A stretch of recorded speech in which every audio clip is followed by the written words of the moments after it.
Deep in a forest, a boy was on the hunt for a legendary item, the grand prize for whoever could take down the world boss. He runs into an elite boss, but with his unique skills, he wins easily, even snagging a great rare sword. But that wasn't the real jackpot. As this boy, King of Road, pushed deeper into the woods, he stumbled upon a paradise. Epic items were scattered everywhere. His dream of getting rich lasted all of a few seconds. He was so busy celebrating, he didn't even see the actual world boss walk right up and take him out with a single blow. Turns out, the boss, Blood Moon, was guarding the place. Other elite players showed up looking for the same reward, but they all got wiped out. The huge muscle-bound dudes, the gorgeous female players with their giant assets. Some of them realized this boss was way too strong and begged for their lives, but Blood Moon wasn't forgiving anyone. And as it cut them down, the boss kept a running count for each kill. 418, 419. But the real story actually starts 3 days earlier. Meet our protagonist, Ye Lule. He's a programmer, and yeah, he's not exactly loving his job. Growing up, Lule's family was dirt poor.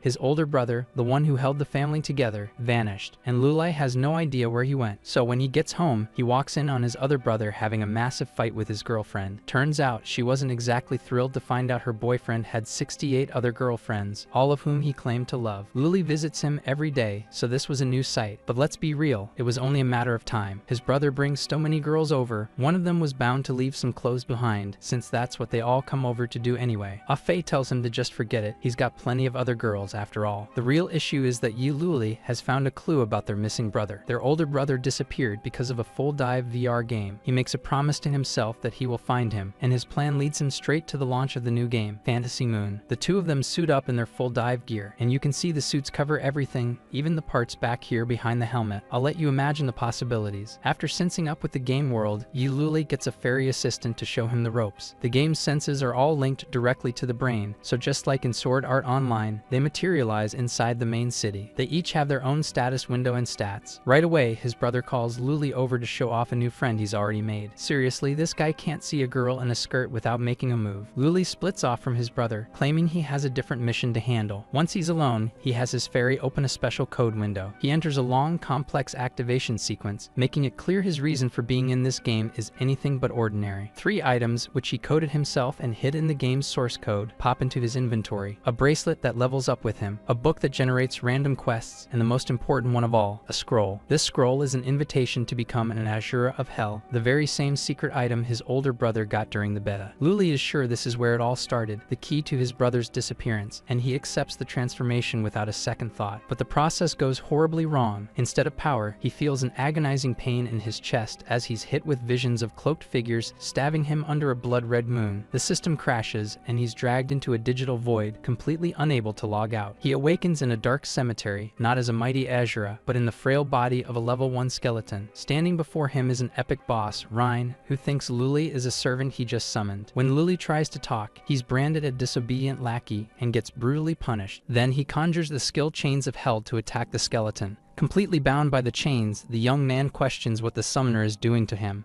With a smile, the man replies that he is just teaching him to become an obedient dog. But with no way to react, Lule screams that he is only at level 1 and has no skills to fight. Then he is forcefully thrown against the ground of the cemetery. The impact throws him against one of the crosses in the area. As he gets up, he looks up and wonders what that creature was. A colossal creature emerges on the horizon, filling the entire scene under the moonlight. Confused, he calls for his fairy and asks where he is, questioning if he accidentally entered the wrong map. Soon, the guide informs him that he is in the land of pure darkness, the birthplace of high-level bosses. Not knowing what to do, he asks if there is any mission he can undertake nearby. The fairy then informs him that she found a mission point, but it is 100 kilometers away. While climbing a cliff, he asks if there is another way, but the little fairy confirms that this is the shortest route. As he dodges a monster, the fairy warns him that he has received a new message from Afe. In the conversation, the brother excitedly shares his progress, but the young man responds tersely that he is still at level 1 and needs to log off. As the guide urges him to flee from a monster, he irritably replies that he doesn't need to be warned. Completely exhausted, he stops to catch his breath while the fairy points out that they are nearing their destination. Soon he arrives at a huge city in flames and announces with relief that he has finally made it. As he approaches, he encounters a gigantic line, and the fairy informs him that the wait will be approximately 2 hours. Then he spots another entrance that is completely empty, but his companion warns him that this is not the planned route. Not caring, he asserts that the important thing is to enter the city and dismisses the fairy, who obeys his command. Before long, he approaches the guards and asks to enter. explaining that he has an urgent matter to resolve. To his surprise, one of the guards agrees with a smile, saying it is normal to be in a hurry and invites him to enter. As he thanks them, the guards clear the way, stating that there is no need for thanks. As soon as he enters, the guards begin to laugh, commenting on how fun it will be to see him die when everything starts. Soon, a system notification reveals that the registration period for the Wind Cloud Arena has ended, a place of 9 deaths and 1 life. With that, he advances alone into danger, unaware of what awaits him on the other side. As he moves through a dark corridor, Yi Luli hears an announcement echoing, revealing that they have finally arrived. Just ahead, he needs to stop for a moment, blinded by the strong light that appears before him. A lively presenter rabbit appears, declaring that the last competitor has finally arrived. Upon checking the information, the rabbit is surprised to discover that the new participant is only at level 1. Immediately, laughter echoes among the competitors, and one of them mocks that he could knock him down with just a breath. Ignoring the taunts, the presenter officially announces the start of the Storm Cloud Arena battle, exciting the crowd. He then introduces himself along with his partner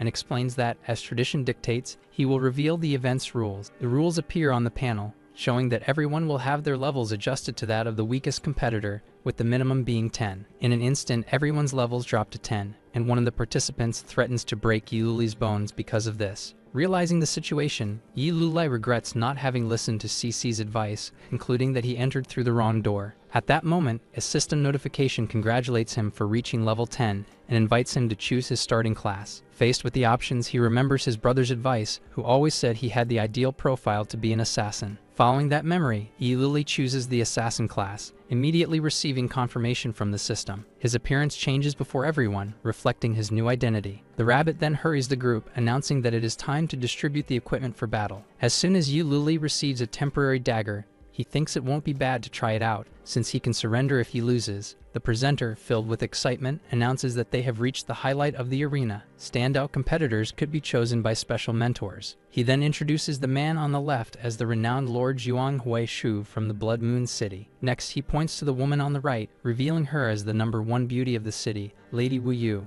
who had only accepted 1 disciple to date, Han Yixio. Upon hearing the name, Yi Luli immediately recognizes his older brother, understanding that he has finally found a clue about his whereabouts. Thus, he concludes that Wu Yu may have answers and that he needs to find a way to approach her. Noticing the boy's gaze, Wu Yu hesitates for a moment, considering crushing him, but soon gives up, thinking she could simply kill Zhuang Huishui. The presenter concludes the introductions, asking who will take the rewards and officially starting the event. To begin the competition, he announces the first match, the most awaited of all, Blood Claw from the Blood Lion clan. Thus, born with an epic lineage, the Blood Lion clan naturally excels in combat. As a representative of the new generation, his invincible claws make him the favorite player of this competition. With a single strike, Blood Claw secures victory with overwhelming dominance over his opponent. Shortly after, the presenter announces the zombie swordsman Bai Lei, the famous vice leader of the Great Sword sect. With his fast and precise sword, he defeats his opponent and seems to be winning with considerable ease. Next, the third winner is revealed, Jir, the dual-wielding demon,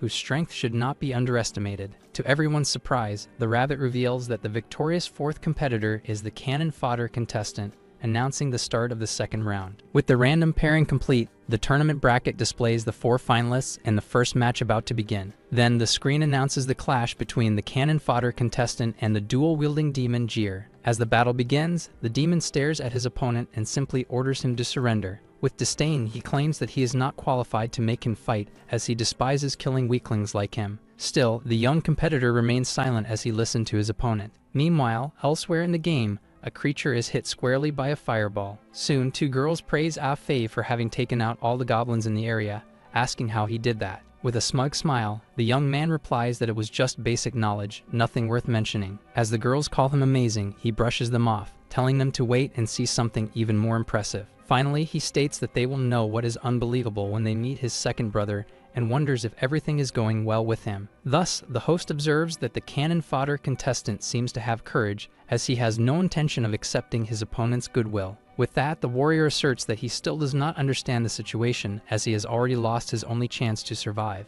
Even so, he promises to give him a good fight as he moves in for the attack. Soon, the host is impressed, narrating that the fighter's strike is so fast that it becomes a blur before the eyes. However, the attacker does not believe that the competitor managed to dodge, claiming it was just a lucky hit. Next, the narrator describes how the challenger narrowly escaped the attack once again. Thus, the swordsman shouts that he cannot flee while launching his Void Destroyer Slash. The attack then rushes at high speed towards the skeleton. Incredulous, the host narrates that the player managed to dodge again, questioning how that was possible. Meanwhile, the skeleton focuses his gaze, calmly analyzing the situation. Shortly after, he calculates the length of the arms and the enemy blade to determine its total reach. Thus, he concludes that the opponent's maximum range is less than 200 centimeters, understanding that he will be safe if he keeps his distance. With the advantage created, he predicts that the next attack will leave the opponent immobile for a moment, giving him the chance to win. Seeing the scene, the audience begins to taunt the swordsman, questioning how he cannot handle a simple skeleton. Irritated by the situation, the warrior shouts that it is just luck, and that he will cut him in half with the next strike. Then he leaps into the air and delivers his powerful lightning strike. Already anticipating the move, the skeleton prepares to counterattack, activating his critical hit ability. With a quick slash, he hits the opponent squarely, who reacts in surprise to the unexpected blow. Incredulous at what happened, the swordsman shouts, not understanding how that could be possible. As he falls defeated, he laments dying to a low-level guide before becoming the Lord of Oblivion. Shocked, the host announces the end of the match, questioning whether the cannon fodder competitor was hiding his true strength. With that, he asks the crowd to applaud the winner and to await his performance in the upcoming matches. From his seat, Lord Jumong asks Wu Yu what she thinks of that skeleton, which she finds interesting. Even though she thinks it is only useful for passing the time, she replies that the lowest lineage can only be useless. Next, the host calls for silence and announces that the championship battle, the most exciting of all, is about to begin. Soon after, the screen displays the clash between Bloodclaw from the Bloodlion clan and the zombie swordsman Bai Lei. Thus, the two finalists face each other in the arena as the match officially begins. With a look of disdain, Bloodclaw taunts him, stating that he should know he is no match for him. With a smile, the zombie swordsman agrees that his lineage is indeed inferior to that of his rival. However, he declares that as long as he holds the sword, he will be unstoppable, and nothing can hold him back. He then launches his flowing water lightning strike attack directly at his opponent. Surprised, the host narrates that the combined strike is 5 times faster than Gears and is about to take the lion's head off. As he advances, the swordsman states that this is the price to pay for underestimating his opponent. However, with a slight smile, the Blood Warrior reminds him that lineage is not everything. Upon seeing his attack being stopped, the challenger shouts incredulously,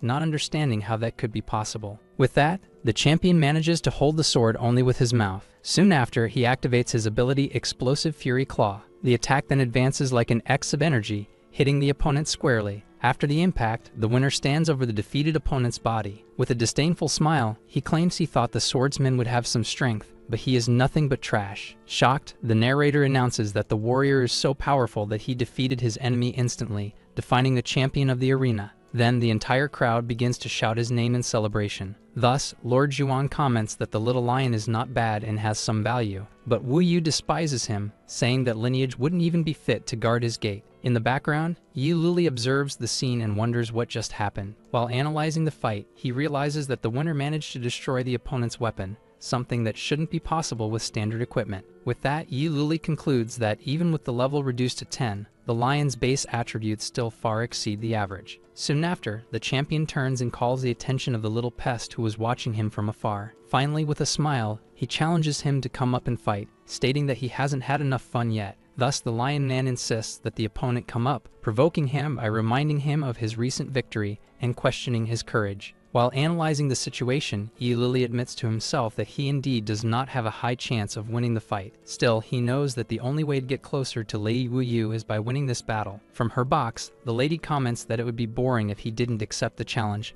questioning whether he will disappoint her. With that, Yi Luli reflects that if he gives up now in the face of a difficult task, he will have no hope of finding his older brother. Soon he reinforces that his brothers are his only family and more important than his life, promising that nothing will stop him. With the decision made, the confrontation screen announces the start of the battle between Bloodclaw and the competitor Cannon Fodder. Before him, the Leonine warrior laughs, saying that inferior life forms have stupid brains for getting up after a mere provocation. The Lion Man promises that the challenger will be just a small delight before victory, asking him to show despair and anger to satisfy him. In response, the competitor says that he talks too much and asks if he is going to fight or not. Without hesitation, Yi Luli charges at high speed towards his opponent. However, the adversary admits that his speed is not just for show, but concludes that it is still too slow. Surprised, the lion realizes that the enemy has become faster, remembering that he is an assassin who was holding back, but still calls him trash. In response, the warrior delivers a devastating blow with his claws. With that, Yi Luli concludes that his speed does not give him an advantage, as the lion's attributes are much higher. Noticing that he was injured, the champion cannot believe that, being a noble, he was humiliated by such a weak opponent in front of everyone. Surrounded by an aura, the Lion Man promises that he will make his opponent die in the most humiliating way possible. The presenter rabbit narrates incredulously that the competitor not only survived the exchange of blows, but also managed to injure the leonine warrior. While Lord Zhuang Huaishui finds it strange that his level and lineage are the lowest, Lady Wu Yu concludes that the fight is getting interesting. Then the lion questions whether the enemy is proud of his speed, promising to defeat him in his own fast game. In an instant, he reaches Yi Luli and prepares a precise strike. With the impact, the young man is thrown backward, sliding across the arena. At the edge of the platform, Yi Luli comments that he almost lost his balance. Seeing the opportunity, the adversary challenges him to dodge his final attack, the Berserk Explosive Claws. As he launches the blow, the Lion Man tells him to remember, in the next life, that trash should remain in the trash. Suddenly, Yi Luli reveals that he was just playing, as he was expecting exactly this movement in its casting time. With that, the system announces the activation of Backstab,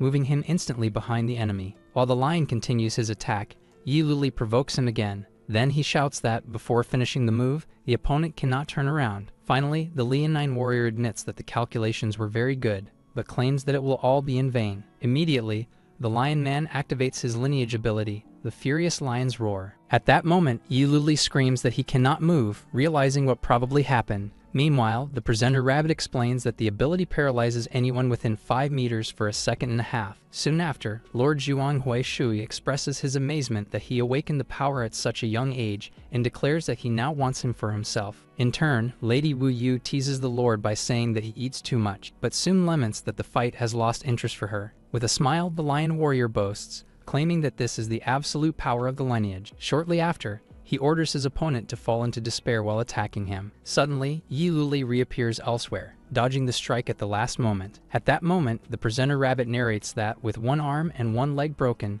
the fight is already decided, questioning whether the competitor will surrender or die on stage. In response to the scene, the Lion Man lets out a sinister laugh. Even without understanding, Yi Luli hears his enemy say that he doesn't need to surrender, as he plans to kill him anyway after the match. Finally, with an internal smile, the young man concludes that the bait has been cast and now all that is left is for the opponent to take the bait. Thus, the Lion Man approaches, thinking about how to torture him, while Yi Luli calculates that there are only 3 steps left. With one more move, the adversary asks him to say something to create a mood, while the young man counts that there are 2 steps left. As he gets even closer, the lion steps on his leg and apologizes, at the exact moment when the mental count reaches just 1 step. Seeing the perfect opportunity, Yi Luli decides that the time to attack is now. In a sudden movement, he stands up and launches a surprise attack with his weapons. At that instant, the lion warrior comments that the rebellion makes everything more fun, just as the assassin activates the ability Backstab. Incredulous at what is happening, the enemy screams, "W, what?" With a strike from behind, Yi Luli violently knocks him down in the arena. From the VIP boxes, Lady Wu Yu and Lord Zhuang Huaishui watch the scene in complete shock. After an absolute silence, the presenter rabbit stammers, unable to comprehend what just happened. Soon after, the commentator Turtle shouts that the turnaround was spectacular and that he will explain the analysis of the play. Then the commentator reveals that from the beginning, the challenger showed a speed advantage to provoke Bloodclaw and make him angry. The analysis continues, explaining that the young man feigned weakness to lure the opponent and force him to use his final move. In the most exciting part, the turtle reveals that the broken arm and leg were actually a trick he executed himself. Finally, the explanation concludes that when everyone thought he was lost, he used a skeletal resurrection to achieve the final counterattack. With an air of superiority, the commentator questions whether his analysis was accurate before announcing the name of the great winner. Thus, the name of the competitor is finally revealed to the entire arena, Zhan Yu. Fallen on the ground, the Lion Man screams that he cannot die and tries to surrender before being finished off. While watching from the VIP box, Lord Zhuang Huaishui orders that the problem be resolved once and for all. Soon after, the Lord himself descends to the arena and launches a direct attack against Zhan Yu.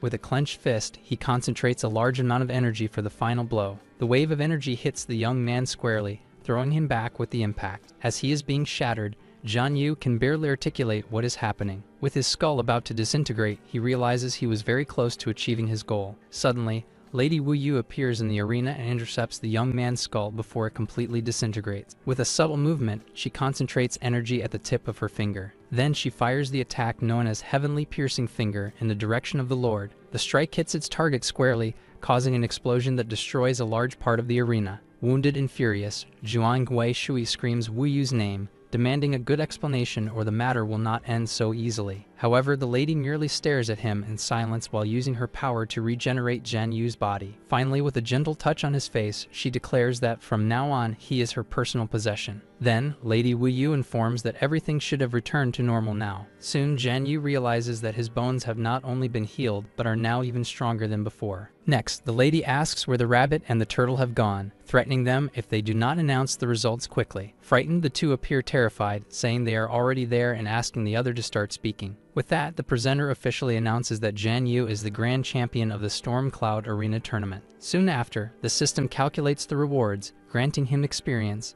a new level, and the passive skill, Shadow Step. Upon receiving his new epic dagger, the warrior comments that it feels perfect in his hands. Meanwhile, the turtle is surprised by the weapon, and the rabbit agrees that it is ideal for prolonged battles in future events. Next, Wu Yu states that, with the wounds healed and the reward received, it is time to begin the Storm Cloud Catastrophe. Immediately, the presenter rabbit explains that the event has two parts, and that now the champion must descend to the player's world as a limited-time boss. In the distance, Lord Zhuang Huishui shouts that this is not over, accusing Wu Yu of declaring war on the Northern Hall and threatening to report her. Irritated, the lady accuses him of plotting against her to take her military resources, calling him an old bastard. She further accuses him of being a hypocrite who always meddles in others' affairs and threatens him, saying not to doubt that she will cut off his supplies. While the two powerful figures argue, Zhan Yu laments that half the city will suffer if they fight and asks to be taken to the next event quickly. Before he departs, Wu Yu warns him not to embarrass her and orders him not to return if he does not manage to kill 1,000 people.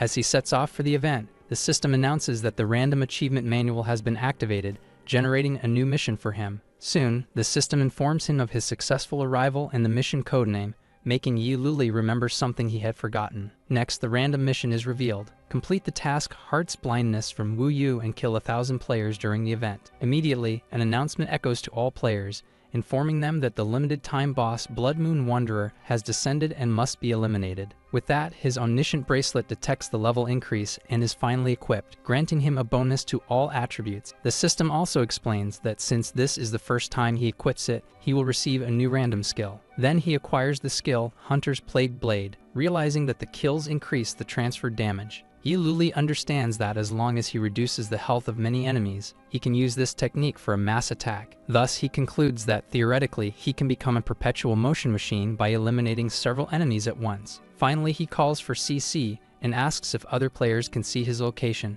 and the fairy confirms that the system broadcasts his position in real time. Thus, he concludes that from now on, things will be much simpler. Meanwhile, a group of players approaches the area, shouting and asking where the boss is. With his technique, he continues to reap dozens of enemies, raising his count to over 300. From atop a tree, the young man observes that the area is clear and decides to move to another location, lamenting that it is a waste not to be able to collect the equipment. Suddenly, a player appears and shouts that he is getting rich, as everything now belongs to him. At that moment, the young man hears the newcomer say that this is the script of a protagonist. Without giving him time to react, he jumps and attacks the opponent. As he disappears, the player refuses to believe he was killed in one blow, and the hunter merely comments that he talks too much. Soon, a new crowd advances to the clearing, shouting that the boss is theirs and that they will make a fortune with the items. Again, the warrior uses his technique to eliminate all who approach. With his kill count at 444, he concludes that the number is still too low. Next, he remembers the talkative player says that he gave him an idea,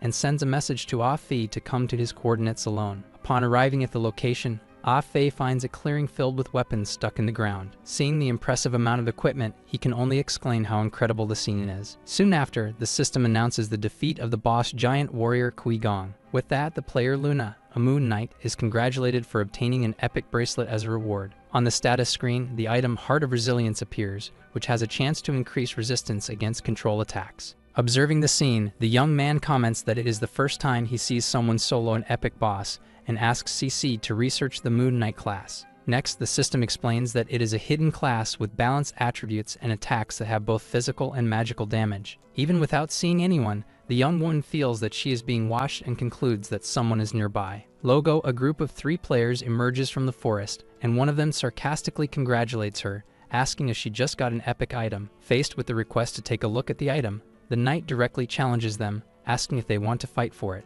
The group leader declines, saying they just want to be friends and maybe borrow her equipment for a few days. Hidden among the trees, the observer reflects that when two parties fight, a third party benefits. With a confident look, the warrior dares them to come forward, and the group responds that she is asking for trouble as they prepare to attack her. In an instant, she unleashes her attack Starlight Slash against the enemies. Completely surprised by her power, the leader realizes they may have gotten into more trouble than they can handle. Soon after, he introduces himself as an important member of the Arrogant Guild and threatens her if she dares to touch him. Without hesitation, the young woman eliminates him with a single blow and then orders the onlookers that they have seen enough and should come down. As the young man descends from the tree, the two face each other, both concluding that the opponent in front of them looks quite challenging. With the decision made, they advance toward each other to initiate combat. Suddenly, a crowd of players from the Arrogant Guild bursts into the clearing, shouting that they are there to avenge their brothers. Upon realizing the situation, the two exchange glances and begin to run together to escape the crowd. At that moment, one of the guild members spots the boss flying, but their leader orders them to ignore it,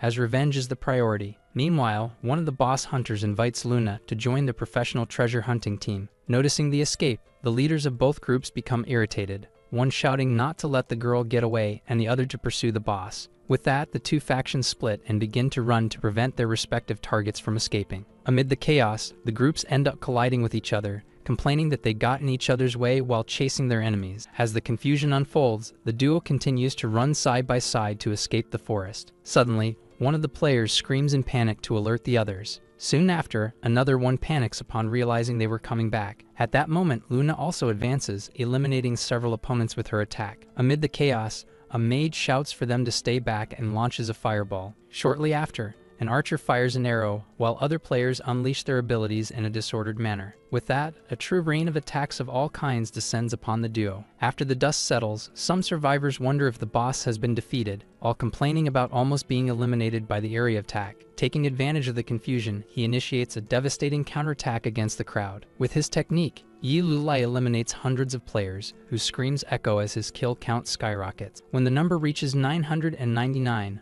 only he and Luna remain standing on the battlefield. In a final move, both advance toward each other in search of the last kill. Soon after, the system announces that the random conquest task has been successfully completed. Meanwhile, far away, a girl in a wheelchair watches the ocean from her bedroom window. Moments later, the governess informs Miss Bay that the master and mistress are calling her for dinner. However, she replies that they should eat first, as she is not hungry yet. Already seated at her table, the young woman begins to write a strategy, concluding that the boss she faced had an intelligence and AI far more advanced than normal. Meanwhile, the young warrior receives the notification that he has completed the mission of eliminating 1,000 players, earning the earring of the God of Illusion as a reward. Soon after, the description of the mythical item reveals that it allows the bearer to alter their race, appearance, and passive talents. Holding the earring, the fighter analyzes the object and recognizes the incredible flexibility that such a rare reward offers. Immediately, the system congratulates him for finishing the Wind Cloud hunt, granting points, a new level,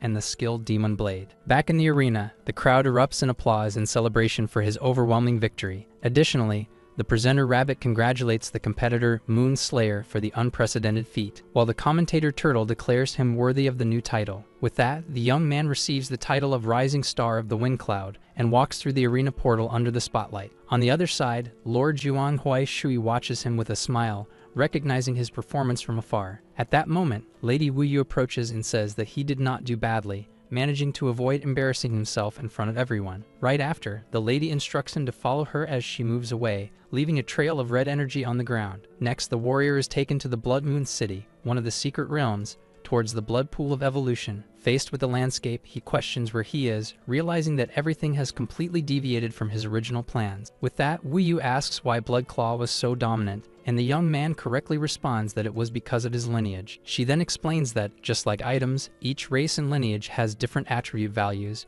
which justifies the superiority of some. To conclude, the woman points out that his skeleton lineage is the lowest of all, equivalent to a common item. With that, the fighter asks if this place can help him surpass the limits of his lineage, and she confirms that it can. Then Wu Yu explains that this is the secret realm of the blood pool, which manages and orders him to choose a place to jump. Soon after, the lady warns him that how much he will evolve depends solely on himself. Far away in the North Moon Hall, a wine cup shatters on the floor with a thud. From his throne, Lord Zhuang Huaishui shouts Wu Yu's name and vows that he will not let the situation go unpunished. He soon complains to his advisor about the humiliation he suffered, while the servant asks him to calm down. However, the advisor presents a positive viewpoint, explaining that the loyalty of the Bloodlion clan is now guaranteed. Even so, the Lord admits that it is hard to accept, but orders the advisor to speak as soon as he mentions having an idea. Finally, the servant suggests with a smile that, although they cannot act directly against Wu Yu, there is a way to take revenge. Then the advisor leans in to whisper the plan into Lord Zhuan Huaishui's ear, who shows interest. After hearing the suggestion, the ruler approves the idea with a smile and agrees to put it into practice.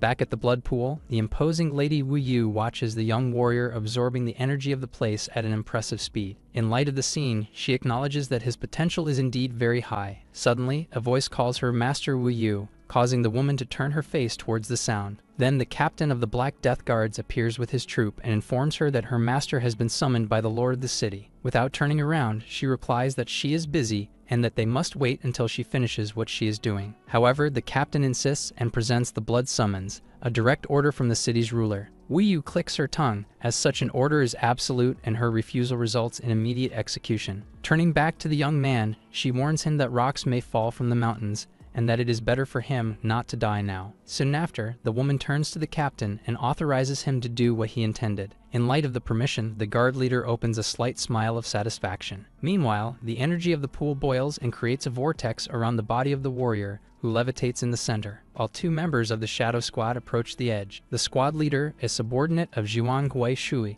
gestures for his men to attack. With that, the assassins leap towards the center of the vortex, surrounding the spot where the young man disappeared. Suddenly, a small sphere of red energy emerges from the bottom of the pool, right in the middle of the impending attack. Under the red sky, the landscape of the blood pool remains dark and silent. Meanwhile, Wu Yu and the captain observe the events from atop a cliff. The man comments that even she must obey the summons, but the lady merely watches the pool and says that it is just beginning. Suddenly, the woman sits on a stone throne that appears out of nowhere, and the captain questions her about what she is doing. Thus, Wu Yu replies that this spectator seat is quite pleasant. In the pool, one of the assassins attacks the energy sphere, shouting that the credit for the kill will be his. With that, his blade strikes the sphere directly, causing a great impact on the surface of the larva. The other SWAT members watch the smoke dissipate, waiting for the result of the attack. From the ashes of the explosion, a new silhouette with white hair and a horn slowly emerges. Confused, one of the assassins asks his colleague if he did not finish off the target, but the other responds that he was sure he did. The leader then orders them to stop talking and attack together to finish the job once and for all. Logo, the figure reveals itself completely as the young warrior, now with a new body, white hair, and a single horn. Two squad members advance for the attack, while one of them shouts a warning to be careful. However, his new form blocks both strikes simultaneously, finishing them off. Thus, the leader of the Shadow Squad watches the scene, unable to understand how this is possible. Next, the same leader shouts that the information was wrong and orders his men to coordinate the second tactic. With that, all the assassins leap towards the young man in a coordinated attack. At the last moment, his new form destroys all of them with a single movement. The squad commander observes the scene and soon advances furiously at what he saw. In response, he activates the Dark Blade technique and delivers an energy slash. The technique hits him squarely, but the young man absorbs the impact directly to his chest. Even after the blow, he remains standing with a smile. In light of the outcome, the squad leader is left confused about what just happened. In the blink of an eye, the warrior advances and tears off one of his arms. Soon, the man screams that the information was incorrect, as the target is too strong. Finally, he refuses to accept defeat and asserts that they must eliminate him at all costs. The image of his master appears, reminding him that the Shadow Squad represents the will of Lord Zhuang Huaishui. Thus, the leader declares that the honor of the Blood Moon is with him and prepares to use a secret technique. He then orders his men to sacrifice themselves for the mission and activates the blood sacrifice ability. Surrounded by energy, the commander advances with a final blow,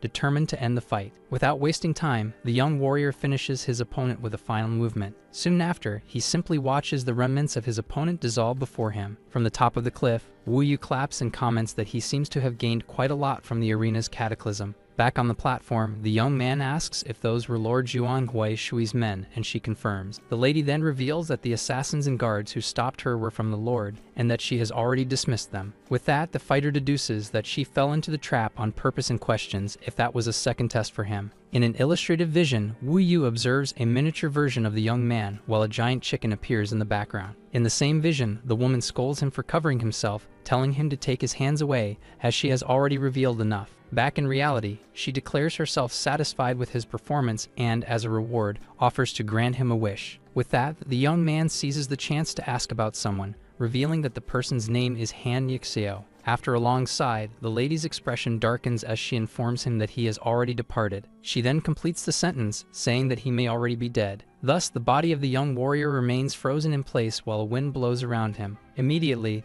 the young man asks what happened, but Wu Yu reminds him that this would be the second question. Faced with the refusal, his hand closes into a tight fist, showing restraint. Even so, the lady offers to tell, but only if he answers one of her questions first. Then Wu Yu exposes how he planned everything to get closer and gather information about his disciple, questioning what the relationship is with Han Yixio. Without hesitation, the young man turns his face and reveals that Han Yixio is his older brother. The scene then shifts to a black and white memory, showing the facade of an old orphanage. Outside, 3 bullies laugh while the leader of the group holds a pink stuffed rabbit. Soon, they corner 2 children in an alley, inviting them to continue the game. The children are a young Yi Luli and a small Ah Fei, who pleads for them to return the rabbit left by his mother. The bullies mock the boy for trying to be the hero, throwing his book to the ground while holding the toy. The leader then reveals that everyone there was adopted by his mother, calling the siblings trash that no one else wanted. With that, he declares that everything there belongs to him and begins to tear the stuffed rabbit in half. Seeing the scene, Ah Fei screams desperately for him to stop, while little Luli stares at him with a firm look, holding a pen ready to react. Suddenly, an unknown boy jumps down from above with a broom, surprising the 3 bullies. With a confident smile, he strikes the leader's head squarely. Then, the newcomer defeats all 3 alone, who end up on the ground begging for their lives. He then tells them to leave, and the trio flees while the leader promises to come back for revenge. Right after, the boy turns to his siblings with the stuffed rabbit and says that everything is fine now. With a big smile, he introduces himself as Han Yixio and promises to protect them from now on. Back in the present, the warrior places his hand over his chest and states that he is their closest family. Wu Yu simply watches him in silence after hearing the response. Another memory then shows Han Yixio asking his master for common equipment within the game. He explains with a smile that, as the older brother, he needs to save the best items for his 2 younger brothers. After hearing the story, the lady finally reveals the name of a place, and the young man repeats Infernal Purgatory in response. With a fixed gaze, Wu Yu begins to recount what happened exactly on that day. The scene shows Han Yixio in the arena, who after 10 consecutive victories, earned the title of Storm Cloud King. Finally, she continues, explaining that after the victories, Han Yixio entered the Storm Cloud Tribulation as usual, but never returned. In the arena, the commentator Turtle worries that 4 hours have already passed, but the presenter Rabbit insists they wait a little longer. Soon, Wu Yu reveals that after much searching, she discovered that the last place her disciple appeared was Infernal Purgatory. With the new information, the young man asks if she can't just go to the location now that she knows where it is. The lady then replies that she cannot, as an unknown force blocks the realm and prevents her from teleporting. After processing the information, he concludes that it is not possible to go there and then calls for his assistant, CC. As soon as the fairy appears, the young man orders her to search for any relevant information about Infernal Purgatory. CC begins the search, but the interface starts to show glitches and system errors. The search fails, and the little helper informs him that he does not have the privilege to access the data, so he decides to use the manual interface. With a focused gaze, the warrior concludes that the place where his brother was last seen surely holds the answer. Next, a screen asks for a password, and his hand touches the interface to access the database. The scene shifts to a digital space where he finds himself surrounded by a rain of binary codes. Soon, the system begins to retrieve the source code related to Infernal Purgatory. Upon seeing the result, the young man questions what kind of code that is, while the system warns him about the illegal intrusion. Ignoring the warning, he commands the system to open the source code, but is surprised to see that it is being rewritten. Immediately, the system initiates a forced ejection process, interrupting his analysis. Back at the blood pool, the young man watches the code dissolve and questions how that is possible. Wu Yu then states that this is all she knows and challenges him to discover the rest on his own. In light of the response, he decides that he will have to go there to uncover the truth with his own eyes. Next, the young man asks for one more favor and questions how he can reach the other realm, but the lady merely reminds him that this is the third question. However, CC interrupts and announces with a smile that she knows the method to return to the player's world. In response to the question of how to reach the other realm, Wu Yu explains that her knowledge is limited to the storm cloud tribulation, which also has a time restriction. She then calls him impatient and warns him that even Han Yixio could not return after awakening twice in the blood pool. The lady concludes the warning, telling him not to even consider trying in his current state. Ignoring the recommendation, the young warrior turns to CC and asks what method it is that she knows. As soon as the fairy beckons him to follow her, he sets off, responding to Wu Yu that he has another path to the player's world. Soon he clarifies that the player's world is the same realm she always refers to as the other side. With a slight smile, the woman comments that the idea is interesting and that she will be waiting for good news from him. Far from there, a large explosion of fire erupts in the middle of a dense forest. As a result, several insectoid monsters are thrown into the air by the impact of the explosion. Amid the flames, Ah Fi, a firestorm mage, declares that it was too easy and asks if there are no stronger monsters. Right after, he is surrounded by 3 female players who praise him for his strength and generosity. In the face of so many compliments, the mage's face flushes as he enjoys the group's attention. While one of the players hugs him and asks about the merchant, he confirms that they are almost there. As they walk through the forest, the young man suggests they sell the items so everyone can buy new equipment. Suddenly, Ah Fei's step is interrupted as he turns his face to the side, noticing something. Out of nowhere, a group of unknown players surrounds the mage and his companions, while another team watches the scene from afar. The leader of the observing group then declares with a smile that they have finally found the scapegoat they needed. As flames engulf him, Ah Fei positions himself in front of the girls and demands to know who those people are. Right behind him, shadowy figures with glowing eyes and sinister smiles emerge from the shadows. With that, several blows hit him from behind, piercing his body completely. As he falls bleeding, he can barely question the reason for the sudden attack. Next, his companions join the assailants, revealing that they are from the guild heading north, while he stares at them from the ground. A system panel describes the group's tactic as a deadly trap disguised as beauty and passion. The panel then reveals the true identity of the team of 3 beauties as 3 men in the real world, which is pure mockery. Surrounded by an aura of fire, Ah Fei screams that he will not forgive them, for they may deceive his wealth, but never his feelings. Seeing his reaction, the guild leader comments that the scapegoat does not seem to be cooperating with the plan. With that, the members of the guild heading north advance together to attack Ah Fei all at once. Even at a disadvantage, the mage manages to block the simultaneous attack of 2 opponents. Quickly, he finishes off another player with his intense flames. Close to his face, an arrow grazes him,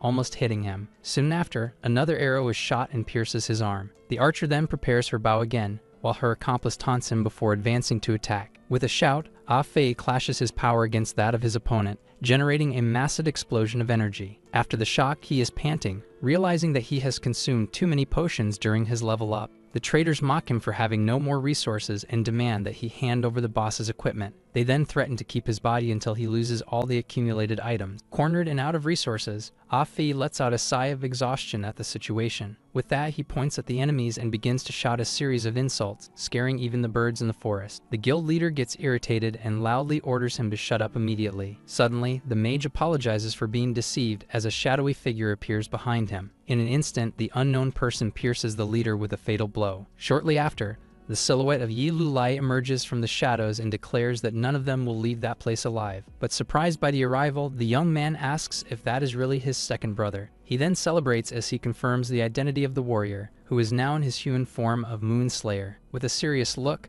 the newcomer questions him about how he managed to get into such trouble in such a short time. Whining, the young man clings to him and complains that the group not only tried to rob him, but also deceived his feelings. As they observe the scene, the traders conclude that he must be the rich brother the young man talked so much about. With greedy expressions, the 3 prepare for the opportunity to get rich. As the leader of the trio calls for reinforcements, the Moon Slayer tells his brother that he can handle the rear guard. However, a sudden silence falls over the clearing, leaving everyone confused by the lack of response. Thus, the leader asks where everyone is, not realizing that the other guild members are already down. As they look around, the 3 finally see the bodies of their companions scattered throughout the forest and wonder when that happened. Suddenly, the boy appears behind them like a shadow and startles them with a shout. Grabbing the leader, he confronts her about the previous threat, while she tries to apologize, saying it was just a joke. With that, the young man shouts that he is not their older brother, but rather their ancestor, while shaking them in anger. After resolving the situation, the two walk through the forest,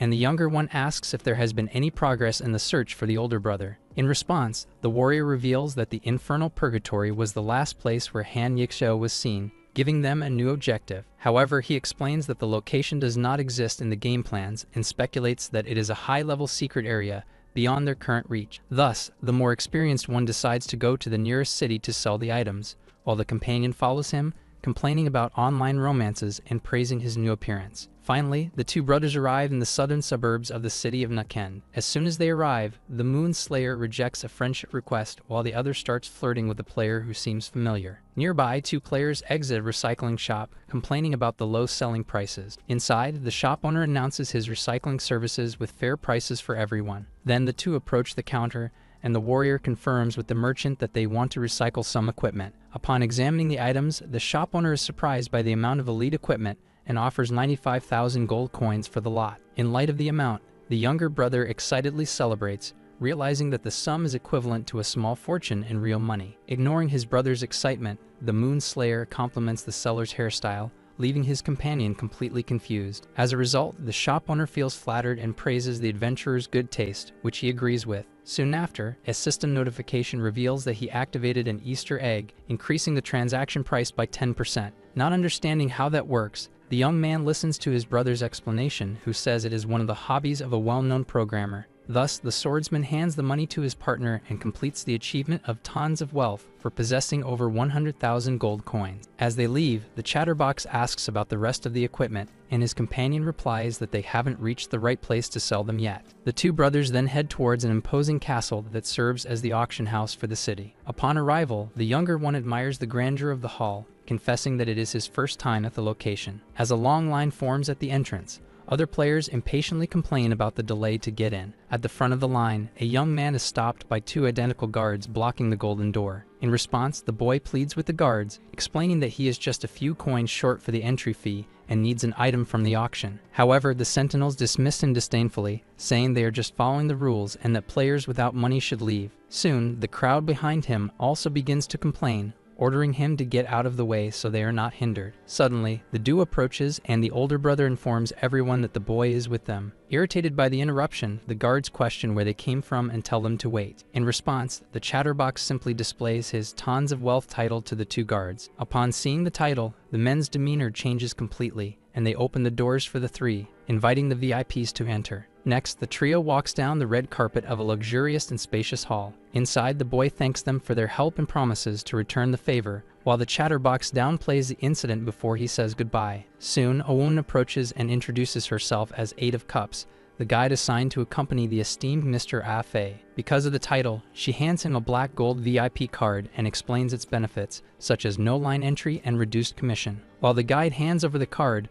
the bold young man asks if the benefit also includes a place in her heart. Right after, he questions whether Miss Eight of Cups believes in love at first sight as a white-haired player passes by. In response to the scene, the Moon Slayer sighs and brings his hand to his forehead, watching the player walk away through the hall. Suddenly, something about her appearance catches his attention, leaving him confused for a moment. Soon, the employee directs them to a private room, promising total security and privacy during the process. Once in the room, she offers tea to the two while they settle in for the negotiation. Then, the employee explains that the epic equipment will be auctioned immediately, and that everything must be sold within an hour. The woman highlights the quality of the Stardust weapon, explaining that it will go to the main auction and invites the two to participate. Seizing the opportunity, the chatterbox steps forward and asks if Miss Eight of Cups will also participate, as he needs many things. Interrupting the conversation, the Moon Slayer places a list on the table, stating that they will return in an hour to collect the items they need. Shortly after, in the main hall, a voice announces the start of the auction and asks the guests to take their seats. On stage, the auctioneer introduces himself as Jack of Diamonds and wishes that everyone gets the items they desire. In response, the audience gives a warm round of applause. After thanking the applause, the host announces the official start of the event, presenting the first treasure, the Fiery Heart of Fire. Next, he details that the item grants the fire attribute to a weapon and sets the starting bid at 20,000 gold coins. Immediately, the bid rises to 25,000, soon surpassed by an offer of 28,000 from another participant. Then a muscular competitor raises the bid to 35,000, warning the others not to try to compete for that item. The man holds his offer with a tense expression, betting everything on a single move to intimidate the competitors. As the auctioneer begins the final countdown, A bid of 50,000 from guest number 9 silences everyone who wonders who would pay so much. Sitting in the front row, guest number 9, Han Sheo, tells his companion that the price doesn't matter as long as she likes it. With that, the Jack of Diamonds brings down the hammer and congratulates guest number 9 for winning the item for 50,000 gold coins. As the participant who lost the bid complains, his friend informs him that the buyer is Han Sheo, a famous cryptocurrency magnate. From their seats, the brash young man comments that he doesn't like Han Shao and calls him an idiot for paying so much for a fire rock. Next, the Jack of Diamonds presents the second item of the night, the special outfit carrying maid. With a starting bid of 30,000, the offers for the outfit quickly rise from the audience until they reach 45,000. Soon the auctioneer congratulates guest number 66 for winning the special outfit for 48,000. Immediately, a muscular man demands to wear the outfit, while the master of ceremonies suggests he do so in a private location. Ignoring the advice, the man puts on the maid outfit in front of everyone and claims it doesn't look bad, while the other players watch him in shock. Observing the scene, the braggart comments to his brother about the high degree of freedom in the game, receiving only a brief confirmation from the warrior. Resuming the event, the presenter announces the third treasure, the Lone Wolf Battle Boots, with a starting bid of 40,000. As soon as the auction begins, Han Sheo doubles the bid to 80,000, causing the other players to give up competing. With no further bids, the auctioneer confirms the sale to guest number 9 and prepares to announce the next treasure. Another item is sold for 120,000, again to Han Sheo, who continues to dominate all the bids. As a result, several players start to leave, irritated, complaining that they can't buy anything with him at the auction. Thus, the braggart gets annoyed with the magnate's arrogance and threatens to confront him, but the Moon Slayer stops him, explaining that they will need his help. Back on stage, the Master of Ceremonies announces that they have reached the end of the event and presents the last and most valuable treasure, the Stardust Weapon. As the impressive stats of the weapon are displayed on the screen, the Jack of Diamonds introduces it to the audience. After praising the rarity of the light attribute, the presenter sets the bid at 200,000, and Han Shao immediately offers 250,000. The buyer maintains his confident expression, treating the competition merely as another part of his game strategy. Suddenly, the brash young man places a bid of 300,000 and then raises it to 350,000, surprising the magnate. Intrigued by the boldness, Han Shao raises the offer to 500,000, while the young man continues to increase the amount without backing down. His companion then suggests that he give up, arguing that the price is already too high for a starting weapon. Ignoring the advice and seeking the thrill of the bet, the magnate prepares to make his final bid and offers 600,000. As soon as the auctioneer announces the new offer, the warrior signals for his brother to stop, and the countdown for the sale begins. At the moment Han Shao celebrates his anticipated victory, a bid of 1 million coins echoes through the hall. The sudden offer leaves everyone shocked, from the braggart and the presenter to the buyer himself, who is left speechless. With the hall in silence, the Jack finalizes the countdown and sells the item for 1 million to the mysterious player with white hair. With a final bang of the gavel, the auction is officially closed. As the event ends, the duo leaves the building in silence. Once outside, the chatterbox excitedly celebrates, saying that making money that way was a lot of fun. With that, the older brother calculates the profit, explaining that the last million was unplanned income, leaving them with over 1,300,000. He then shows that the number on his companion's VIP card has changed, reflecting their new position in the wealth ranking. Upon seeing the number, the young man is astonished to realize that there are still over 7,000 players richer than them in that region. The warrior ignores the issue of wealth and decides it's time to focus on the main quests, and the two set off excitedly. From a distance, the white-haired player watches the two walk away in silence. As they walk towards the Butch Coal village, the chatterbox suggests they have a barbecue later, but the warrior remains silent, even insisting that his brother talk to him. Suddenly, the Moon Slayer stops walking in the middle of the forest. With that, he orders whoever is following them to stop and reveal themselves, leaving the talkative one confused. Soon, the white-haired player from the auction appears from behind a tree, and the young man recognizes her immediately. Suddenly, he has an idea and concludes that she only paid so much for the weapon because she is a thief planning to rob them. The mysterious girl denies having bad intentions and explains that the weapon they auctioned was equipment she had lost earlier. With a serious look, Luna questions how exactly they obtained her weapon, while the image of a skeleton appears beside her. The chatterbox retorts, saying that the story is ridiculous, since his brother obtained the item by defeating a limited-time boss, being immediately reprimanded by the older one. Surprised to hear about the limited-time boss, the girl quickly advances towards them. Getting closer, she stops and requests a practice duel. leaving the bold one confused by the sudden proposal. Even without interest, the swordsman declines, while the brother whispers, questioning if this isn't her attempt to get closer. Ignoring the refusal, the player asserts that she needs to know which of the two is stronger. Sometime later, as they approach the village, the chatterbox asks for tips about the mission, and the companion begins to explain the plan. He details that the Bush Coal village is being attacked by monsters, and that their task is to get rid of the creatures. Upon entering, they will discover that the reason for the attack is a little girl with a body of sacred light, which will activate the main quest. Thus, the main quest will be to safely escort the little girl to the Temple of Sacred Light, even if they encounter some waves of enemies along the way. As soon as they deliver the girl safely to her destination, the Temple of Sacred Light, the mission will officially be complete. As they approach, the young bold one comments that having his brother by his side is like using a cheat just before they spot the village. Full of confidence, he steps forward and promises to clear the path ahead, asking the older one to watch his performance. In the village, two residents are talking when one of them asks the other if she hears a strange noise. Soon after, the chatterbox charges forward shouting at the monsters, preparing a fire attack in the middle of the street. In response to the attack, the two residents hug each other and scream for help, calling the newcomer a bandit. Not understanding, the young man stops abruptly and asks who they are, but the residents retort that he is the one who should introduce himself. The bold one then apologizes for the misunderstanding and explains that he is there on a mission to eliminate monsters, while the two question him about this mission. With that, the residents ask if he is an adventurer and celebrate for finally having found the legendary adventurer Sama. Thus, the two grab him by the arms and offer to guide him through the village, while the chatterbox comments on their hospitality. Watching from a distance, the warrior is puzzled by the warm reception, while the other villagers celebrate the arrival of the legendary adventurer. Soon after, an older vendor greets him and offers the village's special products, mentioning his arduous journey. Even the younger ones approach, and one of them asks for an autograph from the adventurer Sama. Suddenly, the village chief appears in an imposing manner and welcomes him, stating that his arrival has brought glory to the village. The chief then asks for applause for the adventurer Sama, and the crowd responds with a warm cheer. The bold one questions his brother, saying that the scene doesn't look like what he described, but the swordsman asserts that it's impossible for the main quest to have been altered. With that, the leader turns to the crowd and asks what is the best way they have to welcome an adventurer. Immediately, all the villagers shout in unison that the best reception is a grand banquet. Soon, the villagers invite the two to the banquet,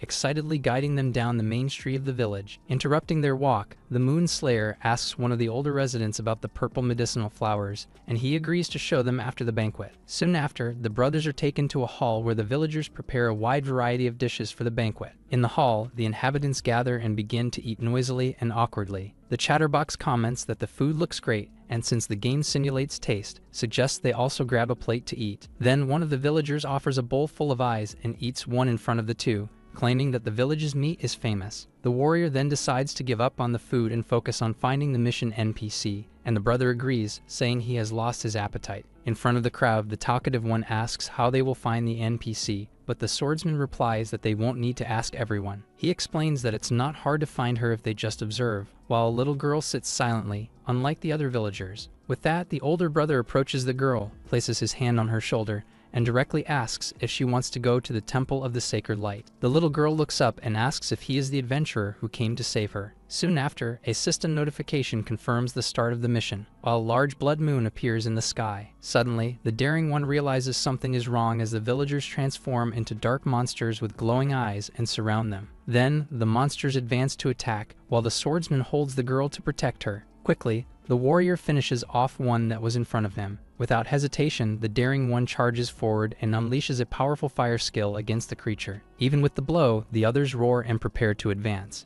With that, the two brothers fight together against the horde, carving a path through the chaos of battle. The intensity of the fight causes a massive explosion that destroys the building from the outside. After the battle, the chatterbox breathes heavily amidst the bodies of the defeated enemies. Suddenly, he notices the hand of one of the fallen monsters glowing with blue energy. Soon, all the bodies begin to regenerate and rise again. Not understanding, the impulsive one questions what is happening upon realizing that the creatures can revive. He then asks his brother how they should fight, while the older one explains that, logically, the pigmen shouldn't have such an ability. The Moon Slayer concludes that what is happening is completely different from the original design, questioning what changed in the world after his departure from Destiny. Finding themselves surrounded, the impulsive one shouts that they will be eaten alive if they stay there, as the monsters advance. As soon as the swordsman orders a retreat, the three leap through a wall, narrowly escaping the horde. Soon after, they run through the village streets as debris falls around them. After entering a building, the chatterbox struggles to hold the door, while the brother protects the girl beside him. In a moment of calm, they find themselves on the upper floor of a house, seemingly safe.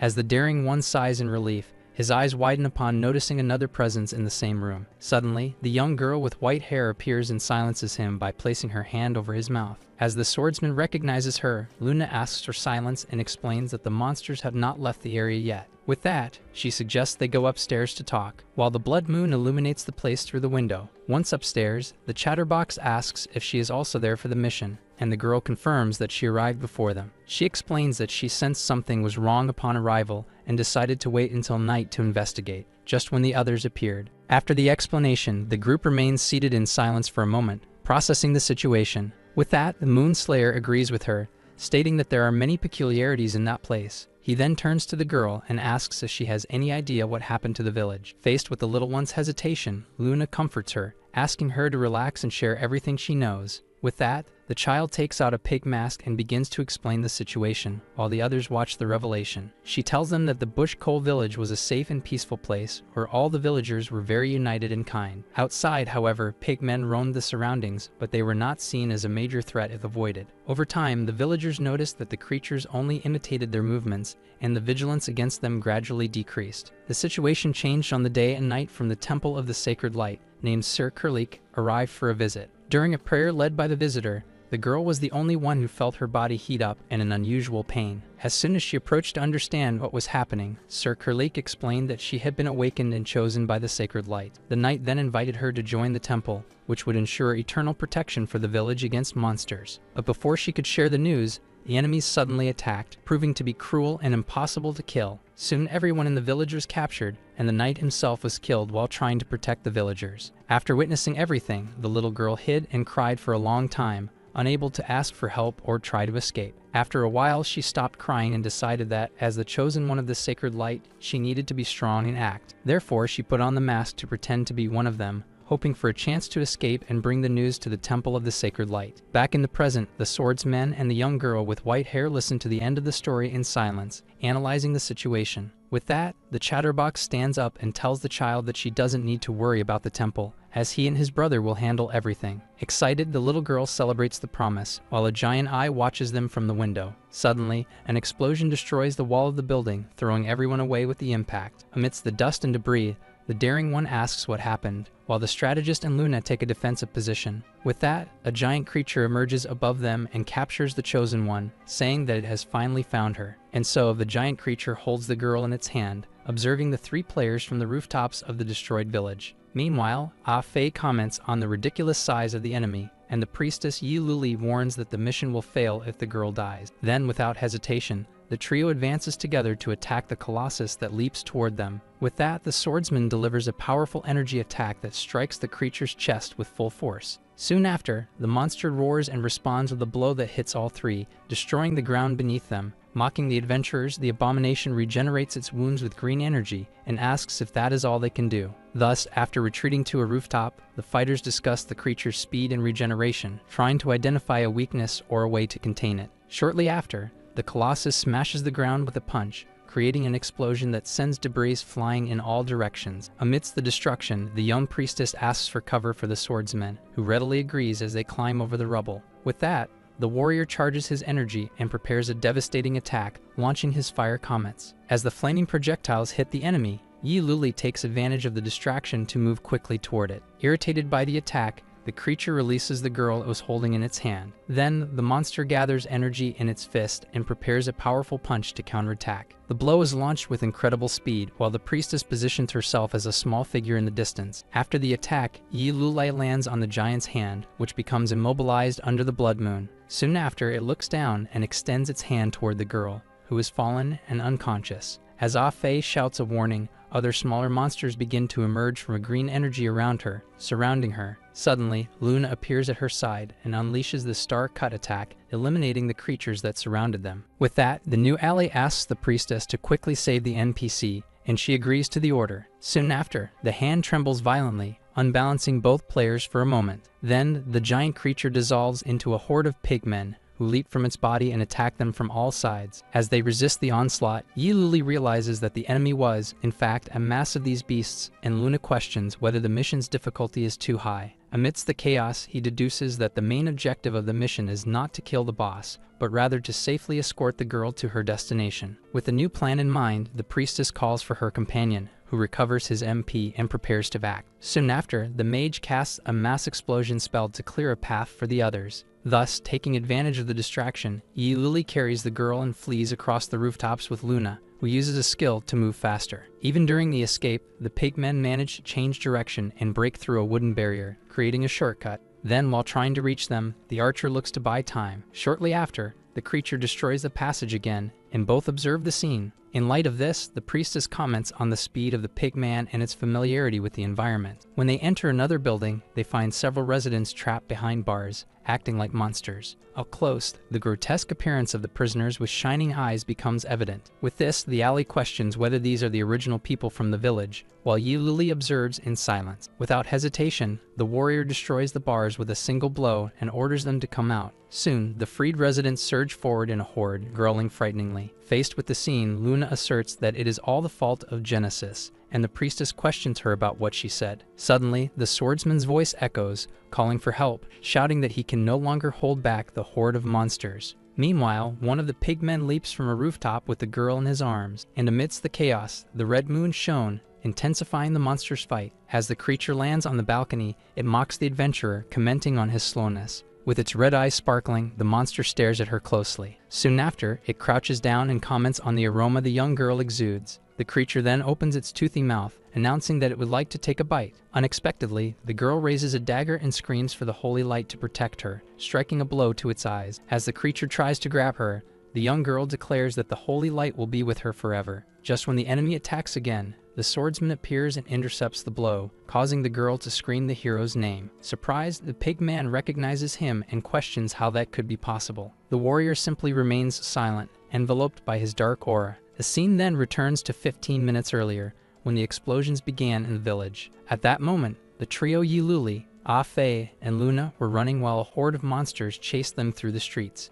Thus, they continue advancing together to complete the mission. During the run, the mage puts a small blue sphere in his mouth. Thanks to a concealment pill, the group suddenly disappears, leaving the horde confused and ordering a search. Soon after, Ah-Fei questions what they will do now that they have lost the girl, while the archer emphasizes that finding her is the priority. While examining the map, the leader analyzes the two main problems of the mission: the monsters and the unknown location of the girl. With this, he concludes that a unique task like this requires an equally creative solution. Then the strategist addresses his companions, communicating that he has a plan and will need their help. Meanwhile, the creatures realize that the trail has disappeared and decide to continue the search in the village. Suddenly, a hand emerges from behind one of the pigmen who separated from the group to eat. The creature is seized in the middle of its meal, becoming completely paralyzed. Immediately, the subordinate tries to justify himself to the figure, saying that he wasn't slacking off and only stopped because of hunger. To his surprise, the figure reveals itself to be the chief of the monsters, who invites him for a conversation. The leader then questions him if he believes that the three adventurers were responsible for taking the girl. Confident, the pigman replies that their group is too large and fast for the adventurers to escape. With this, the chief agrees to go capture them,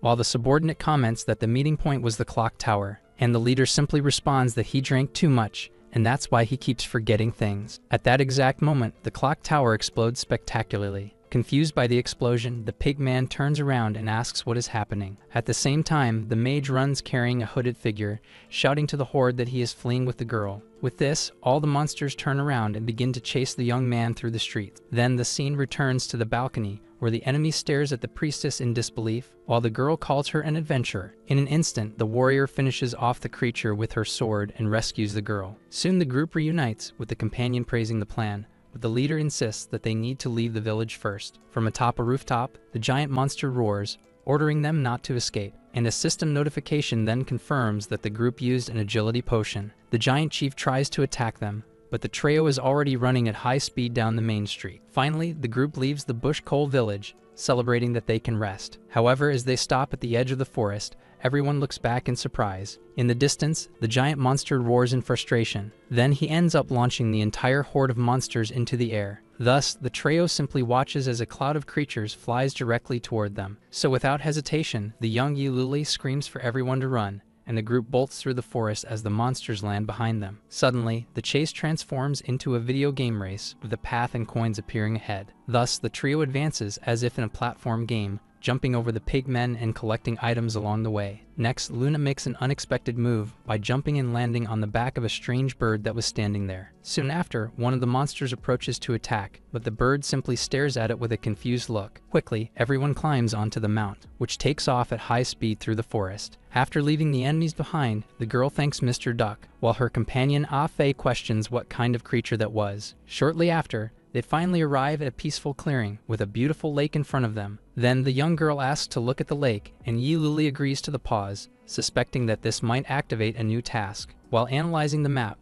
the boy calculates that the monsters will need 30 minutes to reach them. With that, he decides they will take a 15-minute break, much to the delight of Ah Fei and the girl. Soon, the two begin to play in the water, while the quiet Luna remains seated on the shore, interacting with a system screen. At that moment, the girl invites her to join, but upon seeing the other's refusal, comments that she seems to have something bothering her. Claiming that she will help her feel better, the young girl takes the elf's hand and a light begins to envelop them. Then the glow intensifies, forcing Luna to cover her face as the name Xiao Yu echoes around her. At the same time, the memory of a woman calling for Yu surfaces. Outside a mansion, the lady invites the girl to go to her favorite playground. With that, the woman urges her daughter to hurry so they can go soon. Noticing Luna murmur her mommy and start to cry, the little one apologizes, thinking she made a mistake. However, the elf thanks her and confirms that she remembered something good. Soon after, she gently pats the young girl's head, saying that she is amazing, which leaves Ah Fei confused. Intrigued by the girl's power, the boy asks to try as well, and she agrees to help him. As he extends his hand, an intense light surrounds him while the girl's gift is described. Suddenly, the young man's vision shifts to a dining table where two hands offer him food. Thus, the memory shows the three siblings gathered, with Ah Fei eating eagerly while Yi Luli and Han Yixao watch him. During the meal, the older ones discuss work, while the youngest insists that they should trust him more. Soon after, the memory ends, and the girl asks if the adventurer, now crying, is okay. Disguising his emotions, the boy says he is just hungry and runs, diving headfirst into the lake. Meanwhile, away from everyone, Yi Luli observes the scene from a tree branch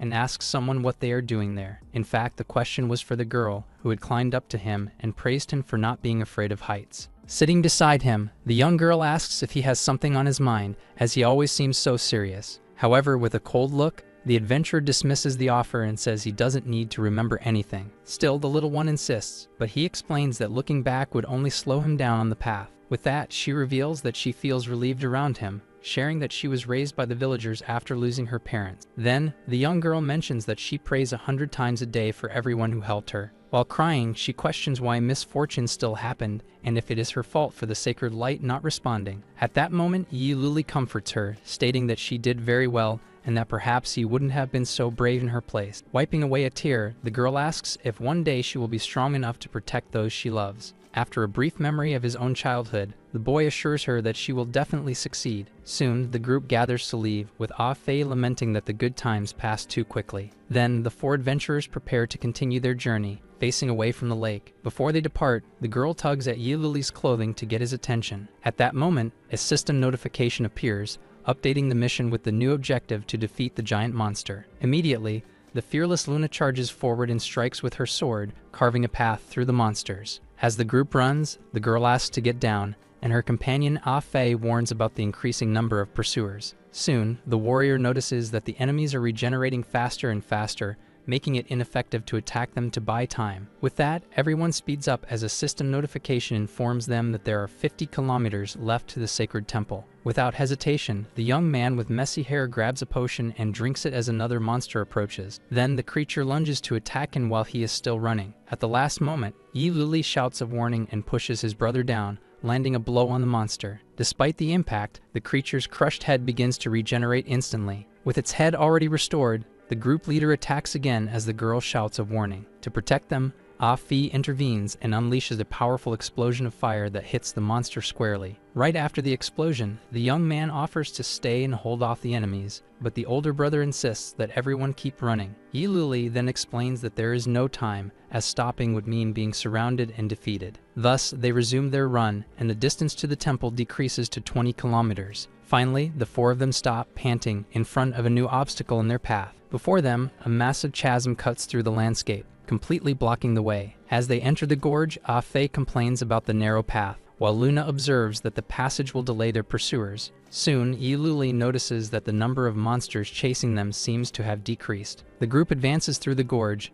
and a notification informs them that there are now 15 kilometers left to the temple. Ah Fei comments that the limited width of the path is effective, as they are under much less pressure. With that, Luna questions the reduction in monsters, and the strategist confirms a drop of approximately 40%. He then urges them on, warning of the possibility of an ambush ahead. Under the blood moon, the system informs them that only 6 kilometers remain. As they spot a glimmer of light indicating the exit, a sudden rumble echoes through the area. The stone passage closes abruptly, leaving the young man confused about what happened. Immediately, the group turns around, realizing with shock that they are trapped in the gorge. Then, the giant monster appears at the top of the chasm, declaring that there is no escape. Without wasting time, Yi Luli instructs the girl to get off his back and hide behind them. Soon, the view widens, revealing that hordes of monsters have blocked both exits of the path. The creatures then roar, preparing for the final attack. Faced with the horde, the three adventurers position themselves to fight and unleash their energy auras. Meanwhile, behind them, the village girl tries to control her trembling body while encouraging herself. With a determined look, the girl declares that she will not be cowardly, as the sacred light will protect them. Then the scene shifts, revealing the imposing facade of the Temple of Sacred Light. Inside the temple, a man in armor explains to his followers the urgency of finding the bearers of the sacred light to combat the darkness. As he asserts the need for many bearers, one of the followers interrupts to report a large concentration of monsters in the valley to the east. In response, the man reacts with disdain, questioning the audacity of the monsters to challenge the majesty of the sacred light. Shortly after, he declares that darkness retreats before the light and orders everyone to prepare to depart. Immediately, the leader and his knights march out of the temple. At that moment, the village girl arrives breathless at the top of the stairs as the man speaks about the sin of allying with darkness. Turning around, he prepares an energy sphere and orders the girl to face the baptism of the sacred light. Frightened, she drops her mask and recognizes him as the president of the church. Quickly, the girl calls out to him and asks for help, explaining that she came from Bush Cole Village. With tears in her eyes, she recounts that her village was destroyed and pleads for him to save the three adventurers who helped her escape. However, the president ignores her plea for help and directly questions her if she is a bearer of the sacred light. Without waiting for a response, he lifts her into the air, asserting that she is indeed a bearer, while the girl explains that the light guided her along the way. The man then invites her to become part of the sacred light and make it shine even more brightly. Confused, the young girl can only repeat the words about becoming part of the light. Back in the gorge, the determined Yi Luli attacks the monsters with multiple energy strikes. As the group fights surrounded, the creatures ahead seem to prepare for combat. In the midst of the battle, the swordsman notices the girl's absence and shouts asking for her. Not finding her, Ah Fi desperately calls for her to respond, while Luna questions if the enemies have captured her. Soon after, the warrior suggests that the girl may have run off alone to the sacred temple. Noticing that the monsters have stopped attacking, the strategist concludes that their target has always been just the young girl. At that moment, the giant monster roars and starts running towards the exit of the valley. Realizing the new threat, the three run towards the temple, hoping that their companion is safe. Just ahead, the giant monster leads the horde of creatures in a frantic chase under the blood moon. As a system notification announces their arrival at the destination, the group encounters the knights at the top of the staircase. The monster's roar echoes behind them, causing the trio to look up in a state of alert. At the top of the stairs, the church president holds the lifeless body of the young girl. With his face smeared with blood, he proudly announces that she has become one with the sacred light. In a flashback, the president explains to the girl that she can strengthen the sacred light to illuminate the darkest corners. With that, the young girl agrees, declaring that she is willing to do anything to protect her village and others. Still in her desire to help, she briefly remembers the moment she asked Yi Luli for help. As the girl expresses her will, the man transforms into a creature and crushes her with his teeth. Back in the present, the church leader bathes in the newly acquired energy and declares the moment magnificent. Witnessing the scene from below, the giant monster roars in protest against what has happened. Then the creature strikes the ground with all its might, causing a massive explosion. With the impact, several of the knights are violently thrown away. Soon after, the giant monster roars again, gathering energy in its fists. Thus, it charges forward with a powerful punch, but the president intercepts it with an energy barrier. Protected by the light, the leader accuses the monster of falling into darkness,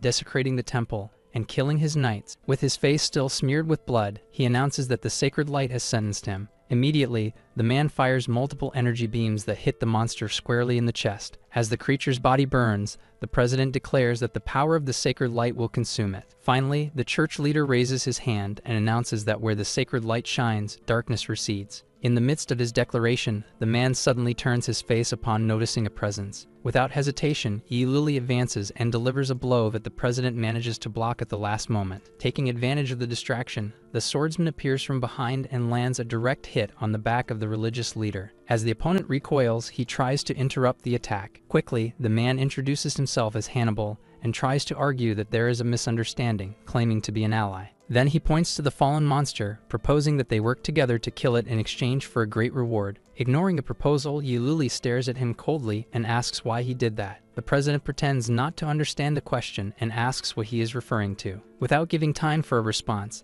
the young man charges again with a quick attack that hits him, sending him flying. With that, the swordsman declares that he no longer wants to hear and moves to finish the fight. At that moment, a system alert notification appears, warning that killing the president will result in mission failure. Even with the warning, Yiluli throws him against a wall while the man tells him to stop acting shamefully. Soon after, the two resume exchanging blows at high speed. Thus, the president blocks the attack and declares that Yiluli's power level is not sufficient to be his opponent. From a distance, Ah-Fei observes the confrontation and begins to prepare a fire attack. Immediately, the young man unleashes a powerful explosion of flames that completely engulfs the president. Soon after, he realizes that his mana is running low while maintaining the attack. Even after the onslaught, the enemy emerges from the flames and charges forward at high speed. Immediately, Yiluli and Luna converge on him for a coordinated attack. The energy auras of both clash in a powerful combined attack against the opponent. The final impact violently throws the president against the stone wall, ending the confrontation. As he watches the defeated enemy, Ah-Fei declares that killing him 100 times would still not be enough. At that moment, the giant monster looks in their direction and repeatedly murmurs the name Dim Sum. Yiluli repeats the name softly as the creature begins to cry. Then, a flashback begins, showing the girl trying to chase away small monsters in a forest. Soon, she approaches and realizes that one of the small ones is seriously injured. As she applies medicine, the young girl wishes that they could live in peace and introduces herself as Dim Sum,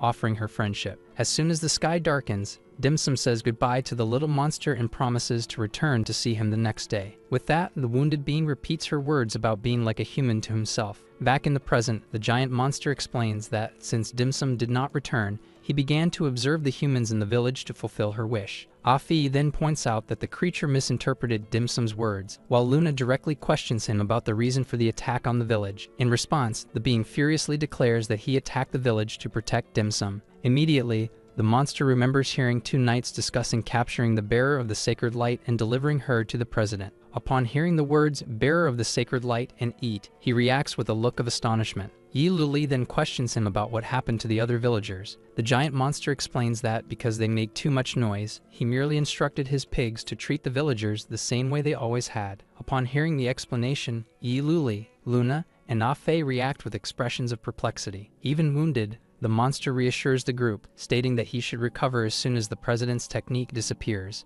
Ah-Fei then questions why, despite that, his body continues to disappear. Unexpectedly, the defeated body of the president rises and begins to emanate intense energy, surprising the group. With his hands together, the church leader activates a skill called Domain of Sacred Light. Immediately, the president expands the Domain of Sacred Light, enveloping everyone in a massive sphere of energy. Yiluli reaches out against the barrier in a last desperate attempt and moves forward to prevent the technique's completion. However, even managing to push him back for a moment, the effort proves futile as the president completes the invocation. With that, the spherical barrier closes completely, trapping Yiluli and separating him from his companions. Outside, Ah-Fei shouts for his brother, while Luna watches anxiously as he is affected by the power of the domain. Soon, a system window appears, explaining that the domain is a closed dimension that can only be undone with the death of one of the combatants. Inside the barrier, Yiluli takes a deep breath and prepares for the inevitable confrontation. The landscape around him distorts and transforms into a vast hall, adorned with a throne under a starry sky. Sitting on the throne, the president welcomes Yiluli and declares that there, all his sins will be purified. Without hesitation, Yiluli rushes forward at high speed to attack him directly. With a gesture, the president makes one of the spheres of light in the sky shine intensely. Immediately, a beam of energy descends from the sphere, violently exploding at the attack's location. Yi Luli manages to dodge at the last second, escaping the devastating impact. With his arm scorched, he questions whether those floating spheres of light can also attack. The president confirms, revealing that the galaxy of light is his ability, and sentences that there is nowhere to escape. Before disintegrating him, he expresses curiosity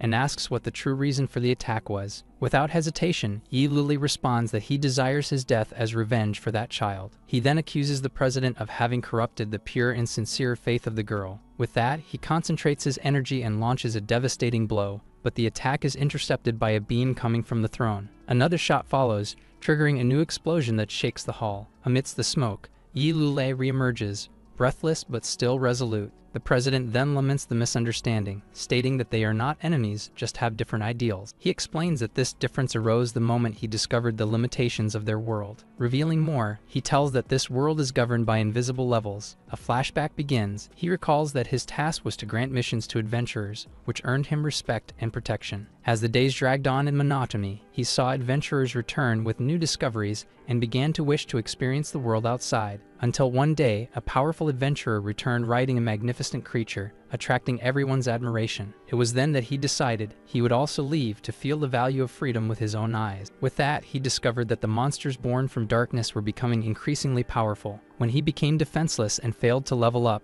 the sacred light finally granted him a revelation. Then, a small monster called Wolverat appeared before him. Thus, he realized that this kind of creature evolved by killing and consuming its own siblings to survive. Back in the present, the warrior concludes that the bearers of the sacred light were the answer he found, and the president confirms. Soon after, the religious leader reveals that he only chooses the most devoted disciples to become the perfect ingredients for his ascension. With that, the opponent claims that calling him a scoundrel, as Ah Fei did, would still be a compliment. Unfazed, the president justifies that the lives of his followers are a reasonable reward for having saved them from the monsters. As he concludes the conversation, the man of faith prepares to attack with a technique called Descent of the Sacred Light. In response, the warrior also prepares a counterattack with his rending blade. Immediately, he launches his energy attack toward the spheres of light. The strike hits the spheres in the sky, causing a series of explosions. With that, the challenger questions whether the spheres can indeed be destroyed, and irritated by the outcome, the president asks why he doesn't die obediently. Immediately, the enemy concentrates energy and molds it in his hand. Then he materializes a large spear of light and prepares it for the attack. With a quick throw, the weapon pierces the warrior's abdomen. Soon after, 3 more spears hit him, wounding him severely. Over the torn body, the president declares that he will achieve true freedom,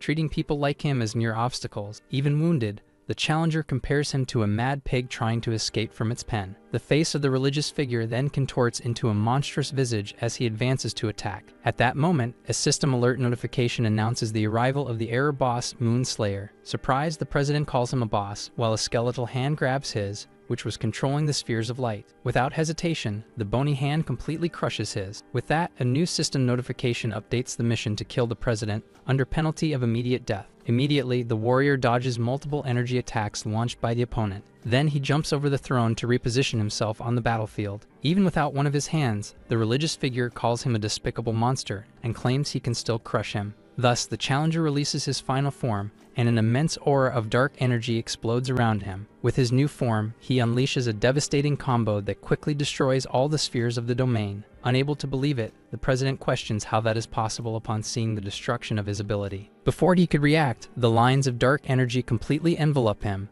With that, a great explosion disintegrates the president, while the warrior silently observes the end of the battle. Outside, the energy sphere begins to tremble as the duo watches, and as the barrier breaks, the young man celebrates the emergence of his brother. Then, the warrior emerges from the flames, returning to his normal appearance. Soon, the younger one praises him for defeating the boss alone, while the other promises to share the items he obtained. Next, the victor asks about the giant monster, and the brother explains that it stopped disappearing just before. With the girl's body in his arms, the creature continues to call her name. After that, the immense being turns and walks toward the temple, promising to take dim sum back home. With that, the young girl questions the warrior if her tasks have been completed. Then, a system notification appears, announcing the failure of the hidden mission and initiating a reset. And at the sound of a rooster's crow, the girl's eyes suddenly open. Soon she wakes up in her bed and offers a small morning prayer to the sacred light. Thus, with determination, the young girl prepares for another day that will be filled with the sacred light. Next, the girl grabs some medicine and rushes out to care for the little wounded pig. As she walks through the village, Dim Sum greets the villagers who salute her along the way, but one of the villagers warns her to be careful of the man-eating monsters in the mountain. Upon hearing the warning, the girl repeats to herself the words about man-eating monsters, and while walking distractedly, the young girl bumps into someone and falls to the ground. Soon, the village chief helps her up, accompanied by a temple knight. With that, the chief asks the knight, whom he calls my lord,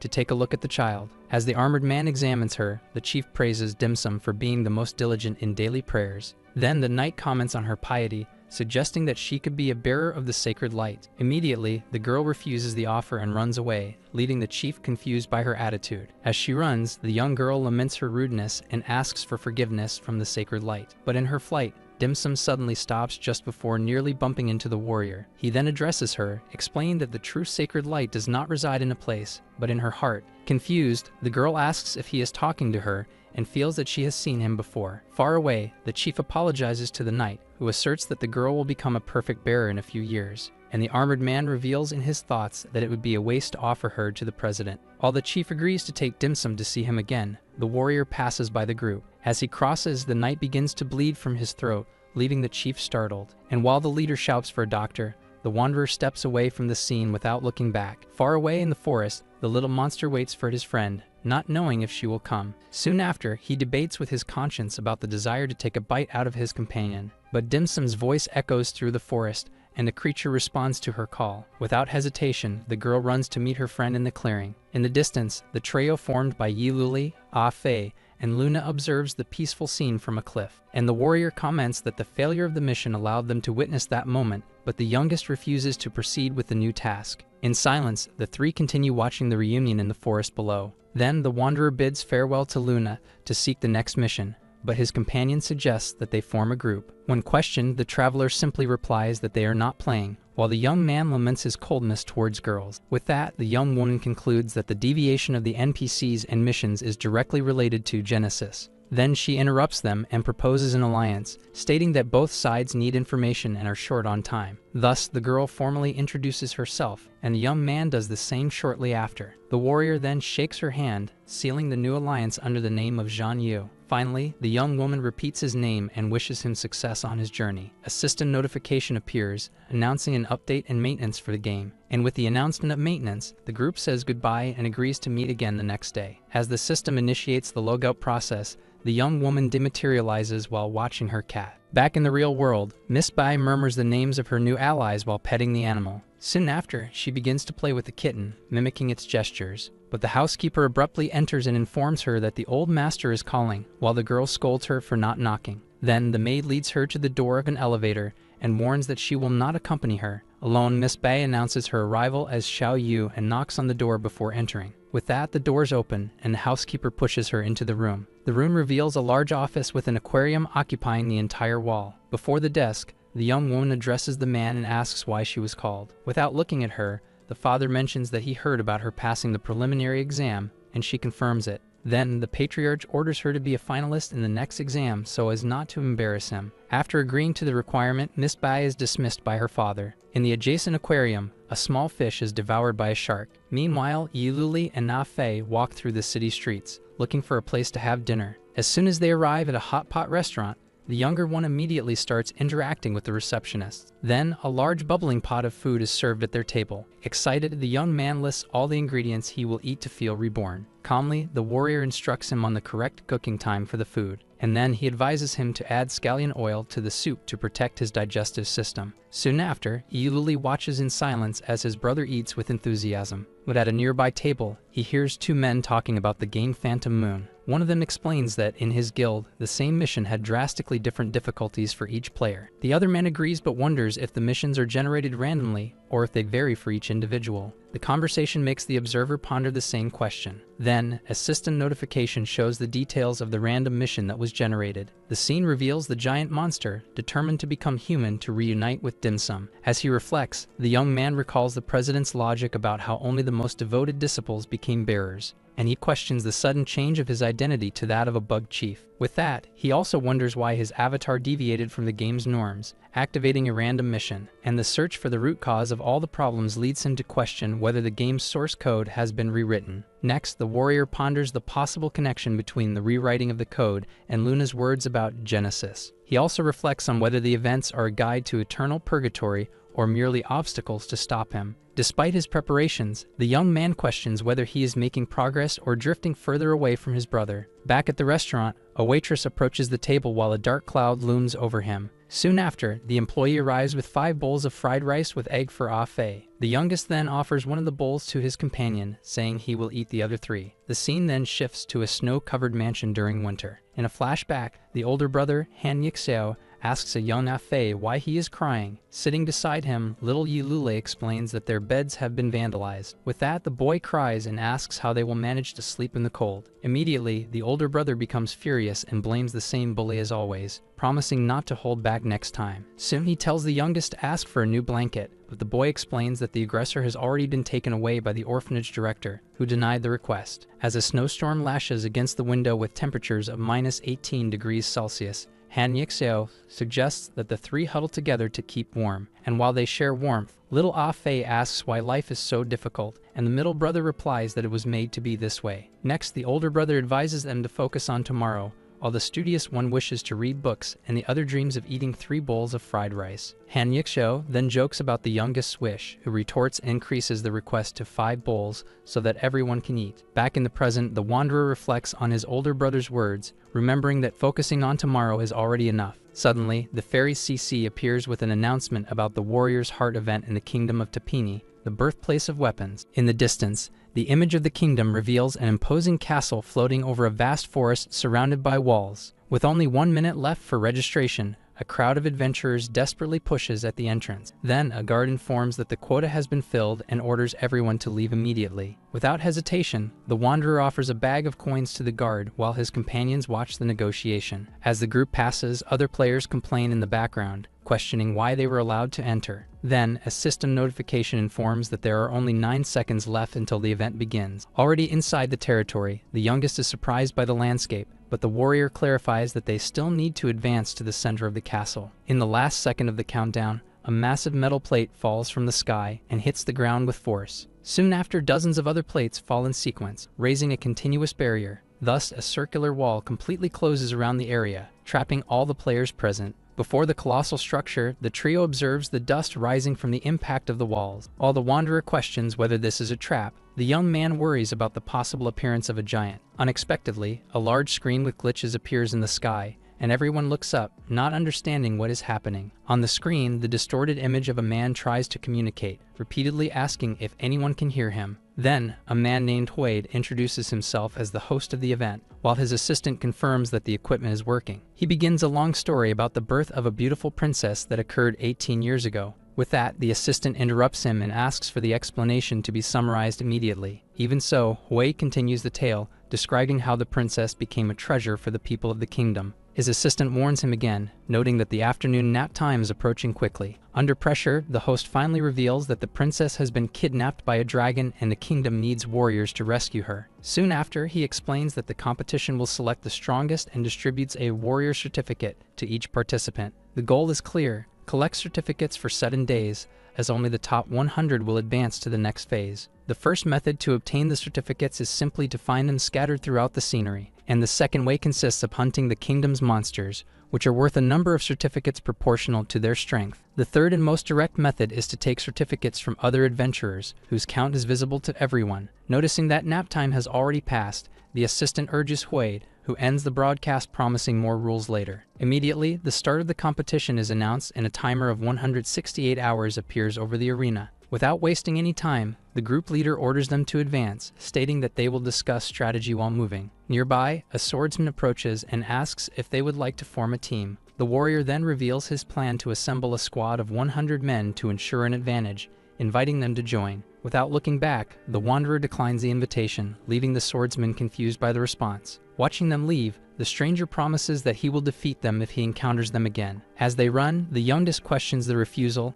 and the companion responds that simply increasing the number of members is not a good strategy. He then completes his reasoning, explaining that although there are many fish, small sharks are still the hunters. Suddenly, a system notification congratulates them for completing a random mission and announces the distribution of rewards. The prize is a mythical grade item, a group certificate that grants attribute bonuses and special skills for the team. Soon after, the Wanderer faces a giant gorilla monster, adding the 15 certificates from the creature to his own. At the same time, the agile young woman moves through the forest and manages to increase her certificate count to 11. Meanwhile, the mage unleashes a powerful fire explosion that defeats multiple enemies, raising his count to 6. With that, the trio gathers on a tree branch, displaying their new certificate counts. Upon spotting a rhinoceros monster worth 10 certificates, the young man offers to take care of it alone. At the moment he prepares his fireball, another girl also seizes the opportunity to launch a similar attack. Her strike hits the monster first in a massive explosion, defeating it before the young man could act. Furious, the young man confronts the unknown girl, accusing her of stealing his warrior certificate. But the girl repeats his words in a challenging tone. Surprised, the mage hears her claim that she found the target first,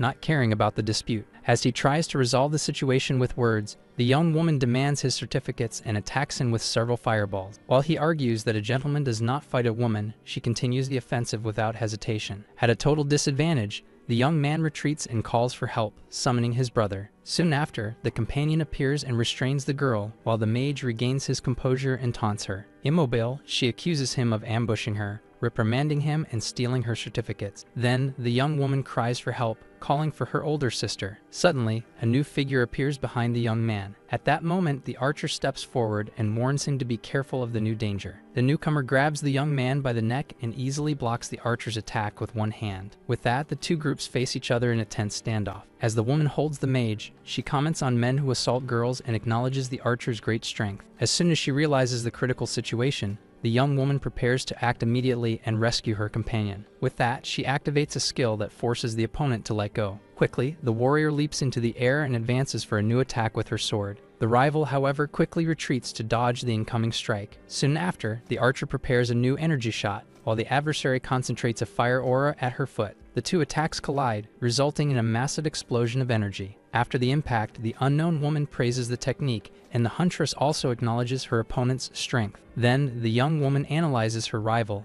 deciding that she needs to create an opening to force a mistake. To do this, she launches a circular energy attack that advances along the ground toward the duo. The woman and the young man leap into the air to avoid the strike. Seeing them suspended, the archer identifies the gap she was waiting for and prepares for the next move. Unexpectedly, the rival uses the mage as a shield, interrupting the advance of the offensive. Taking advantage of the hesitation, the enemy quickly advances and lands a direct kick on the huntress. At that moment, the leader supports the young woman, who apologizes for not being able to save her companion, while the opposing girl reveals that her older sister was a professional player. Even with the archer wanting to try again, the opponent states that the outcome of the confrontation would not change. With a gesture, the woman interrupts the discussion, saying that she is not interested in fighting the huntress. Then she points directly at the leader and challenges him to a fight. The warrior then asks his ally to recover while he takes on the battle, and she warns him about the opponent's strength. Praising the decisive attitude, the rival uses a trapping technique to imprison the mage in an energy cage. With the boy neutralized,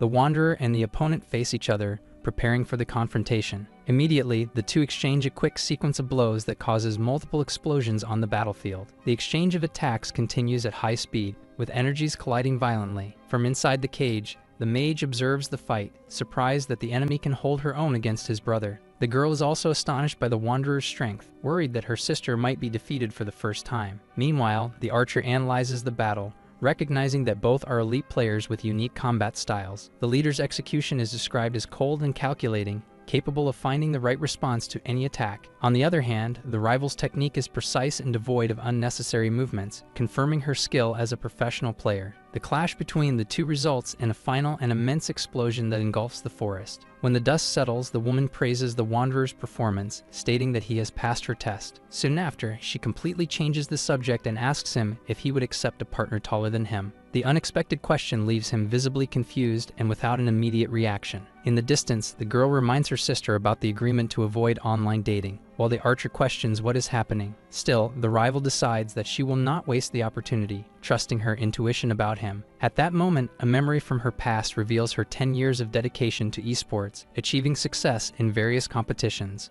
Another memory shows that by focusing solely on games, she never had the chance to experience a romance. Based on her experience with virtual stories, she declares that the Wanderer is the ideal partner she has been looking for. With that, the woman asks if he accepts to start an online relationship and launches an attack that cracks the ground. The warrior stares at her in silence and responds to the proposal with a single, straightforward word. The rejection leaves her in shock, while the battlefield remains destroyed between them. At that moment, he frees the mage, who suggests that a girl with initiative would be a good partner for his brother. The revelation that the Wanderer has never dated further piques the opponent's interest, who classifies him as an innocent man. Suddenly, she reacts as if struck by Cupid's arrow, questioning whether this could be a romantic feeling. Startled, her younger sister screams upon seeing that she has indeed been hit by an arrow. The woman looks at her shoulder and realizes that the projectile is real, understanding that this is not a figment of her imagination. Without warning, both groups find themselves completely surrounded by dozens of other players emerging from the forest. In front of them, a veteran with 74 certificates leads the group, displaying his count alongside his followers. With a smile, the group leader announces to his followers that they have found new prey for the attack. He then claims the woman with the most certificates for himself and releases the other targets to his men. Quickly, he Luli instructs Ah Fei to prepare to break the encirclement and send a signal to Luna. At that moment, the hostess becomes irritated that they have ruined her event, while her younger sister asks her to tend to her wound first. With a determined look, the commander finally orders the attack to begin. Unexpectedly, a massive pillar of red energy descends from the sky and expands across the clearing. The sudden light leaves all the players confused, unsure if this is one of the opponent's abilities. Soon after, someone points to the sky, where the system screen reappears, dividing the scene. In the projection, the assistant tries to hurry Quaid, who tells him to explain so as not to disturb his nap. As soon as he takes command, the assistant announces that he will explain the new activity, created to increase the difficulty of the competition. Shortly after, he officially announces the start of the activity, Catch the Blues and Avoid the Reds in the Kingdom of Tapini. In the explanation, it becomes clear that the map will now have blue zones with blessings and red zones with random penalties. With that, the spokesperson concludes the broadcast, wishing good luck to all the warriors. Upon realizing they are in a red zone, the group decides that survival is more important and immediately retreats. Then, a system notification reveals that the penalty of the zone is time and space interrupted, teleporting everyone randomly. While Ah Fei asks what to do, the strategist states that it is too late to escape, as everyone is enveloped by the light. Thus, Yiluli instructs her companions to prioritize the certificates and to regroup in the central area if they get separated. Soon after, the teleportation is activated, and all players in the area disappear in columns of energy. Next, a system update shows that the remaining time is 152 hours, with 8,087 players in the competition. In a new location in the forest, the coordinates of one of the competitors are displayed on the system screen. Nearby, a series of violent explosions echo through the woods, indicating a battle. Soon, the woman with purple hair appears victorious over the fallen players, while one of them begs for his life. Even when the defeated player offers money in exchange for mercy, she stares at him in silence. Without hesitation, the warrior delivers a powerful punch that finishes the player with the impact. With her certificate count now at 231, she comments that he deserved what happened. Shortly after, she laments not having exchanged names with Yi Luli and begins to plan the names of her future children. Meanwhile, elsewhere, Ah Fei and the girl with red hair formally introduce themselves after being teleported to the same location. Then both comment in surprise about how well they got along, forgetting the fight from a few minutes ago. Next, the two begin to train together, launching fire attacks at each other amidst the forest. During the training, the girl teases Ah Fei, saying that fate brought them together so she could defeat him. While dodging, the young man tries to argue that it was all a misunderstanding, but realizes he needs a plan to stop her. Thus, when she attacks him demanding his certificates, he suddenly has an idea to resolve the situation. With a shout, the young man interrupts her mid-advance, making her stop just a few meters away. Soon after, he proposes a truce so they can exchange information about their siblings and their compatibility. The proposal piques the interest of his opponent, who questions what he means by compatibility. Sitting around a campfire, the two discuss which brother to find first, with the young man insisting that finding his will solve everything. Meanwhile, in another location, Luna observes the night landscape, realizing that the map and communication functions have been cut off. With that, she laments being alone once again,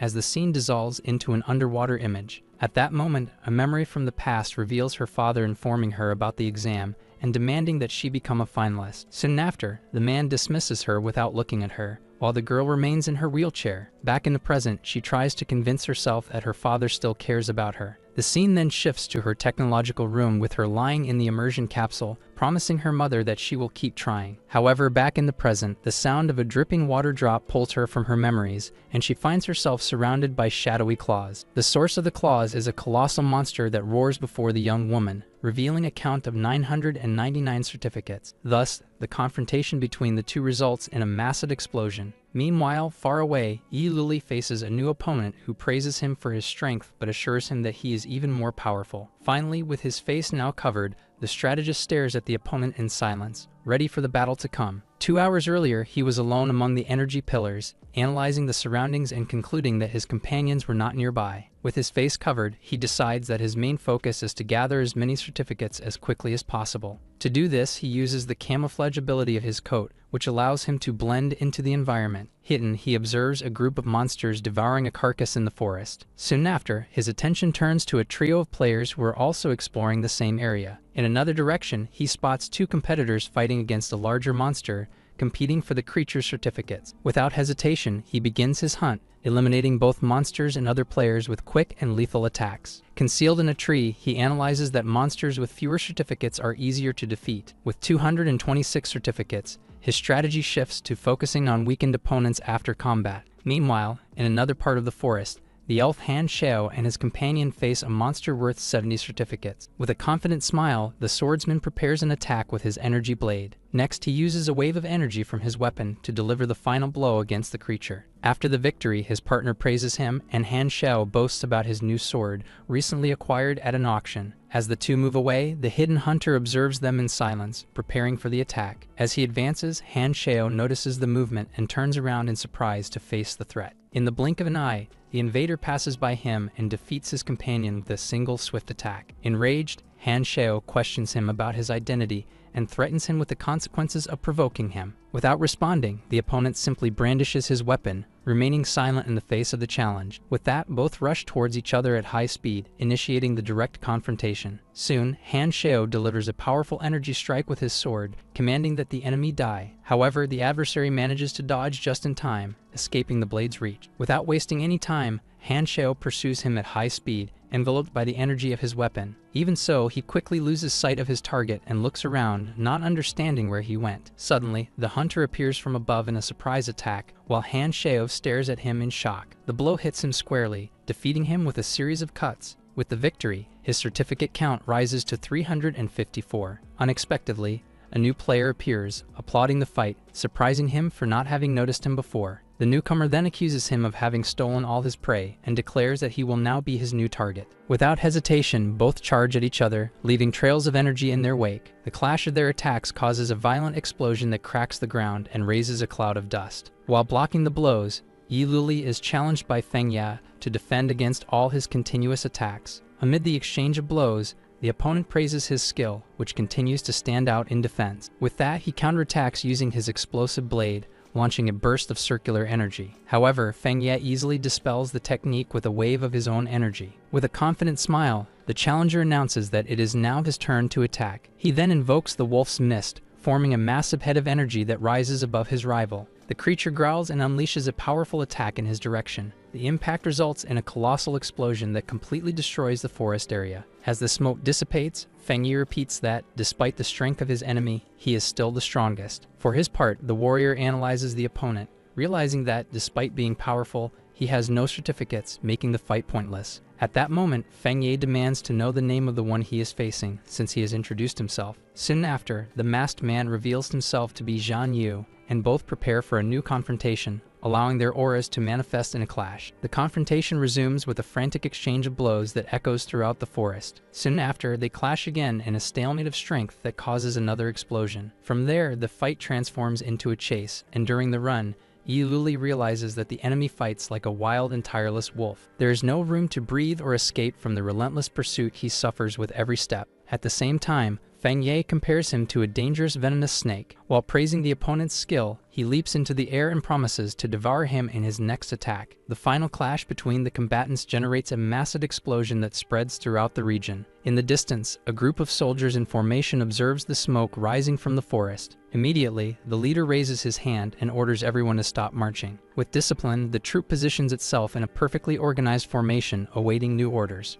Then the commander addresses one of his men, ordering him to retrieve number 4 to avoid further problems. As the archer disappears to carry out the order, the rest are instructed to maintain formation and continue advancing. After the explosion, the rivals face each other amid the dust and destruction of the forest. The silver-haired warrior analyzes the opponent, noticing that he is starting to make mistakes and does not seem prepared for a long fight. At that moment, Feng Ye smiles, commenting on how fun and invigorating the confrontation is. As he advances for a new attack, Yi Luli dodges, judging the movement too slow. Thus, he takes advantage of the opening and manages to land a direct hit on the enemy. Suddenly, he realizes that something is wrong, as Feng Ye is enveloped by a new aura. In an instant, the opponent counterattacks with renewed speed and strength, forcing the warrior to block the blow. He is thrown against a tree, noticing that his rival grows stronger the longer the fight goes on. Soon after, Feng Ye confirms the suspicion and reveals his passive ability, which increases his attack power with each damage taken. With a leap, he dives towards Yi Luli, ready to exchange his pain for a fatal blow. The attack results in a new and violent explosion that shakes the entire combat area. As the smoke clears, the swordsman emerges running, distancing himself from the impact site. During the escape, he concludes that the enemy is not simple and tricked him into activating his ability. The pursuit continues, leading him to decide that he will need unconventional methods to win. The frantic chase finally brings them to the edge of a cliff in front of a massive waterfall. Nearby, Yi Lulai encounters 2 monsters that surround him in a clearing. In a matter of seconds, dozens of other identical creatures emerge from the forest, closing in. Without hesitation, he uses the hunting blade, launching multiple energy attacks against the group. In the distance, the opponent observes the scene and recognizes the name of the skill with surprise. After the combo defeats the monsters, Yi Luli's advance is intercepted by Feng Ye's blockade. This causes the clash between them to generate a massive explosion of energy that cracks the ground. The force of the impact spreads along the edge of the cliff, causing a new wave of destruction. Amidst the dust, the young warrior questions how his rival could know that skill. The hunter then reveals that he possesses the same technique as a limited-time event boss.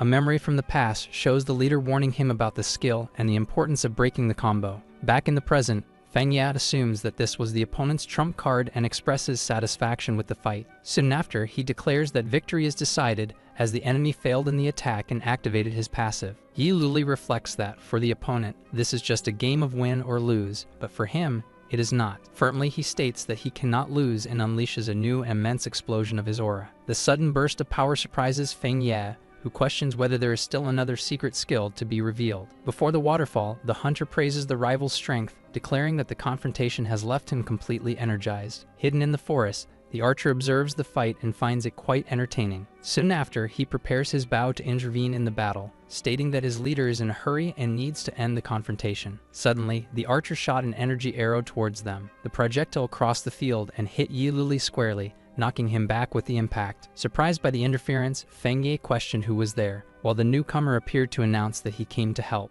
In response, the wounded warrior activated a skill that created a massive whirlwind of energy around him. Soon after, the rival took advantage of the explosion from the technique to throw him off the cliff and disappear into the water. Already at the edge of the precipice, the archer asked why the number of certificates did not increase, noticing that the opponent survived. With a smile, he insinuated that the enemy was deliberately allowed to escape by using a fleeing skill instead of an attack. Then the archer offered to take care of that prey if his companion no longer wanted it. Unwilling, the swordsman attacked the archer, declaring that the prey was his, but had his strike blocked. After the brief clash, the archer stepped back and warned that they needed to leave to avoid injuring the leader. Even reluctantly, Feng Ye looked in the direction of their escape and promised a new battle against Yi Lulai in the future. Meanwhile, Ah Fei and little Chili walked through a forest under the moonlight while she laughed at a story. The girl then asked if it was true that his brother was so perfect, and the young man replied with a regional slang that made her laugh. Suddenly, the conversation was interrupted when they both heard a sound coming from a nearby bush. From the vegetation, a goblin jumped towards them with a sword in hand. Immediately, Ah Fei prepared for combat and asked his companion to hide behind him. However, the girl pushed him aside and ordered him to step back, taking the lead in the fight. With a single gesture, she unleashed a tornado of fire that incinerated the monster completely. After the battle, she turned to Ah Fei and asked why he was on the ground,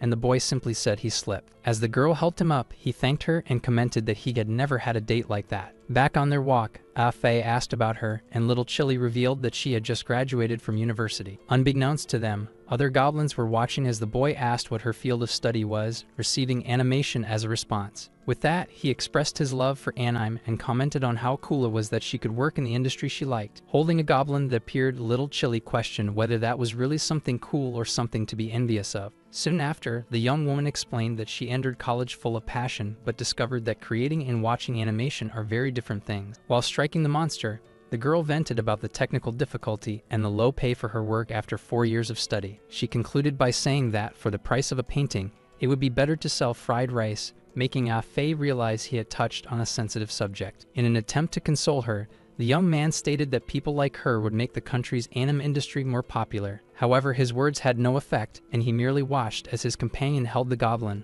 unsure of what to do. With a swift motion, little Chili used her flames to incinerate the goblin she was holding. Silence enveloped the environment, leaving Ah-Fei unsure of how to continue the conversation. Not knowing what to say, he scratched his head, clearly uncomfortable with the situation. At that moment, an unknown creature emerged from the water, interrupting the tense atmosphere. The two turned around in surprise, with the young man questioning what that monster was, while the girl noticed its high value and certificates. The creature merely looked in their direction with a distorted face. Then, the monster opened its mouth and released a powerful wave of energy. Ah-Fei immediately shouted for little Chili to run, but she remained frozen. Caught off guard by the force of the attack, the two simply fell to the ground. Ignoring the fall, the creature began to weave threads of energy around it. The threads of energy advanced and connected to Ah-Fei and little Chili, merging their appearances into one. Soon their new form opened its eyes. Not understanding what had happened, the voices of Ah-Fei and little Chili came from the same body, asking where they were. Suddenly, the water around the merged body exploded into a massive column. From the waters, the previous monster resurfaced and asked if they liked the new clothes they had been given. With a smile, the creature explained that it did that just to make them look more beautiful. Then, the being showed off amidst the column of water it had raised. Behind it, an even larger and more grotesque monster appeared, while the two were invited to have fun. Frightened by the sight, they tried to move away to put distance between themselves and the creatures. However, the body did not obey, and they stumbled in the water, questioning the lack of control. Fallen, they looked at their own hands, beginning to understand the terrible situation. With that, the final realization came when they noticed they now shared the same body. Confusion set in when one hand touched the wrong place, leading to a discussion about getting out of each other's body. Then, the monster ordered them to stop fighting and used a force that began to pull them closer. The lack of coordination made them stumble again, with one blaming the other for the wrong direction of the movement.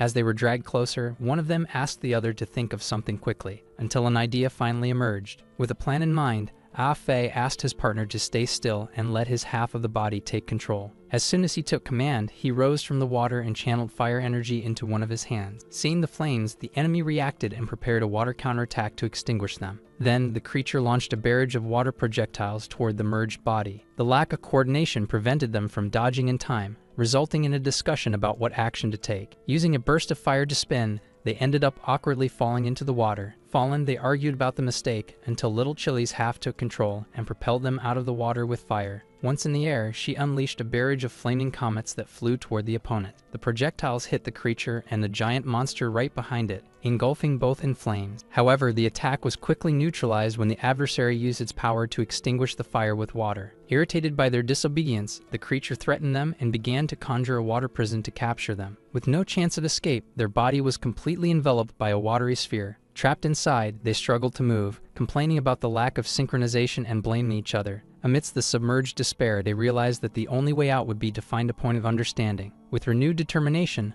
Ah-Fei's voice asked for his partner's hand, and they finally joined their palms in an act of cooperation. The union of their hands generated a massive explosion of fire that completely destroyed the water prison. Now in sync above the water, they both agreed to cooperate and anticipate each other's movements. In response to the scene, the monster shouted that they were not allowed to rise. Without hesitation, the creature initiated its technique once more, weaving threads of energy in their direction. With perfect coordination, the merged body began to dodge the attacks, alternating directions and increasing speed. Amid the movements, one of them commented that it looked like a dance, while the other suggested they play some music. As soon as Ah-Fei requested a song, the fairy CC appeared and began to play a tune that both immediately approved. To the sound of the melody, the fused body moved in a dance rhythm, smoothly dodging all attacks. Totally synchronized, they unleashed a powerful combined attack that advanced against the monster. Surprised by the force of the blow, the creature merely watched in denial as it was struck directly. With one last scream, the being was completely disintegrated by the explosion, while the music continued to play. Soon after, elsewhere, a gigantic creature emerged from the waters,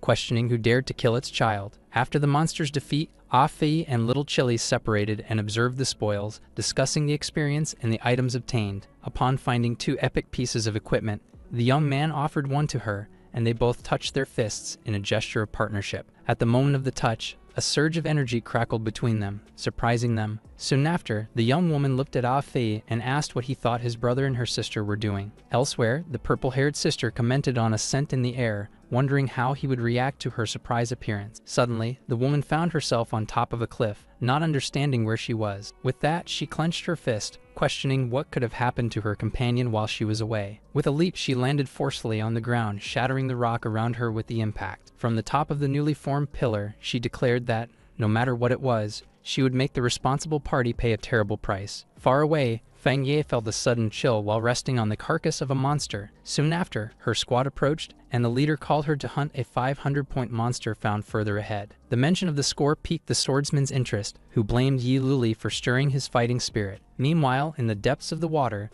the remains of Yi Luli's skeletal body floated inert. Despite being conscious, he found himself completely unable to move his body. In his mind, he recalled the moment he was pushed off the cliff by Feng Ya and her assistant. As he fell, his vigilance was focused on the water's surface, ready for a counterattack from his pursuers. However, he was caught off guard by an attack from a lake monster that bit him from behind. With the bite, the system notified him that his body had been contaminated with the creature's poison. Even believing it to be an ordinary monster, he felt his entire body go numb in less than a minute. In those circumstances, he could only turn into a skeleton before losing consciousness, while the fish were drawn to the blood. Already adrift as a skeleton, he noticed the sound of the current growing louder, sensing that another trial was coming. Soon after, his body was caught by a whirlpool that formed on the water's surface. The force of the current violently pulled him to the depths of the lake. Sitting in a cave, he celebrated being able to move again, but immediately questioned where he was. As he stood up, Yululi observed the vast cave with multiple holes in the walls, assuming he was at the bottom of the lake. Examining one of the openings, he noticed that the scratches indicated they had been dug by a huge monster. Based on the scale of the place, he concluded that he was in the lair of a high-level monster or a large group of them. Deciding not to wait passively, he prepared a potion to recover and leave immediately. As soon as he recovered, he began to explore the cave until he spotted a light coming from the end of one of the tunnels. Upon entering the tunnel, he found a chamber filled with green monster eggs that pulsed slowly. While observing the place, something resting on one of the eggs caught his attention. Crouched beside the egg, Yi Luli recognized that the object was Luna's sword. Without hesitation, he used his own blade to cut the egg and free the warrior, who was unconscious inside. Back in her human form, he held her in his arms and tried to wake her up. With her eyes half open, Luna recognized him and whispered his name. Suddenly, her expression changed as she looked up and warned him of an imminent danger. Right above them, a gigantic monster with multiple limbs descended from the cave's ceiling. Without hesitation, the creature leaped from the ceiling and attacked Yi Luli directly. With a quick movement, he blocked the massive punch of the monster with his blade. As he struggled to withstand the weight of the blow, Luna asked to be placed on the ground quickly. Soon after, the monster recoiled and prepared an attack with all four of its arms. To retaliate, Yi Luli unleashed a powerful wave of energy from his sword. The attack repelled the creature, giving him time to place Luna on the ground and return her blade. Already on his feet, the warrior questioned how she had encountered a monster of that level, but Luna replied that she couldn't remember. From a distance, the creature accused them of having stolen its child.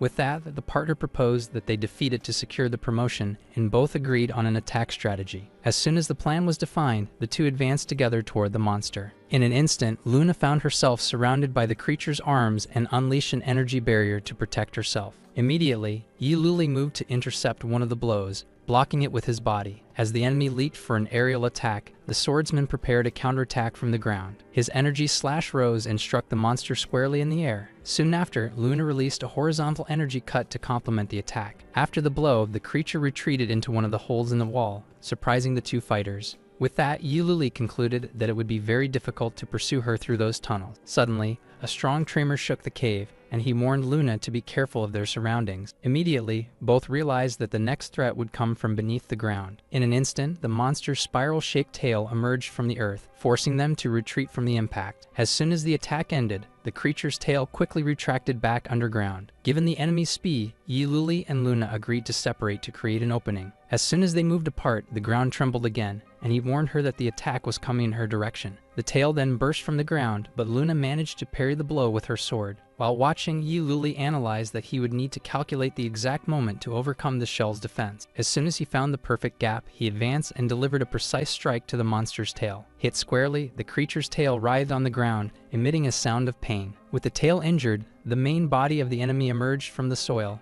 and Yululi warned Luna to be careful. In a fit of rage, the creature smashed the ground with immense force, destroying everything around. Now together, the swordsmen offered to handle the attacks while she recovered from the battle. Before them, the monster rose imposing, preparing for the next onslaught. As soon as the enemy attacked with its arms, Yululi dodged the first blow and prepared for the next. Soon after, their energy attacks collided against the creature's defense in a massive clash. 2 hours later, the battle continued, and the two commented on the immense resilience of the opponent. As they observed the exhausted enemy, Luna remarked that it must be close to its limit. Hearing the comment, the monster insulted them for their arrogance and ignorance. In an unexpected move, the creature grabbed one of its own eggs, putting the two on alert. With that, the enemy absorbed the energy from the egg and fully recovered, to both of their surprise. Fully restored, the monster declared that their despair was just beginning. Then, the creature began to spin and release an area-wide wave of energy, prompting Yululi to alert his partner. The energy hit both of them squarely, distorting their perception of their surroundings, and so the distorted scene changed to the interior of a cafe where a cup of coffee was being prepared. Soon after, a waitress delivered the drink to Yululi and a figure identical to him, who thanked her for the service. Then, after receiving the coffee, the two remained seated in silence for a moment. Then the other figure stated that the young man already had an idea of the answer he was seeking. However, in response, he declared that as long as there was a chance, he would never give up. While flipping through a book, the figure recalled the brothers' journey and questioned whether the long lack of news might be a bad sign. However, the warrior countered that the journey was not in vain, as they had obtained a lead on the infernal purgatory with Wu Yu. Suddenly, the figure slammed the book shut and asked how long he would continue lying to himself. Thus, he reminded him that this was merely a game made of codes and that he should inherit his older brother's will. In light of those words, the young man remained silent with his gaze lowered. With a hand on his shoulder, the figure advised him to wake up and not forget his own dreams. Moreover, he reminded him of his true goal, which was to open an orphanage for children. Finally, he concluded that his place was not having fun inside a game. In a swift motion, he grabbed the figure by the collar, identifying it as a heart demon created by the monster. And as the illusion shattered into pieces, she questioned whether it was truly false, or if it was he who was fleeing from reality. Soon after, as the illusion faded, the young man declared that his dream of an orphanage was for 3 people, and that he needed to protect the most important ones. Back in reality, the creature couldn't believe he had managed to escape the illusion. With that, all his fingers were ripped off in a single blow. Still in agony, the enemy questioned how he had managed to free himself so quickly from his attack. Immediately, the young man used a potion to free Luna from the illusion, who, in her vulnerable state, called for her mother. Observing the scene, the monster taunted them, questioning if they had escaped out of fear of themselves. But in response, the two exchanged a glance, preparing for the final battle. Soon after, both charged forward and launched a combined energy attack against the adversary. Meanwhile, the young woman delivered a series of quick cuts, while her companion prepared a massive energy strike. Thus, the two attacks merged and struck the creature squarely, creating a large explosion of energy. However, contrary to what the monster expected, they fought with even more ferocity after escaping the illusion. So intense was the force of the combined attack that it pushed the creature back. Irritated, the aberration decided to engage in a battle of attrition and grabbed another of its eggs to recover. However, to stop it, the swordswoman shouted that it shouldn't even dream of that, and launched a powerful energy slash. Thus, the circular attack flew at high speed and severed one of the monster's arms before it could reach the egg. But angered by the injury, the enemy decided to retreat to one of its holes. However, shortly after, the hunter appeared behind the creature, questioning its intention to escape. With a single blow, he finished off the threat, which fell lifeless to the ground. After the victory, they both touched hands, and he apologized for taking all the points from the kill. As they planned to leave, the young man promised to help her accumulate points in the 2 days remaining. Suddenly, a mysterious voice questioned them if they had permission to leave, as they both looked around in confusion. Despite having received the points, he noticed that the voice came from the monster's corpse, whose belly began to move. Gradually, the area of the stomach started to pulse until a hand covered in green slime tore through the flesh and emerged. With a laugh, a new creature with multiple arms emerged from the corpse, celebrating its newfound freedom. Soon after, the new enemy turned its attention to the two players. Without hesitation, the creature charged towards them, questioning if they were the ones responsible. Quickly, the aberration kicked Luna, causing her to be taken down. With a single movement, the monster hurled her against the ground, creating a large explosion of debris. Then, the warrior attacked with his sword, but his strike was blocked by the creature's arm. In response, the aberration opened its mouth and fired an energy sphere that exploded upon hitting its target. Finally, while stretching, the new creature called them weak and commented that the previous monster deserved to die if it was defeated by them. Suddenly, the monster poked its own ear and asked how long the two intended to stay on the ground. Then it stomped its foot on the ground, lifting all the stones around. As the fragments rose, the warrior unleashed a slash while her partner advanced with multiple strikes. They attacked simultaneously, but the creature simply extended an arm and stopped each of their blows with a hand. Then, declaring that it was boring, it threw both of them to opposite sides with a simple motion. Shortly after, the being turned to the huntress, claiming to have lost interest and offering one last chance for them to attack. With that, it explained that the fight for survival was the best appetizer, while the companion was already preparing to accept the challenge. Thus, she took a deep breath and advanced with her technique towards him. Next, she executed her moon wheel ability, but the enemy merely asked if that was all, and as the disc flew straight past, it declared that the chance had ended, but the young woman commanded the energy to return. Immediately, the luminous circle changed direction and came back. However, the creature realized that this attack was merely a distraction, noticing that the real threat was coming from behind. Taking advantage of the opening, the hunter appeared, but was interrupted by the slime expelled from the enemy's mouth. Soon after, the backstab ability was activated, appearing from behind and landing a critical hit on the deformed body. With a precise attack, the being began to fall, confirming that their plan had worked. However, the adversary snapped its fingers, sucking the energy from a nearby egg. Thus, with its body renewed, it praised the joint offensive, while the duo understood that it could use the eggs to recover. In front of the field filled with cocoons, they realized that as long as they were there, the creature could not be defeated. Then, the monster commented that the two were much more efficient together than apart. Soon after, it declared that this would be the last time they fought as a team, as it would separate them to make them feel despair. With that, it activated its duplication ability and split into two identical copies. Immediately, the clones advanced and attacked the duo with a simultaneous and explosive charge. While blocking one of the blows, the hunter noticed that the power had diminished, but the resistance was still difficult. However, each copy focused on a different target, forcing them to defend themselves separately. At that moment, he shouted for his ally, but she asked him not to worry while the enemy taunted him for the distraction. Taking advantage of the opening, the monster struck hard and sent the young man flying with a powerful blow. Even after being hit, the young man displayed a slight smile that left the adversary confused. Then, mid-air, he activated his Hunter's Blade ability,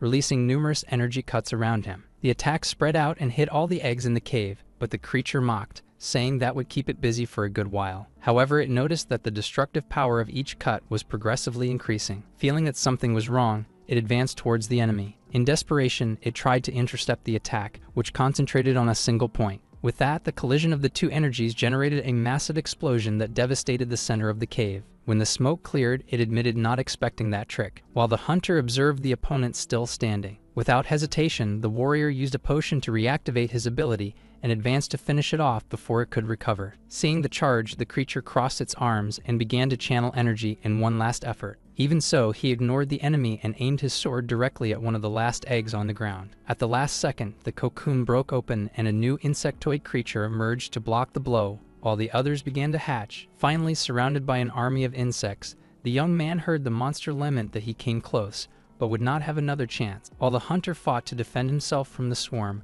the main creature watched from afar. Then, the monster laughed, stating that its opponent's ability was powerful but useless if interrupted at the start. Next, it sat on one of the insects and said it would enjoy the scene of him being surrounded. Even outnumbered, the warrior continued to cut down the creatures advancing towards him. On the other side, the copy relentlessly attacked the swordswoman, who blocked the blows with her blade. With a continuous assault, the enemy managed to overwhelm the young woman's defense. Soon after, it landed a direct hit that sent her flying. After colliding with the cave wall, the girl fell to the ground, injured and gasping for breath. Then the adversary approached and taunted her, saying that separating them was easy and questioning if she could retaliate alone. Shortly after, it stated that there was nothing more disappointing than a prey that does not strive to survive. With difficulty, the warrior leaned on her sword and apologized for making the monster lose its mother as soon as it was born. For a moment, the being fell silent and then began to laugh uncontrollably. At that moment, it asked if her strategy was to kill it with jokes, and called her trash for feeling guilt instead of fighting. Still laughing, it offered to break tradition and tell her about the survival laws of its race.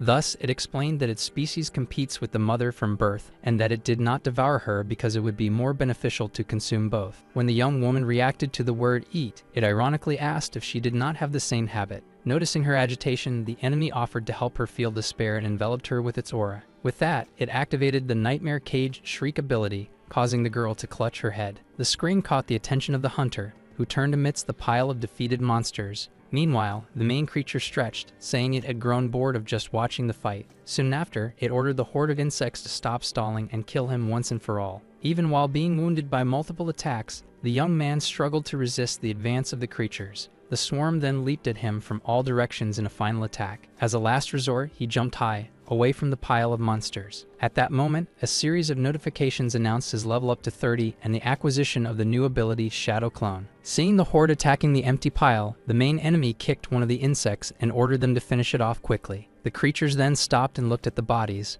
questioning where the person had gone. The monster became enraged upon realizing that its food had been stolen, while the insects stirred around. Suddenly, a new figure appeared in the distance, and the creature challenged him, asking if everyone wanted to face him. To their surprise, the new figure was a clone of the hunter, who faced the adversary with the same stance. Immediately, the reflection unleashed its own energy cuts, decimating the insectoid creatures in its path. At that moment, the main being observed the scene, questioning how this was possible if the rival was supposed to be dead. Realizing that the number of cuts was a threat, he desperately ordered them to stop him. Even with the order, the attacks converged and completely enveloped the monster that was on the pile. Soon after, the accumulated energy exploded, releasing a wave of power that engulfed the entire cave area. When the smoke cleared, the warrior and his clone were revealed side by side after the combined attack hit the target. As his body disintegrated, the enemy refused to believe he had been killed by one he considered trash. However, in his last moments, he remembered that as long as his doppelganger was alive, he could be reborn. Meanwhile, the other creature knelt before the young woman and begged for forgiveness. Then he bowed to the ground, offering to become her loyal slave and follow all her orders. After she said it wasn't a bad idea, the being thanked her and promised to prove his worth with his own life. Suddenly, the warrior's hair changed color, and she interrupted him, asking who was speaking to him. Before he could react, a crescent moon symbol appeared, and an attack was launched against him. As soon as the battle ended, a system notification announced the end of the event and summoned all players to the central gate. Elsewhere, a group celebrated the outcome, commenting on the difficulty of the challenge and the scores of their members. Meanwhile, Ah Fi and Little Chili remained seated in tense silence before the woman with purple hair. Suddenly, the hostess slammed her hand on the table and stated that there was something wrong with the behavior of the two. Soon after, the young Chili offered to help Ah Fi gather information about his older brother. Upon hearing this, the boy panicked, and the woman explained that his relative had been ambushed on his way to meet her. Still incredulous, Ah Fei refused to believe that anyone could defeat him, but his friend reminded him that his sister's intuition was always accurate. The purple-haired observer then grabbed the boy's shoulder, agreeing that the man she had chosen was indeed extraordinary. Completely terrified, Ah Fei screamed internally, calling for help from his second brother. At that exact moment, the hunter arrived carrying his partner, being called husband by the woman with the intense gaze. On his back, Luna asked to be put on the ground, but the young man insisted that she not exert herself. The mysterious purple-haired woman observed the interaction between the two with a calculating expression. Soon after, she advanced toward the newcomer, but was held back by Ah Fei and his sister, who asked her to calm down. Ignoring the two, the woman formally introduced herself to the warrior, saying her name was Hua Jiao. She then declared that she was his future wife and his one true destiny. The unexpected statement left the entire group in a confused silence, with Ah Fei hiding behind his brother. Suddenly, a voice from the central gate caught the attention of all the gathered players. The presenter Huade congratulated the warriors for passing the competition and announced that he would reveal the list of the top 100. Soon after, the scoreboard revealed the rankings, with members of the Daybreak Guild dominating the top, followed by Yi Luli, Hua Zhao, Luna, and Passerby King. The players in the crowd were shocked by the score of the first place, questioning who that god was. Shortly thereafter, one of the players pointed to a nearby group and identified them as the Daybreak Guild. While one of the curious ones expressed surprise, his companion scolded him for not knowing the famous team. Then the guild symbol appeared, while it was explained that they were the third strongest in the entire server. It was revealed that the main numbers were professional players from the Daybreak Club with multiple victories in other games. At that moment, a participant wondered who the infamous Yi Luli was, the only person to break into the top 3 and disrupt the group's dominance. Nearby, Huajiao flirted with the boy, but he dismissed her, stating he had no intention of dating. Soon after, the hunter recognized the Daybreak Guild, recalling the warrior Feng Ya, one of its members. Then the presenter congratulated the top 100 and released an experience reward, causing many to level up. With that, the entire group of the protagonist advanced several levels at once. Then, Wade announced that the selection was not yet over and asked everyone to cross the portal to the second phase. Excited about the prize, the players hurried towards the portal for the next stage of the competition. On the other side, they were welcomed by a large hall with a matrix of magical teleportation. As soon as they arrived, everyone was transported by beams of light to separate platforms. Immediately, each one was isolated and positioned on floating platforms over an abyss. Confused, the warriors began to question where they were and why they had been separated from their companions. Suddenly, a new host with a box on his head appeared on a pillar of light in the center of the hall. At that moment, the Master of Ceremonies introduced himself and explained that the second phase would be an intelligence test in the form of a detective game. Shortly after, he announced that he would distribute cards with identities and clues to each player. The young man then received his card,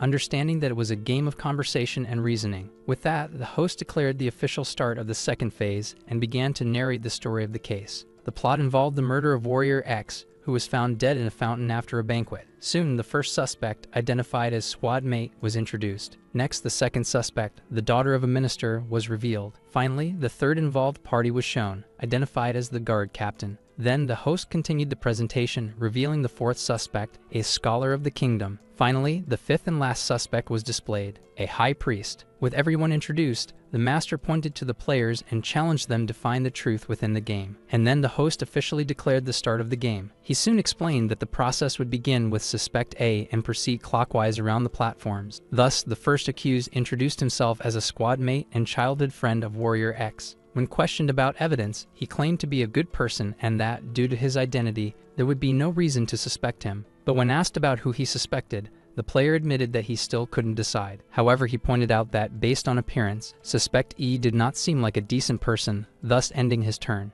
Next, Suspect B introduced herself as the daughter of a minister and revealed that Warrior X had saved her life. As proof of her innocence, she confessed that she felt nothing but admiration for the hero since she was rescued. Furthermore, the young woman argued that, due to her fragile health, she would not have the strength to commit the murder. But when asked about her suspicions, she stated that everyone seemed like good people, although there was a clue in her card. Thus, she revealed that her father's spies saw guard captain Suspect C arguing fiercely with the victim before the crime. With the accusation in the air, the host announced the end of the minister's daughter's turn and passed the word to Suspect C. Then the guard captain introduced himself as responsible for the kingdom's security and claimed to have no connection to Warrior X. When questioned about the fight, he explained that he discovered the warrior was not a hero, but rather a womanizer seeking fame. But he concluded that, although he considered the victim unworthy, he would never go against the king's will, denying being the murderer. Additionally, he claimed that his alibi was solid, as he was maintaining order at the banquet in view of everyone. For his accusation, the captain revealed that the relationship between Suspect B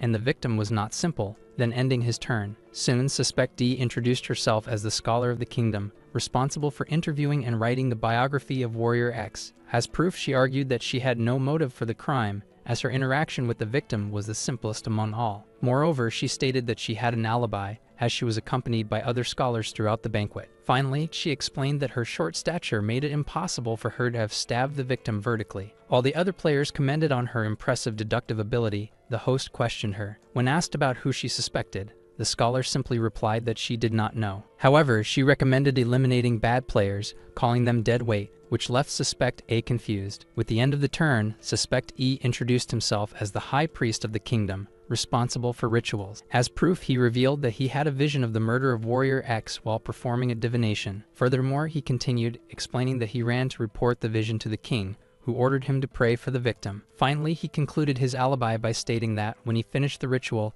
the victim had already been attacked. And in her accusation, she suggested using reverse logic, stating that the least likely person was the most suspicious. Then the host concluded the first round of speeches and asked everyone to prepare to point out the murderer. As soon as the counting finished, everyone simultaneously pointed to the suspect they believed to be guilty. and the scoreboard revealed that Suspect A received 3 votes, leaving him incredulous with the accusation. Shortly thereafter, the host announced the elimination of the young man, whose platform opened and made him fall into the abyss. Then it was revealed that A's identity was that of a team member, and the game continued with the others. And while congratulating the survivors, the host announced that everyone would receive a new clue, but warned that one of them would be false. With the suspect eliminated, he declared the start of the second round of speeches, beginning with the minister's daughter. Thus, the player revealed that her new clue stated that the captain obeyed the king's orders, who had also commanded the priest to pray, and she soon commented that this clue could be the false one, comparing the submission of certain people to a facade. Next, the captain shared his clue, stating that, according to the guards, the priest remained at the altar all night, and he concluded that the explanations of the scholar and the religious were reasonable, but he began to suspect the young woman for not addressing the previous accusation. Shortly after, the scholar revealed that her clue indicated that the minister's daughter had an obsession with the victim, even collecting her items, and she continued the accusation, stating that the suspect was the only one to leave the banquet early, which was immediately denied. Taking the floor, the priest remained silent for a moment before speaking. And finally, he shared his clue, revealing that his divination showed the scholar as a trustworthy ally. With that, the host concluded the second round of speeches and prepared for the final vote. As soon as the counting finished, the 4 remaining players pointed to whom they believed to be the murderer, and the scoreboard revealed that the minister's daughter was the most voted, which left her furious with the others for not knowing how to play. Then she pointed to the scholar, accusing her of having deliberately attacked her out of jealousy. But even with the protests, her platform opened, and the player was eliminated while shouting one last threat. Shortly thereafter, it was revealed that the young woman's identity was that of a team member, and the game continued with the 3 remaining suspects. And then the host announced the third and final round of speeches, explaining that the discussion would be free and decisive. With that, the captain offered to start, proposing a summary of all the clues collected. However, the scholar immediately interrupted him, asking him not to bother, and with a confident look, she stated that the identity of the true murderer was already extremely obvious. And before the 2 remaining players, the scholar repeated that the identity of the murderer was extremely obvious. Then she revealed that the clue that incriminated the minister's daughter was false, and that she eliminated her on purpose. With that, the confession left the captain of the guard and the high priest in surprised silence, and she soon explained that her intention in doing this was only to draw out the true culprit. Thus, she pointed directly at the captain and accused him, but he merely asked for proof, and the scholar stated that the evidence was in her previous speech, in the part where she accused him. Then she revealed that she invented the information that he left early, and her goal was to see if he would vote for her, which did not happen. But the priest questioned the logic, asking if he could not have voted for B out of pure spite, and the young woman denied that possibility, stating that she knew he would not do that, because eyes do not lie. Thus, she explained that, upon receiving a false signal, his normal reaction would be to look at her, which did not occur. And she concluded that, as a murderer, his mind was focused on how to eliminate them,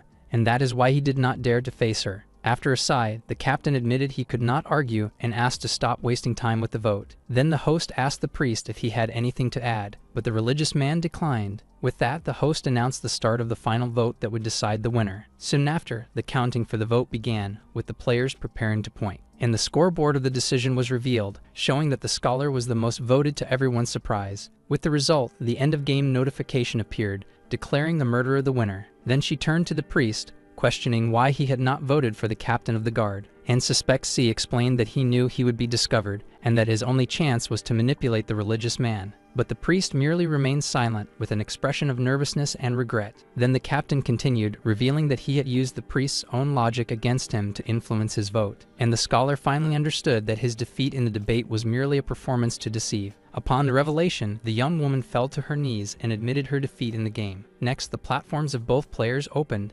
eliminating them from the battlefield. And the host applauded the captain, congratulating him on his spectacular counterattack. Soon the identity card was revealed, confirming that he was the assassin with the mission to eliminate all the others. Then Hui congratulated those who advanced and announced a reward in gold before the final phase. And finally, the platforms came together and Yi Luli's group reunited, with everyone celebrating their advancement. And in silence, Yi Luli remained observing the hall with a thoughtful expression. Soon a new notification appeared, warning that they would move to a new stage and that everyone should hold on for safety. Then the platform accelerated towards the opening in the ceiling of the hall at high speed, and as the ascent ended, the group arrived at a new location, and Yi Luli shielded his eyes from the bright light. Next, they found themselves in a colossal arena, completely packed with a crowd of spectators. At the commentators' table, host Wade welcomed the audience to the third phase of the selection, Shortly after, a projection asked everyone to applaud King Tapini Jin, who would give a speech, and the king thanked the enthusiasm and praised the warriors for proving their courage and wisdom. As the sovereign spoke,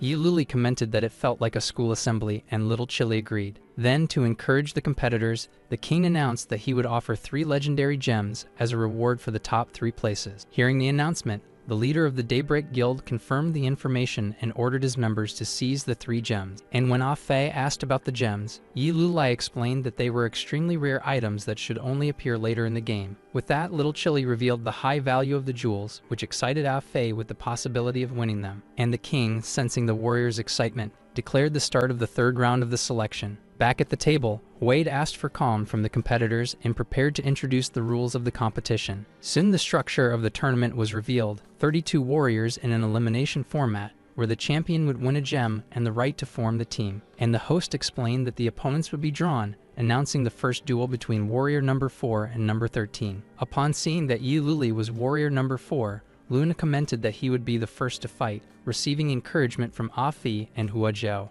Then, as he walked, he remembered his previous experiences in other arenas, and he finally entered the battlefield to the cheers of the crowd, while his opponent awaited him on the other side. Upon facing the adversary, he recognized him instantly, realizing who was in front of him, and with a brief remark, Yi Luli confirmed that his opponent was the player who called himself the Passerby King. Then the adversary asked with a smile if he had heard of his name. Next, he declared that after so long in anonymity, this would be his moment to shine, and immediately a memory revealed how he, using a sword skill, defeated the elite boss Amon of One Arm. On that occasion, he received Amon's heavy sword as a reward and claimed he would not lose it again. While facing monsters, he introduced himself as the Passerby King, a powerful lone wolf, and he always asserted that opponents who could be defeated by him would never be difficult to overcome. Then he added that the only exception was that enemy who grew stronger by the second. Back in the arena, the swordsman stated that he would not lose again to anyone while his weapon was enveloped in energy. But before the rival could react, Yi Luli appeared instantly behind him and struck decisively. And as the defeated one fell, complaining that he hadn't had a chance to fight,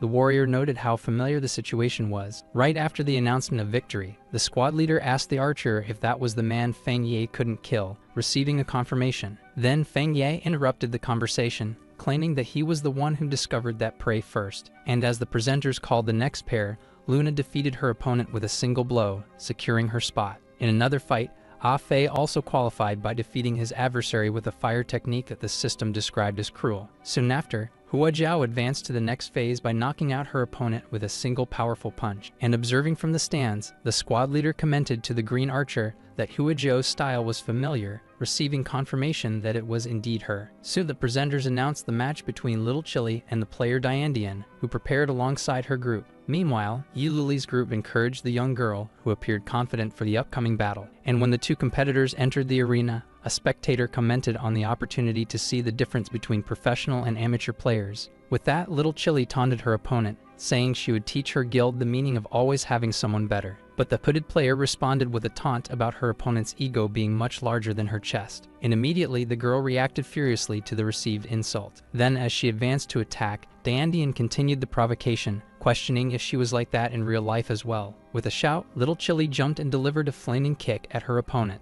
And as the rival dodged, she challenged her to evade the next strike. Then the system announced that the competitor used her flames to change direction in the air and continue the attack. Diandian used the reverse momentum of a skill to avoid the direct impact, but still ended up taking some damage. With her hand glowing intensely, she declared that from that moment on, she would get serious and play for real. Soon after, she launched a death summoning technique, bringing a spirit of flames onto the battlefield. The creature quickly advanced across the arena, running towards Little Chili. Upon realizing that her opponent was a summoner, the girl noted the impressive speed of the spirit. Therefore, she predicted the trajectory of the attack and fired a burst of fire to intercept it. To her surprise, the creature passed through the flames without taking any damage. Next, the spirit landed on the ground and released an explosion of energy that threw her far away. In the audience, Hua Jiao explained to Ah Fi that the creature had high resistance, making her sister's fire attacks completely ineffective. In light of this, Diandian suggested that Little Chili surrender to avoid further embarrassment. However, refusing to give up,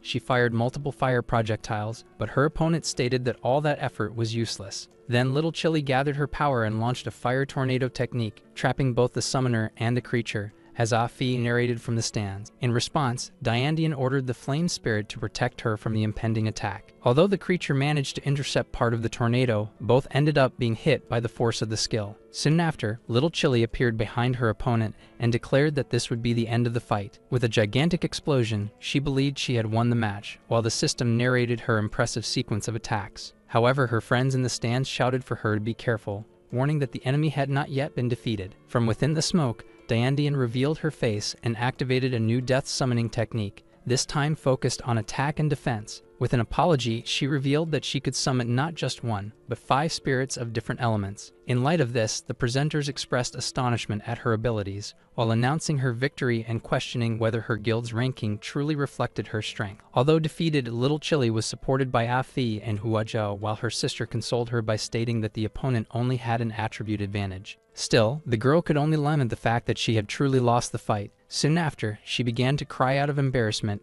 being comforted by the group, while Huazhou promised to take revenge for her. However, upon regaining her composure, she dismissed the consolation and stated that she would be fine, promising to work hard to become stronger. With that, she exploded in flames and swore never to lose to someone who mocked her body, revealing the true reason for her frustration. At that moment, Yiluli, observing the Daybreak group, commented to Luna that the members of that guild seemed to be formidable opponents. At the commentary table, Huai praised the match and expressed anticipation regarding the performance of the other players from the guild. Immediately, the system announced that the next competitor would be Feng Ya, also from Daybreak. As soon as he entered the arena, he attacked his opponent relentlessly, shouting that he was too weak to face him. Soon, the system narrated that Feng Ye gave no chance to his adversary, who was completely dominated and defeated. Next, it was the Green Archer's turn, the third member of the guild, to step up for combat. As soon as he fired an arrow, the rival prepared to block the projectile, believing it to be just a simple attack. However, he panicked upon realizing that the arrow had split into several right in front of him. With that, the multiple projectiles hit him from all sides, completely breaking his defensive stance. Logo, he fell defeated as the system explained that each trajectory had been calculated to hit vital points. Then, the announcement of the next match echoed through the arena.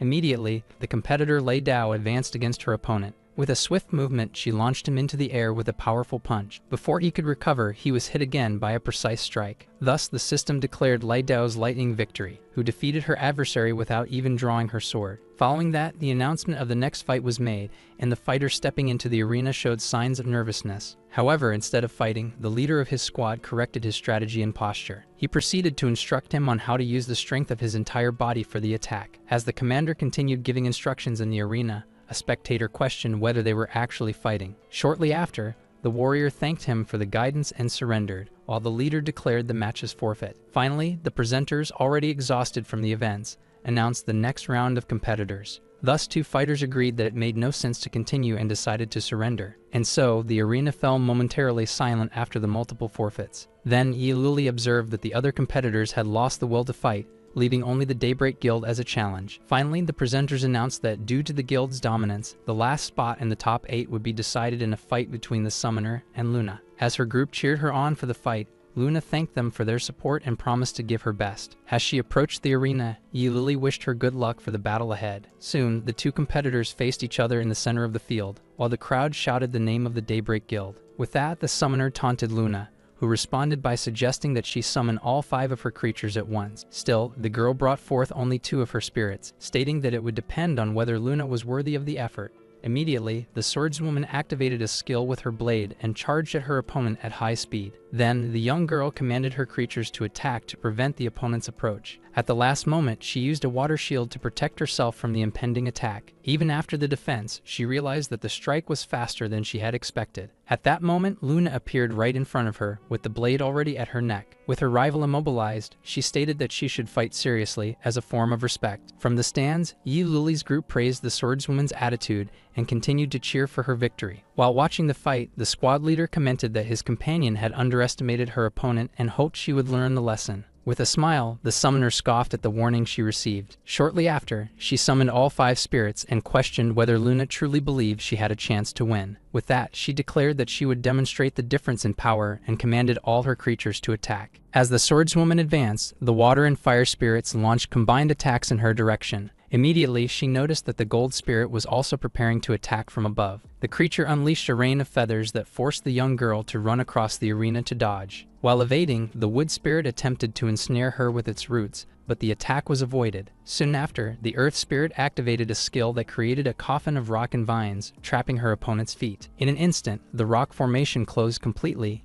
imprisoning Luna within the structure. With her rival trapped, the summoner declared that victory would ultimately be hers with ease. From the stands, Huojiao commented that even Luna couldn't defeat her, while the rest of the group reacted with concern. Still, Yi Luli remained watching the scene in complete silence. Still confident, the summoner congratulated her creatures for their excellent performance in the battle. Then, in a moment of concentration, both Yi Luli and the swordswoman prepared for the turning point of the battle. With a giant sword slash, the warrior freed herself from the rock prison and charged at the creatures. Next, she leaped toward her opponent, who watched in surprise at the counterattack. Upon landing, the young girl created a powerful wave of energy that spread throughout the arena. To defend themselves, the summons formed an elemental barrier, which was immediately attacked. Soon after, the strike continued, colliding against the multiple assaults of the creatures. As she was pressured, the summoner lamented how miserable that situation was. With that, she stated that the hateful feeling was returning and made her want to vomit. Immediately, a memory surfaced, showing her younger self curled up in a dark room. In the memory, her parents were arguing about the divorce while blaming her for the failure of the marriage. Thus, the scene continued with both pointing at her during the fight.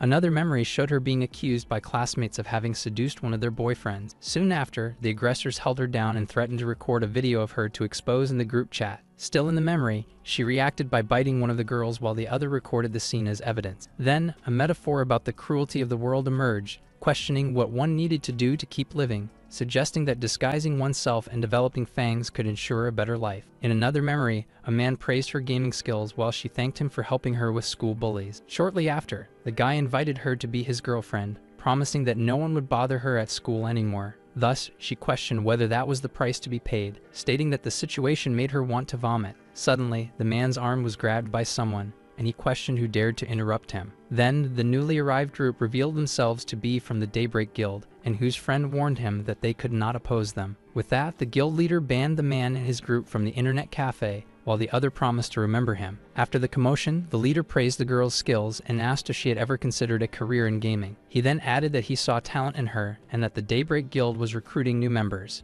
Back in the arena, the summoner declared that she could not lose and that she represented her guild. Immediately, she activated her 5-layer attack and defense technique. With that, she launched a final and decisive attack towards the swordswoman, who prepared for the impact. The combined attack of the creatures hit the arena, generating a massive explosion that raised a cloud of dust. Amid the destruction, the young woman declared her victory, believing she had finally defeated her opponent. Thus, the presenters reacted in shock upon seeing that the force of the attack had opened a hole in the arena. As they announced the disappearance of the warrior, her group shouted her name in despair. Calmly, Yi Luli simply instructed everyone to look below the stage. Soon the system revealed that the swordswoman had used the space below the stage to dodge, balancing herself on her sword embedded in the wall. As soon as she returned to the arena, the system explained to the summoner that the maneuver had not broken any combat rules. With a determined look, the swordswoman then declared that it was now her turn to attack. In response, the rival ordered her creatures to advance again, stating that the opponent should not dream of victory. With that, the warrior spun her sword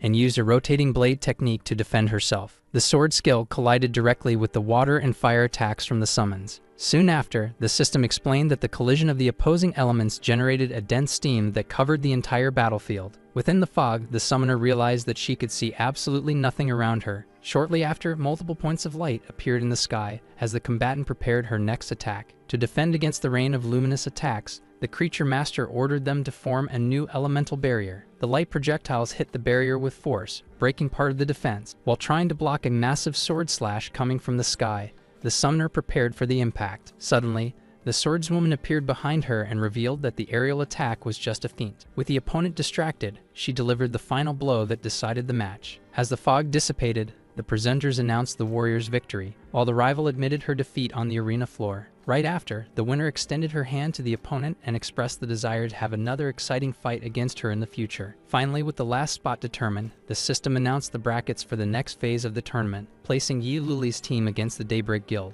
Thus, the system announced that the arena would undergo repairs due to the damage from the last battle, asking for everyone's patience. While they waited, the group congratulated the swordswoman, who thanked Lil Chili, saying that the information about her fight was crucial for the victory. With that, she commented that the members of the Daybreak Guild seemed to be under immense pressure to win. Elsewhere, the summoner apologized to her teammates for the defeat she suffered in the arena. Soon after, she stated that she had embarrassed the guild and that she was not worthy of being part of the main team. At that moment, the squad leader interrupted her and, in a gesture of comfort, reprimanded her for her pessimistic words. He then advised her to reflect on how to improve, stating that she was talented and that setbacks were to be expected. Next, he addressed his group, acknowledging that the opposing team should not be underestimated. After the break, the presenters announced that the arena had been reinforced and that the competition would continue. With that, they revealed the next confrontation between Yi Luli and Feng Ye, who appear eager for the fight. In the arena, the challenger stated that this time no one would interrupt them, and the opponent agreed. As soon as the presenters gave the signal, the two competitors charged forward and clashed their blades in an instant.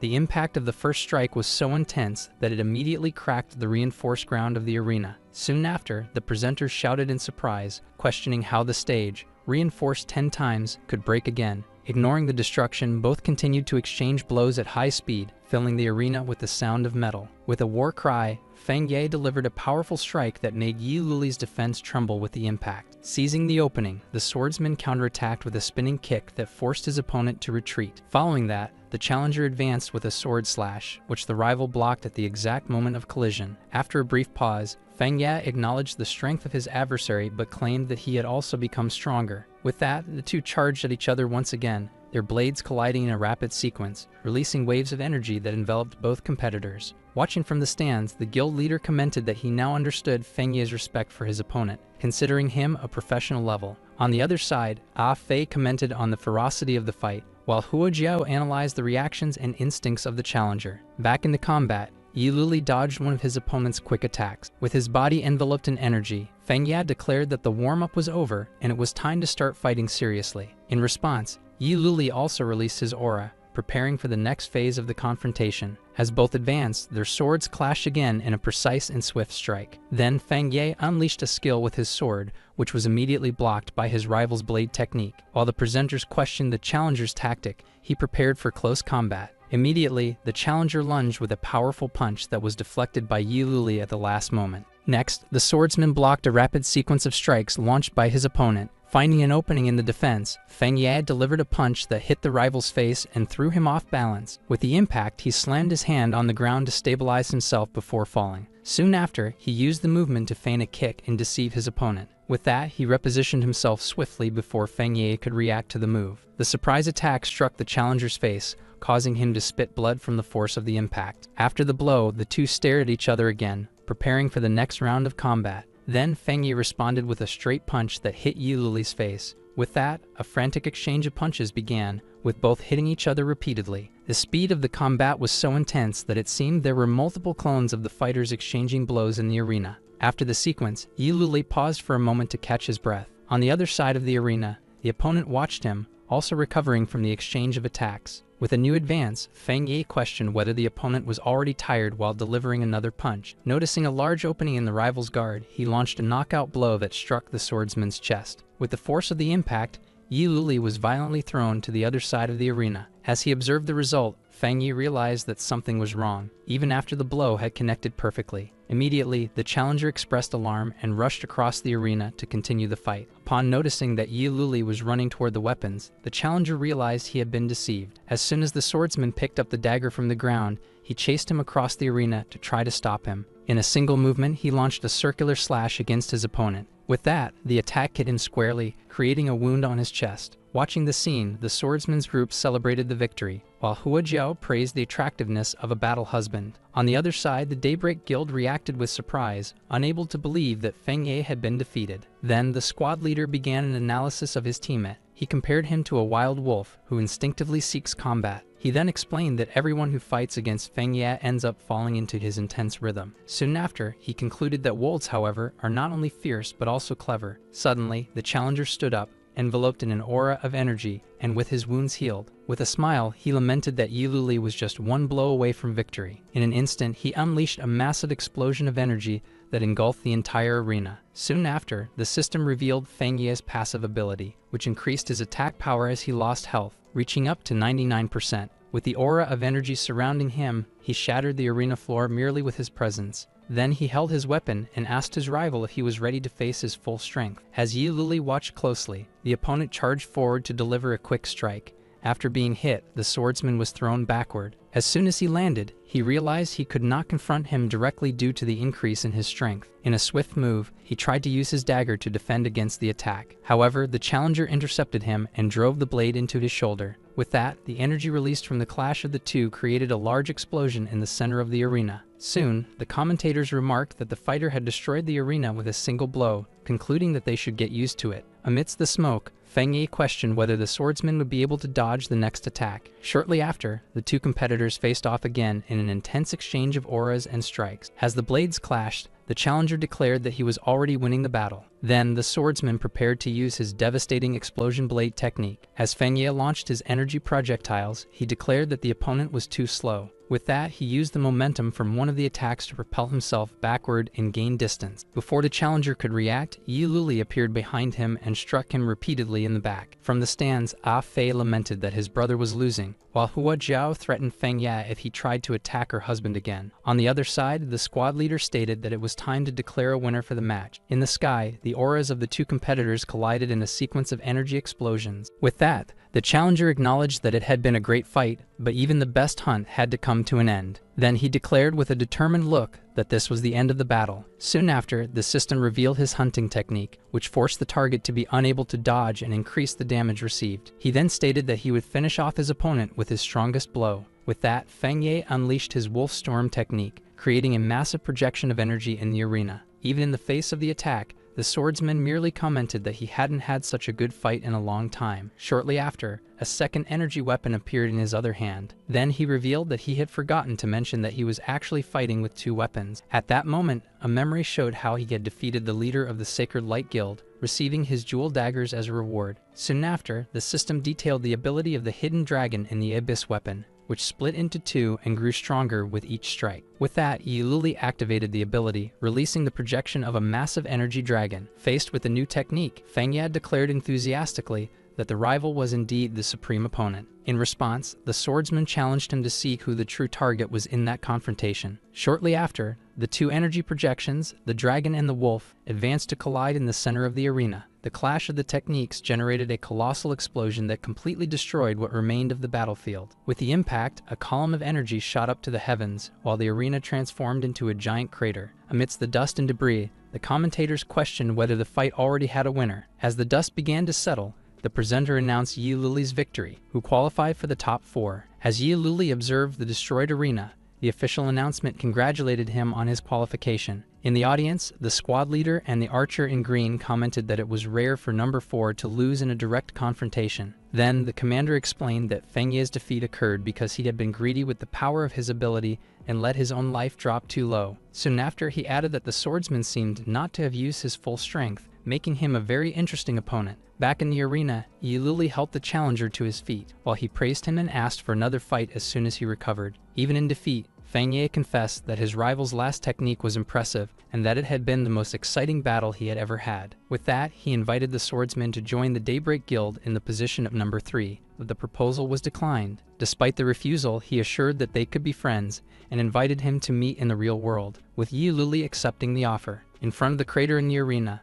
the presenters asked the audience to wait while the location was repaired and reinforced. Soon after, the assistant asked Huoid if he expected the upcoming battles to be even more intense, receiving confirmation that it was very likely. Far away, King Tapini Jin watched the destruction of the arena on a monitor. Shortly thereafter, a guard approached to inform that the host was requesting instructions on the level of reinforcement needed for the location. The king then ordered that the arena be reinforced to the maximum level without delaying the competition. Alone in his room, he declared that the strongest warrior needed to be found as quickly as possible, as his time was running out. Soon the arena entered repair and reconstruction mode. With the king's support, the location was rebuilt and reinforced to the maximum level, with the presenters thanking the audience for their patience. Without further ado, the competition resumed with the introduction of competitor number 26, Ah Fei, who entered posing. Next, his opponent was announced, competitor number 1, Daybreak Shu Guang, who was already waiting in the arena. Then, Ah Fei questioned whether this was a setup for him to fight against the boss, while his adversary simply invited him to start. Soon the mage began to imagine that if he defeated the guild master, he would become the MVP and win Little Chili. Suddenly, Shu Guang asked what a mage should do against a warrior, leaving him curious. Then he quickly advanced while explaining that the first thing to do was to create distance. Although surprised by the opponent's speed, Ah Fei prepared an energy sphere in his hand. With a sword strike, Shu Guang advanced and interrupted the spellcasting. Soon the warrior questioned why the mage didn't use his left hand,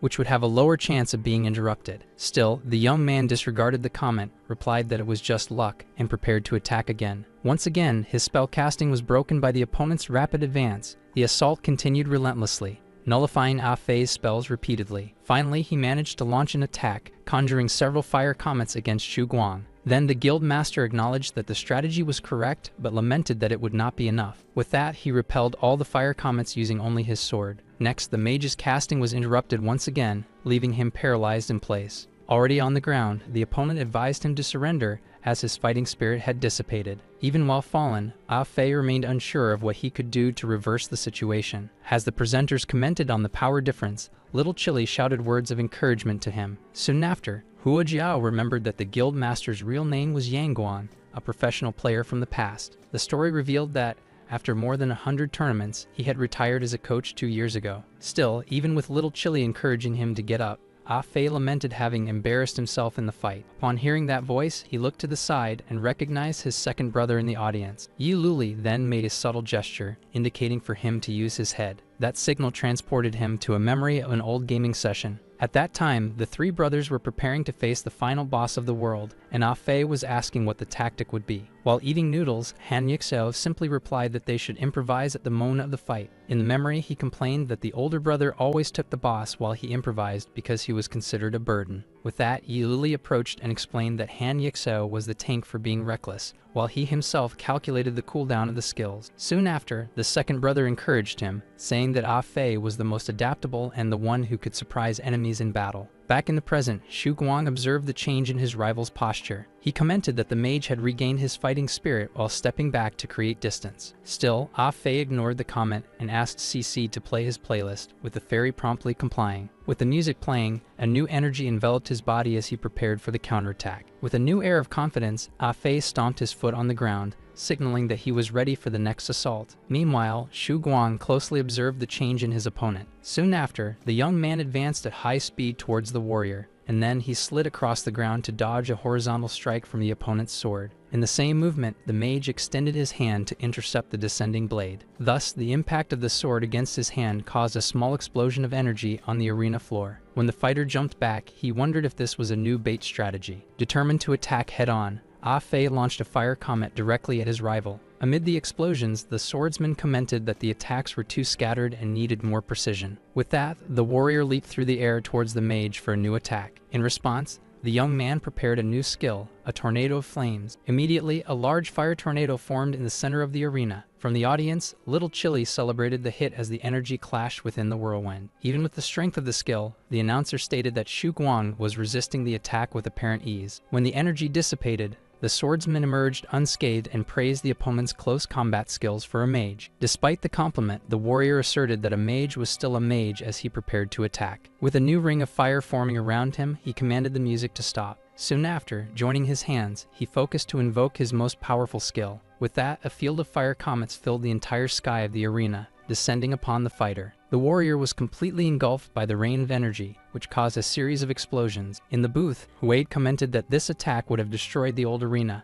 while his assistant lamented for his glasses. While watching the smoke, Ah Fei wondered, panting, if the attack had finally had any effect. However, Shu Guang emerged from the dust with a shield, commenting that the demonstration was enlightening. From the audience, Hua Jiao questioned how he came out unscathed, and Yi Lulai explained that the skills were ineffective because the opponent avoided and mitigated the damage. Then Yi Luli remained silent, merely observing the fight. Not giving up, the mage launched more energy blasts, which were blocked by the opponent's shield. After dodging another attack, the warrior warned that the opponent's rhythm was becoming careless again. With his sword raised, Shu Guang stated that the previous explosion was good, but just a flash of inspiration without continuity. Even exhausted and panting, the mage prepared as the music announced it was time for the climax. And then, with the energy now bluish, Ah Fei activated a skill that consumed all his MP in exchange for 10 seconds of unlimited fire power. Thus, the swordsman immediately recognized the technique as a legendary class skill. As a 10-second countdown appeared, the young man asked his opponent if he had ever been embarrassed before. With 9 seconds remaining, he began the attack with an energy explosion that hit the warrior squarely. The fighter stepped back, surprised by the choice of the initial attack, while the counter marked 8 seconds. Soon the mage jumped over the shield and questioned why the specialist's reactions had slowed, with 7 seconds on the clock. As the time marked 6, he hit Shu Guang squarely with another explosion, knocking him to the ground. Without giving time for a reaction, the conjurer launched 3 tornadoes of flames as the counter reached 5.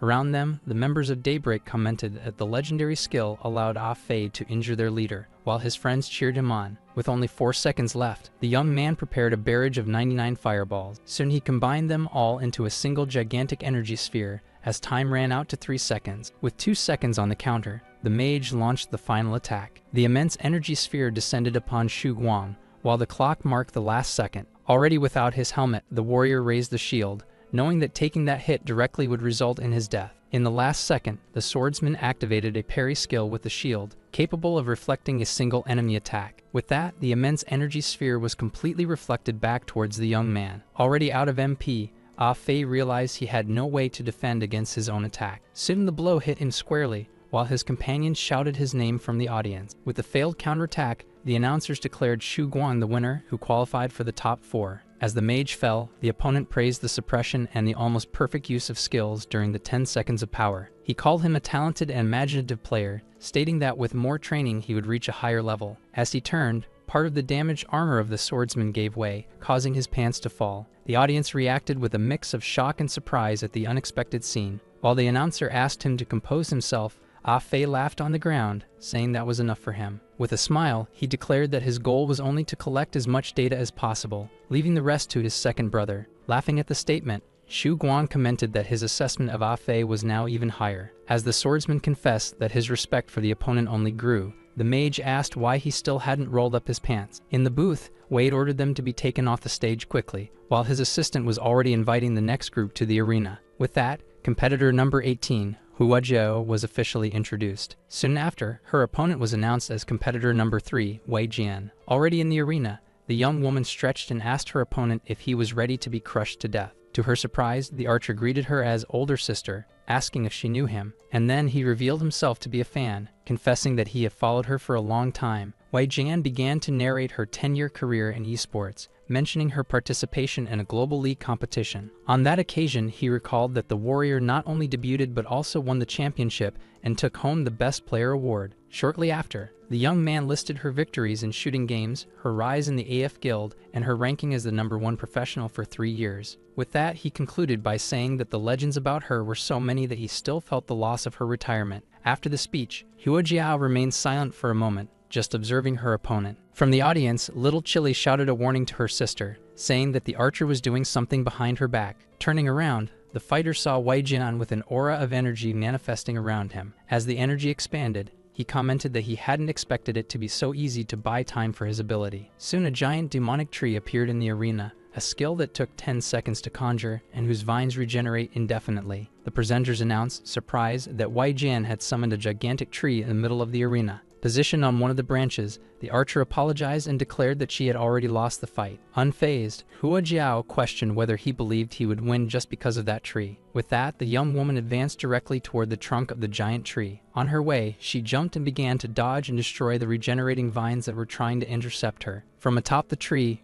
Wei Jian prepared his bow, announcing a rain of arrows. Soon a barrage of energy arrows descended from the skies, falling onto the arena. To defend herself, the fighter executed a high kick, creating a wave of energy that protected her from the attack. The skill, a stomp that shakes mountains, released a shockwave that destroyed the arrows and the surrounding vines. As the dust settled, a single energy arrow remained intact in the sky. That remaining arrow then hit her by surprise, causing minor damage. Taking advantage of the opening, the archer aimed again, preparing his invisible arrows. With her gauntlets, Huajiao managed to dodge a barrage of hidden projectiles. Soon she realized that the purpose of the tree was to control the battlefield to wear down close-range opponents. Determined to close the distance, the fighter ripped a giant trunk from one of the tree's roots. With a great thrust, she hurled the trunk with all her strength toward her opponent. Immediately after, she jumped onto the moving trunk, using it as a platform to propel herself. Surprised by the moving target, Wei Jian prepared his mandala arrow. Even though she was hit, the warrior used the impact to launch herself with an energy cannon,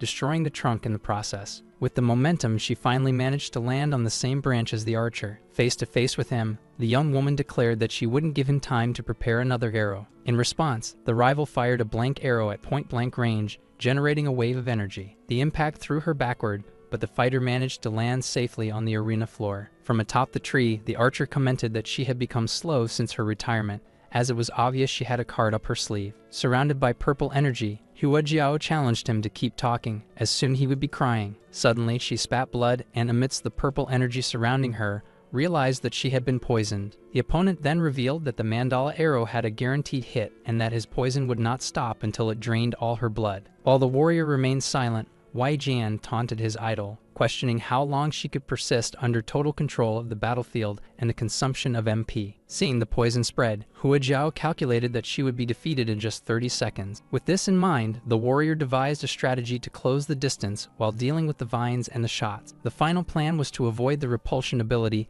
and finish him off with her most explosive combo. Without giving him time to rest, Wei Jian shot a dividing arrow in her direction. The arrow multiplied in the air, surrounding her with multiple projectiles from all sides. With acrobatic movements, the fighter began to dodge the arrows. The deflected arrows hit one of the tree branches, which started to catch fire. Immediately, the archer fired more projectiles toward the fire in an attempt to hit her. Meanwhile, he reminded her that there were only 20 seconds left. Ignoring the warning, Huajiao used another mountain-shattering stomp to clear the vines from her path. Upon reaching the top of the tree, the combatant prepared a kick to attack him. The opponent commented that her offensive style remained the same as before her retirement. He then shot another blank arrow, but the warrior dodged it with a simple movement. Soon after, she prepared her mountain-shattering cannon for the final attack. Surprised, Wei Jian merely watched as his opponent used the recoil of her own ability to launch herself in his direction. The commentators narrated the maneuver, highlighting how Huajiao used her offense to initiate a new attack. With the impact, the archer was knocked off the branch while noticing that there were only 15 seconds left for the poison to take effect. As soon as she landed, the fighter destroyed the branch with a punch and continued the pursuit as he fell. Even in free fall, the young man managed to shoot 3 dividing arrows toward his rival. With agility, Huajiao used a trunk to block the projectiles coming her way. After the last block,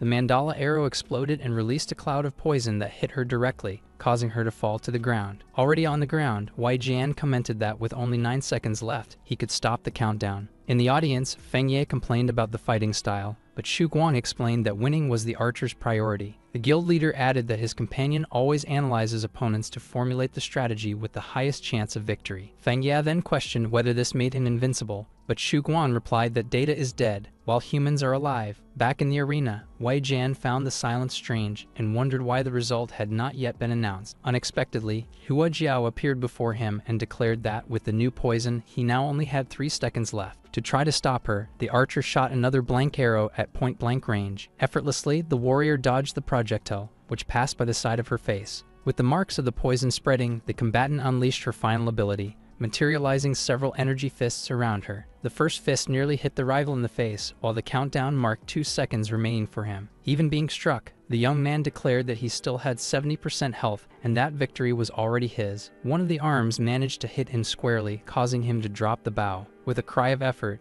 Huajiao focused to push her limits and increase the strength of the attack. The sequence of blows continued relentlessly, hitting the enemy from all sides without a chance for defense. With only 1 second left, the energy concentrated for the final blow. All the fists advanced toward a single point, causing a massive explosion. As the time hit 0, both were shown with severe injuries, bleeding from the final impact and the poison. Thus, the 2 competitors fell simultaneously in the arena. With both competitors down, the system announced that Huajiao and Wei Jian had been knocked out simultaneously. In the booth, the assistant asked Wade how to judge the situation, and they decided to consult the king. While waiting, Feng Ye teased Xu Guang, reminding him that he was praising the archer just before he nearly got defeated in 2 seconds. The guild leader admitted that he spoke too soon, as Huajiao, being an exceptional master, entered the zone state at the end. He then explained that this state is a supernormal integration of the physical and mental, commonly observed in athletes. In this state, the activity of brain and muscle cells reaches a maximum level of excitement.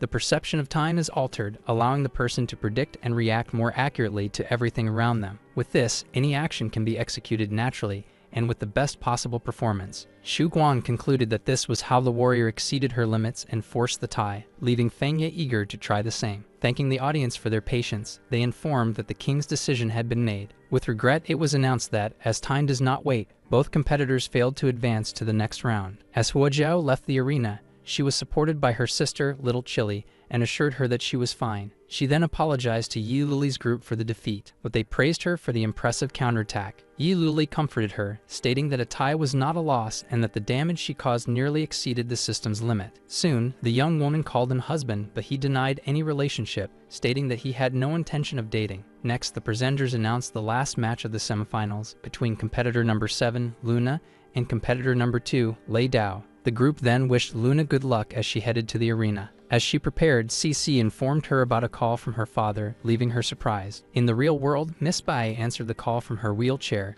asking her father why he was looking for her. He then informed her that he received a lab report and ordered her to go to the company immediately. Even without understanding, she agreed, surprised by the sudden request. With that, the young woman remembered the last time she went to her father's company when she was still a child. Back on the call, she recalled that she was still in the arena with Yi Luli and asked for a little more time. Her father refused to wait, informing her that the bodyguards were already on their way to pick her up. He then ended the call, merely observing her photo on his phone. Back in the arena, Luna apologized to the group, explaining that she needed to leave for an urgent matter, and they released her without issue. Thanking them for their understanding, she promised to return as quickly as possible before her signal was lost. Surprised by the withdrawal, the presenters announced that competitor Lei Dao would advance directly to the next round. With that, the finalists were defined as Xu Guang, Yi Luli, and Lei Dao, with the champion's crown within their reach. The next fight would be between the two members of Daybreak, Lei Dao and Xu Guang, in celebration of Ah Fei. Then Ah Fei warned his brother to be careful of the guild master, but Yi Luli was already planning a strategy against his fighting style. On the other side, the members of Daybreak gathered,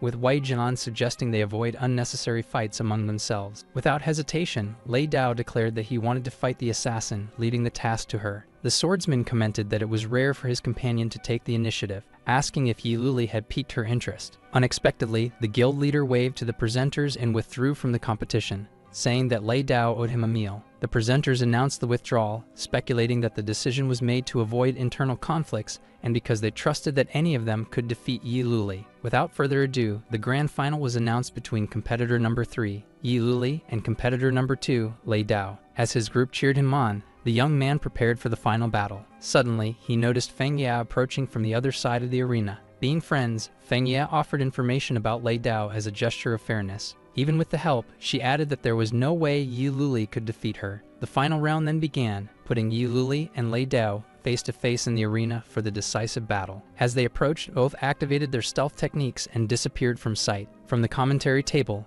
the assistant asked where they were, and Huade explained that both used their concealment skills simultaneously. Then Yi Luli attempted a surprise attack, but the assassin managed to dodge at the last second. Next, the warrior jumped and counterattacked with a kick aimed at her rival. The two attacks collided in the center of the arena, generating a strong impact. After the collision, both retreated to reposition themselves. Soon after, they began to move with such speed that multiple images appeared, exchanging blows throughout the arena. While the assistant questioned whether that was a cloning technique, Wade corrected him, stating that they were just residual images created by their speed. Even so, the young man maintained his advance, focusing on his next move. With a swift gesture, the fighter unleashed a series of attacks using her leg. In a new clash, their opposing energies collided violently. The resulting explosion was so intense that it threw both competitors to opposite sides of the arena. In the audience, Ah Fei commented on the balance of the fight, but Hua Jiao revealed that both were just testing each other's skills. Meanwhile, Yi Luli prepared his next move while his opponent channeled her own blade technique. The two strikes collided in a new explosion, with the commentators celebrating the incredible exchange of moves. The competitor's attack advanced, but Lei Dao managed to deflect it with a precise movement. Next, the assassin delivered a kick that unleashed a wave of energy, forcing Yi Luli to defend against the impact. Without hesitation, she jumped over him and delivered a downward kick. The young man, however, seized the opportunity to appear behind her and prepare a surprise attack. With impressive reflexes, the opponent managed to use the same skill, hitting him squarely. Taking advantage of a gap, Yi Luli quickly tried to strike her with his dagger. With that, the fighter managed to immobilize his arm at an absurd speed. Using his other sword, the young man forced her to let go and retreat backward. Upon landing, Yi Luli observed her and concluded that the warrior was still just testing him. At that moment, he remembered Feng Ye's warning, who claimed to have never been able to defeat her in thousands of duels. The memory continued, explaining that, in reality, Lei Dao had once been an influential mercenary captain. He revealed that her aim was lethal, and that she mastered all types of firearms. Even armed with just a knife, the fighter was capable of defeating dozens of men alone. Feng Ye then questioned why someone with that background would choose the gaming industry, until, after drinking too much, she confessed that it was all linked to a specific mission. Her target was a gang that kidnapped children for organ trafficking and used them as hostages. To make matters worse, her own teammate was bought off by the enemy and betrayed her in the middle of the operation. With that, the traitor attacked her from behind and stabbed a dagger into her shoulder. Even injured, the mercenary managed to react and eliminate the traitor with a precise shot. That, however, had been her last bullet, and with no time to think, she yanked the dagger from her own wound. In a swift motion, she threw the knife, which struck the gang leader squarely in the forehead. In his last breath, however, the enemy leader managed to press the detonator he was holding. The timer on the bomb attached to the children began to beep rapidly. Soon after, a devastating explosion consumed the entire area. Feng Ye concluded the story, revealing that the incident became a trauma for Lei Dao, causing her to abandon her mercenary life until she was recruited by the leader of Daybreak. He then explained that, because of her experience, the warrior became the #1 assassin on the Chinese server in virtual reality games. Back in the arena, Yi Luli processed the information he had just recalled about his opponent's past. With a smile, the young man remarked that the situation was interesting and summoned a second dagger, preparing to fight with 2 weapons. The rival watched him in silence, noting his new combat stance. Soon after, both advanced toward each other to resume the confrontation. In the next clash, Yi Luli noticed that the opponent was still facing him using only the sword's sheath. Therefore, he questioned her about why she refused to unsheath her true weapon. Not receiving an answer, the competitor pressed with his spinning dagger attack, which was blocked by the warrior. Thus, the intense exchange of blows continued, with their energies colliding with each parry. Even wielding 2 weapons, the young man was pushed back by her strength with each block. Meanwhile, the assassin recognized the incredible speed of the attacks delivered by the twin swords. Then Yi Luli jumped with a circular attack, but the rival dodged with a leap backward. Next, the fighter activated her Thunder Clone technique, creating 5 exact copies of herself. Soon the clones surrounded the young man, leaving him with no escape route. Shortly after, all advanced in a simultaneous attack from multiple directions. After being hit by the first blows, the young man used his stealth ability to disappear. Reappearing amidst the chaos, he managed to eliminate one of the copies with a quick strike. Still, the remaining replicas continued to advance toward him without hesitation. Even under pressure, Yi Luli kept his focus, ready for the next onslaught. With a defensive spin, he managed to repel the attacks from the approaching copies. To counterattack, the competitor activated his own technique, creating a shadow clone. As soon as the duplicate appeared, he and his version attacked 2 of the enemy's copies simultaneously. The double assault was successful, destroying the first 2 replicas with coordinated strikes. Soon after, both turned to the remaining copies, which were forced to retreat. With one more combined attack, Yi Luli and his shadow eliminated the last Thunder clones. After the elimination, the warrior stared at the young man and his clone, who remained in a combat stance. In the audience, the leader of Daybreak was surprised by the young man's trick and asked Feng Ye about his chances now. However, even after the display of skill, Feng Ye stated that from what she saw, Yi Luli still had no chance of winning. In the arena, the assassin seemed finally ready to fight with all her power. With that, she unsheathed her sword, releasing a column of energy that stopped both Yi Luli in their tracks. In the face of the new weapon, both commented that the opponent had finally drawn her blade. The warrior then explained that she did not use it because it was too powerful, making the fights uninteresting. This statement put the young man on alert in the face of the impending power. Soon after, the mercenary unleashed a devastating pillar of energy with her sword. The attack was so overwhelming that it instantly disintegrated the shadow clone, while the real Yi Luli retreated to escape the impact. At that moment, she explained that her sword summoned thunder and lightning, and the attacks would only cease with the enemy's defeat. Caught in the storm of energy, the competitor realized he could not hold on much longer. Finally, he prepared for a desperate counterattack. In response, Yi Luli and his clone unleashed their most powerful techniques, forming an energy dragon that charged at the opponent. Meanwhile, she braced for the impact of the immense combined technique. Due to the shock, the energies collided with such force that the commentators celebrated the destructive level of the skill. In the audience, the leader of Daybreak was surprised, questioning how a duplicate could use such an advanced technique. Just after the smoke cleared, the young man warned his clone to be careful, as the return of the previous attack seemed strange. Suddenly, an energy blade pierced the chest of the copy from behind. Surprised, the clone turned around and saw Lei Dao reappear, delivering the fatal blow. At that moment, a system window revealed the competitor's passive ability, which saved him from lethal damage in exchange for a long cooldown. With the passive activated, the real Yi Luli reappeared at a safe distance, while his duplicate disintegrated. Recognizing the warrior's strength, he heard her admit that the combo had almost defeated her, although she lamented the situation. Even so, the combatant declared that the fight was futile for him now, as the arena's sky filled with thunder and her copies reappeared at her side. Suddenly, a bird flying over the battlefield was caught in the middle of the storm. Soon after, the bird let out a sharp chirp before being completely disintegrated by a lightning bolt. Meanwhile, the energy storm continued to fall relentlessly over the arena. From the commentary table, Huade explained that Lei Dao was using his technique to bombard Yi Luli non-stop. Because of this, the young man was desperately running around the arena, dodging the continuous lightning strikes. Even while managing to evade, the attacks surrounded him from all sides, coming from her and her copies. After sliding to reposition himself, he questioned whether her weapon had any cooldown at all. In the audience, Ah Fi indignantly complained that this was cheating, while Hua Jiao deduced that the weapon was of an unseen level. Then Feng Ye concluded that, although his brother was holding up well, this was the end of the line for him. At that moment, the system screen revealed that Lei Dao's weapon was a Thunder Blade, an item of mythical grade. In shock, Yi Luli stated that it was impossible, but his opponent confirmed that this equipment should not exist at the current stage of the game. She then revealed that the item came from the closed beta, and he immediately realized that she was a beta player. With that, the young man asked her if she knew someone named Han Yixio, revealing that he was her brother. Lei Dao agreed to share information but imposed a condition. His condition was simple: he would need to defeat her first. Then the warrior taunted him, stating that, being Han Yixio's brother, his true strength should be greater than what he was showing. With his eyes fixed on her, Yi Luli accepted the deal without hesitation. With the agreement sealed, he quickly advanced through the arena. Soon after, he began to dodge the relentless storm of lightning unleashed by his opponent and her copies.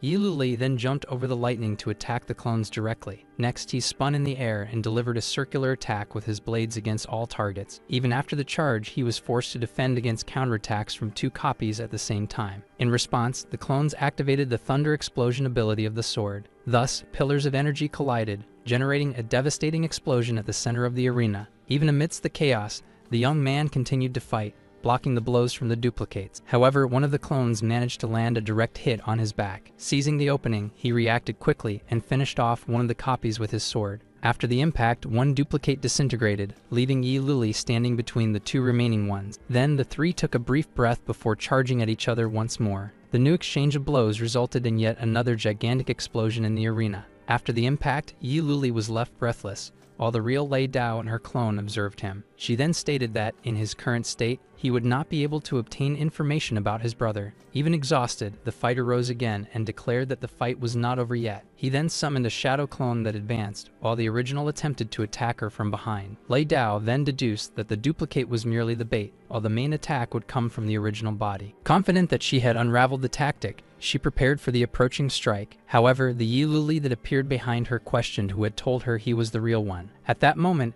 a system window explained the clone's ability to swap positions with its master. With the swap completed, the clone behind her activated the Rupture Blade technique. The ability created a vortex of energy that trapped both of them, and the commentators speculated about a trap. Inside the barrier, Lei Dao questioned whether he intended to take her with him, but was soon surprised by something unexpected. The real Yi Luli revealed a new transformation. Before her trapped opponent, he activated the Azure mode, unleashing an immense demonic aura. Trapped in the energy vortex, Lei Dao's mask began to crack under the pressure. Then the sight of that aura triggered a distant memory in her mind. Soon after, the scene shifted to 2 years earlier during the closed beta, with the leader of Daybreak searching for her amidst a battlefield. Upon finding her, he asked how she was, and the young woman replied that she was fine and wanted to know about the others. With a heavy look, the companion revealed that all the other team members had been defeated. Before them, a massive mythical-grade mechanical boss loomed, and the leader commented on the importance of defeating it. He then stated that he was at his limit and handed her an item,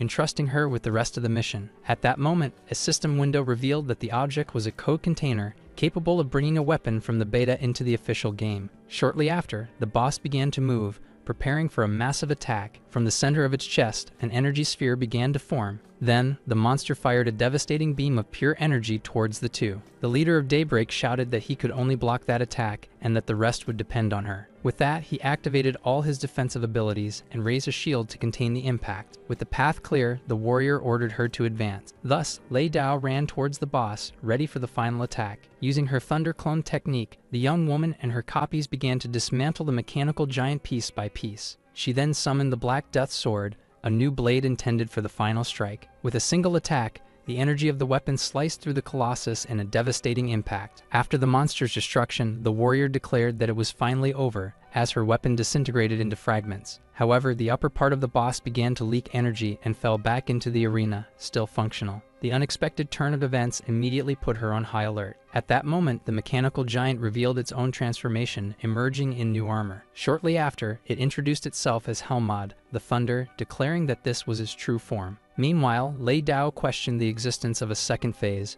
but the opponent ordered her to tremble before his power. Then, the enemy invoked a punishment of thunder, bombarding the entire area with lightning from the sky. Finally, the series of explosions completely destroyed the surrounding landscape. Helmut then declared that humans would be annihilated by his power. At that moment, Lei Dao realized that this force was on another level and that all the guild's efforts had been in vain. Faced with that overwhelming presence, she could only lament being powerless once again. Soon after, Helmut prepared a final attack to eliminate her once and for all. Suddenly, a new figure appeared on a cliff, and the enemy demanded to know who dared to challenge him. Unfazed, the Colossus fired a powerful thunder explosion towards the newcomer. The man, Han Yixeo, countered, stating that Helmut was the one who attacked first. With a single finger, he launched an energy sphere that collided head-on with the enemy's attack. The outsider's technique pierced through the torrent of thunder with overwhelming force. Then, the dark sphere advanced and completely consumed Helmut's power. Surprised, the boss recognized the energy, deducing that the aggressor was Wu Yu. Han Yixeo told him to shut up,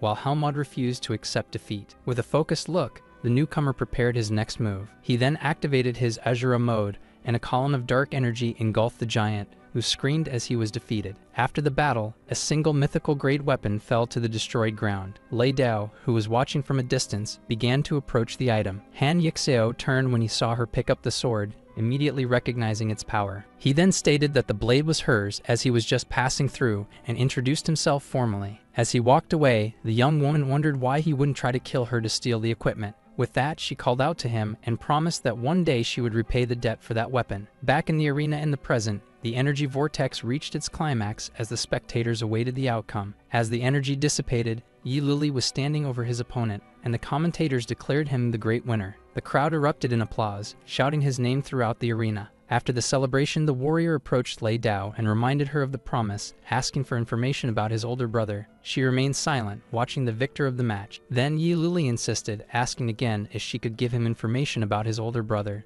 The question brought to mind her encounter with Han Yixeo, which emerged as a ghostly image in her memory. With that, Lei Dao closed her eyes, reliving the conversation they had that day. In the memory, the young man insisted that she didn't need to thank him, but she refused, stating that she needed to repay the debt. He suggested that she return the equipment, but the young woman refused, explaining that the item was very important to her guild. Faced with a lack of alternatives, Han Yixeo asked what she wanted to be done to resolve the impasse. Thus, Lei Dao proposed that her guild serve as his escort until the value of the mythical equipment was paid off. During the conversation, he suddenly shouted for her to look behind her. When she turned around, she saw only a chicken chasing a worm. Taking advantage of the distraction, the man fled at high speed. Two birds on a branch observed the scene, with one asking him to stop running. After that encounter, the seasons passed as they both traveled and fought side by side. Amid a winter landscape, they were seen running together, ready for battle. Soon after, they faced a giant furry beast in a coordinated attack. After defeating the monster, the young man celebrated the victory with a thumbs up.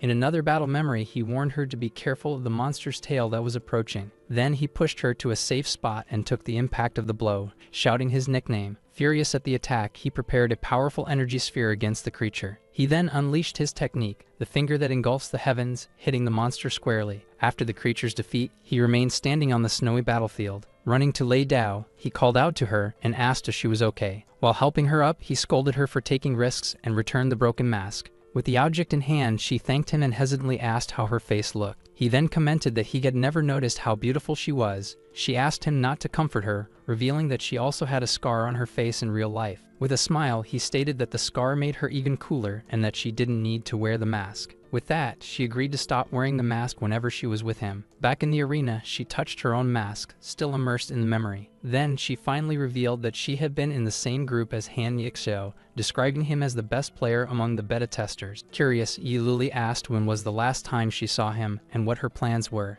The scene shifted to a memory of the last time they met, sitting around a campfire. At that moment, he informed her that he would need to leave for a while. He then explained that something had gone wrong in the game and that he needed to close a door that should not have been opened. Lei Dao offered to accompany him. However, he refused, stating that he was the only one who could go to that place. To reassure her, he promised to return soon and invited her to eat together in real life. The mention of a meeting outside the game surprised her. He continued, saying that he wanted to introduce her to his two younger brothers. Back in the present, Lei Dao concluded the story, revealing that she had not heard from him since he left. Yi Luli then began to connect the dots, deducing that the door mentioned by his brother and the infernal purgatory were the same place. He asked if the location had been revealed, and after the negative response, he thanked her for the information. Suddenly, she remembered something he murmured. If the door could not be closed, it would be everywhere at once. While reflecting on the meaning of the phrase, an official announcement congratulated the winner. The commentators listed their rewards, including the right to choose the members of the princess's rescue team.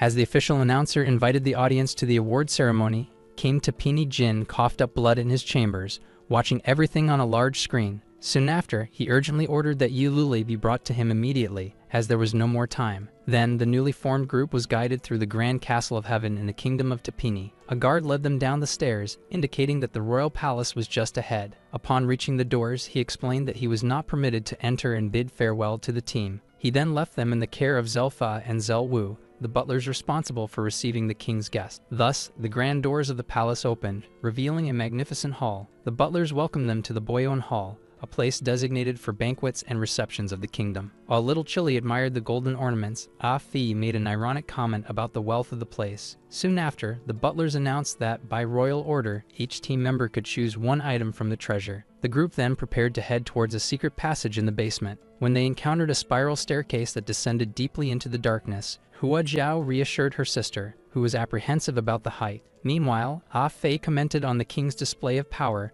estimating that they could only take 4 treasures in total. Suddenly, he stopped talking upon spotting the end of the path. When they reached their destination, the butlers opened the vault doors, announcing that they had arrived. Before them, a mountain of gold and artifacts stretched out, leaving the entire team paralyzed at the entrance. As soon as they spotted the treasure, Ah Fi and little Chili ran wildly towards the mountain of gold. While the two celebrated, the butler Zhel Wu reminded them that each could only take one single item. Hua Jiao then offered her share to Yi Luli, but he advised her to choose something that would cover her own weaknesses. At that moment, the butlers informed that the king was waiting for him at the deepest level of the palace, asking him to go first and return to collect his treasure later. Alone, Yi Luli returned to the top of the immense spiral staircase. Instead of descending the steps, he simply jumped into the abyss. With that, he landed with a powerful impact in a large flooded room. On the other side of the hall, King Tapini Jin awaited him on his throne, and Yi Luli asked why he had been summoned. With a weak appearance, the monarch merely confirmed that the warrior had finally arrived. He then invited Yi Luli to sit on an empty throne across the water. Then he questioned whether Yi Luli was confused about his weakened condition or about the urgency of the meeting. Already seated, Yi Luli asked why the king organized a tournament instead of sending all his warriors to save the princess. Between coughs, the king praised the warrior's intelligence, acknowledging that he was indeed very clever. Suddenly, a metal shackle closed around Yi Luli's wrist, binding him firmly to the throne. Then King Tapini Jin revealed that, to begin with, there had never been a princess rescue drama. He then explained that the sole purpose of the competition was to identify the best physical vessel for himself. With that, a blue energy erupted from his body as he began to transform. His body cracked and expanded, declaring that he would use the warrior's flesh to reclaim his youth and rewrite his legend. Bound to the throne,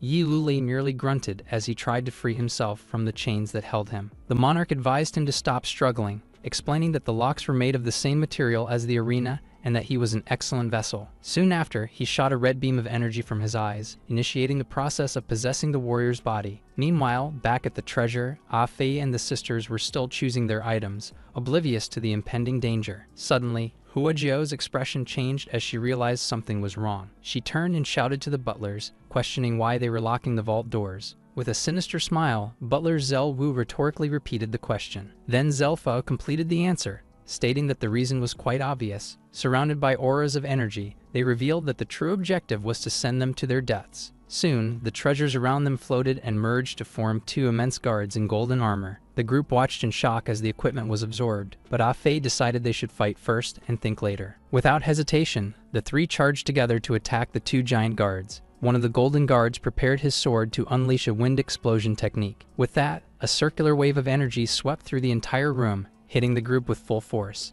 The area attack violently threw the three players against the floor of the treasure room. The guards mocked the group, saying that attack contained half the power of the treasure and that they shouldn't have survived. Wounded, Hua Jiao commented that their lives were almost depleted with a single blow, comparing the fight to a mission for 50 players. Soon after, she realized that if their situation was difficult, the danger for Yi Luli must be even greater. At the same time, he continued to scream as the king tried to take his body by force. Inside Yi Luli's mind, the king's voice questioned whether emperors sought immortality merely for pleasure. He then asked if the pursuit was motivated by power and authority, or if, in the end, it all boiled down to the simple fear of one's own death. Then King Tapini Jin declared that these reasons stemmed from greed, while his own desire was the will of the heavens. In his memory, the world he was born into was merely a chaotic place, where everyone was prey waiting for slaughter. Everywhere, monsters devour humans in villages that burned incessantly. Even the mountains and rivers became deadly traps for the survivors. In the end, the despair was so great that even humans began to devour one another. It was in this scenario that, according to him, the heavens could no longer bear it and chose him while he was still a slave.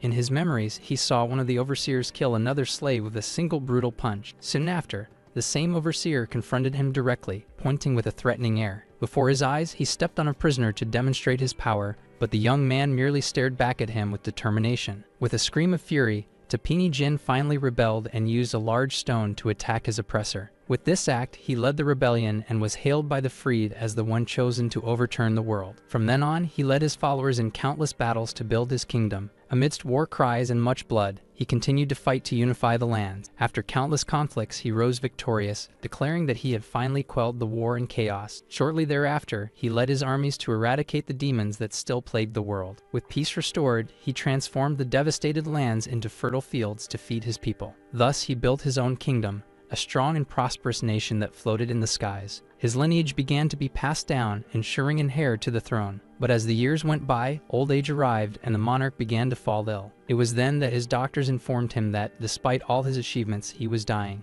The news left him completely shocked and furious, refusing to accept that fate. In despair, he declared that the world could not exist without him, and that he would not allow his own death. Then he shouted to the heavens, questioning why they would abandon him now after having chosen him. Before a mysterious portal, he swore that he would not die and that he was willing to pay any price. According to him, the heavens heard his voice, and a new entity responded to his call. The scene shifted to his daughter, the princess, who watched him horrified amidst the chaos, asking if he had gone mad. With a sinister look, the king merely replied that he had never been more rational in his entire life. As the princess's body burned, he said that she should accept the honor of becoming his food for a greater good. Back in the present, he turned to the throne and declared that Yi Luli was the final step for his ascension. The red energy continued to pour from Yi Luli's eyes and mouth as he screamed during the process. Suddenly, King Tapini Jin punched the throne, shattering it into pieces upon finding it completely empty. Confused, he looked at his own fist, trying to understand what had happened to his prey. Then, upon hearing a voice calling him from above, he discovered that the real Yi Luli was on a balcony,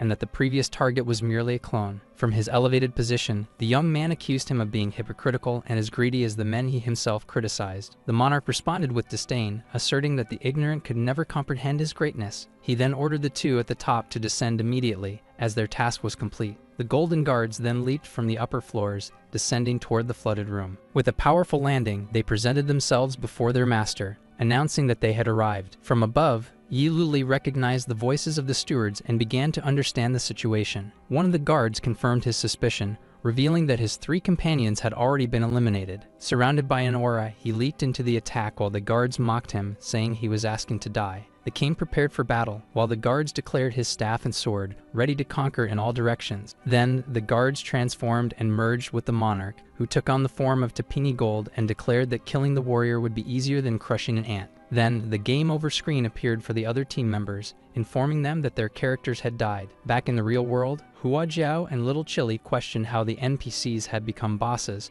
wondering if they had activated a hidden mission. Next, Hua Jiao reassessed the strength of the enemies as being from a dungeon meant for 100 players, lamenting that Yiluli had been left behind alone. While they waited the 30 minutes to revive, they decided to prepare for an all-nighter gaming session. Meanwhile, a strong electrical storm was forming over the city in the real world. In his apartment, Ah-Fei looked out the window, noticing that the rain was about to intensify. Soon after, he extinguished his cigarette, frustrated for not being able to help his brother once again. Determined to return, he sat in his gaming chair, promising to get back to Yiluli's side as quickly as possible. Back in the flooded room, the warrior ran over the water to attack the transformed king. In an instant, he charged directly at Tapini Gold's body. The tip of his sword aimed precisely at the opponent's eye. However, the monarch blocked the attack at the last second with the hilt of his weapon. Immediately after, Yiluli appeared behind the enemy and stabbed him without hesitation. In response, Tapini Gold unleashed a spinning counterattack with his explosive blade. Even hit, he turned around with only minor injuries and disdainfully asked if that was all. With that, he released a storm of blades that spread throughout the room.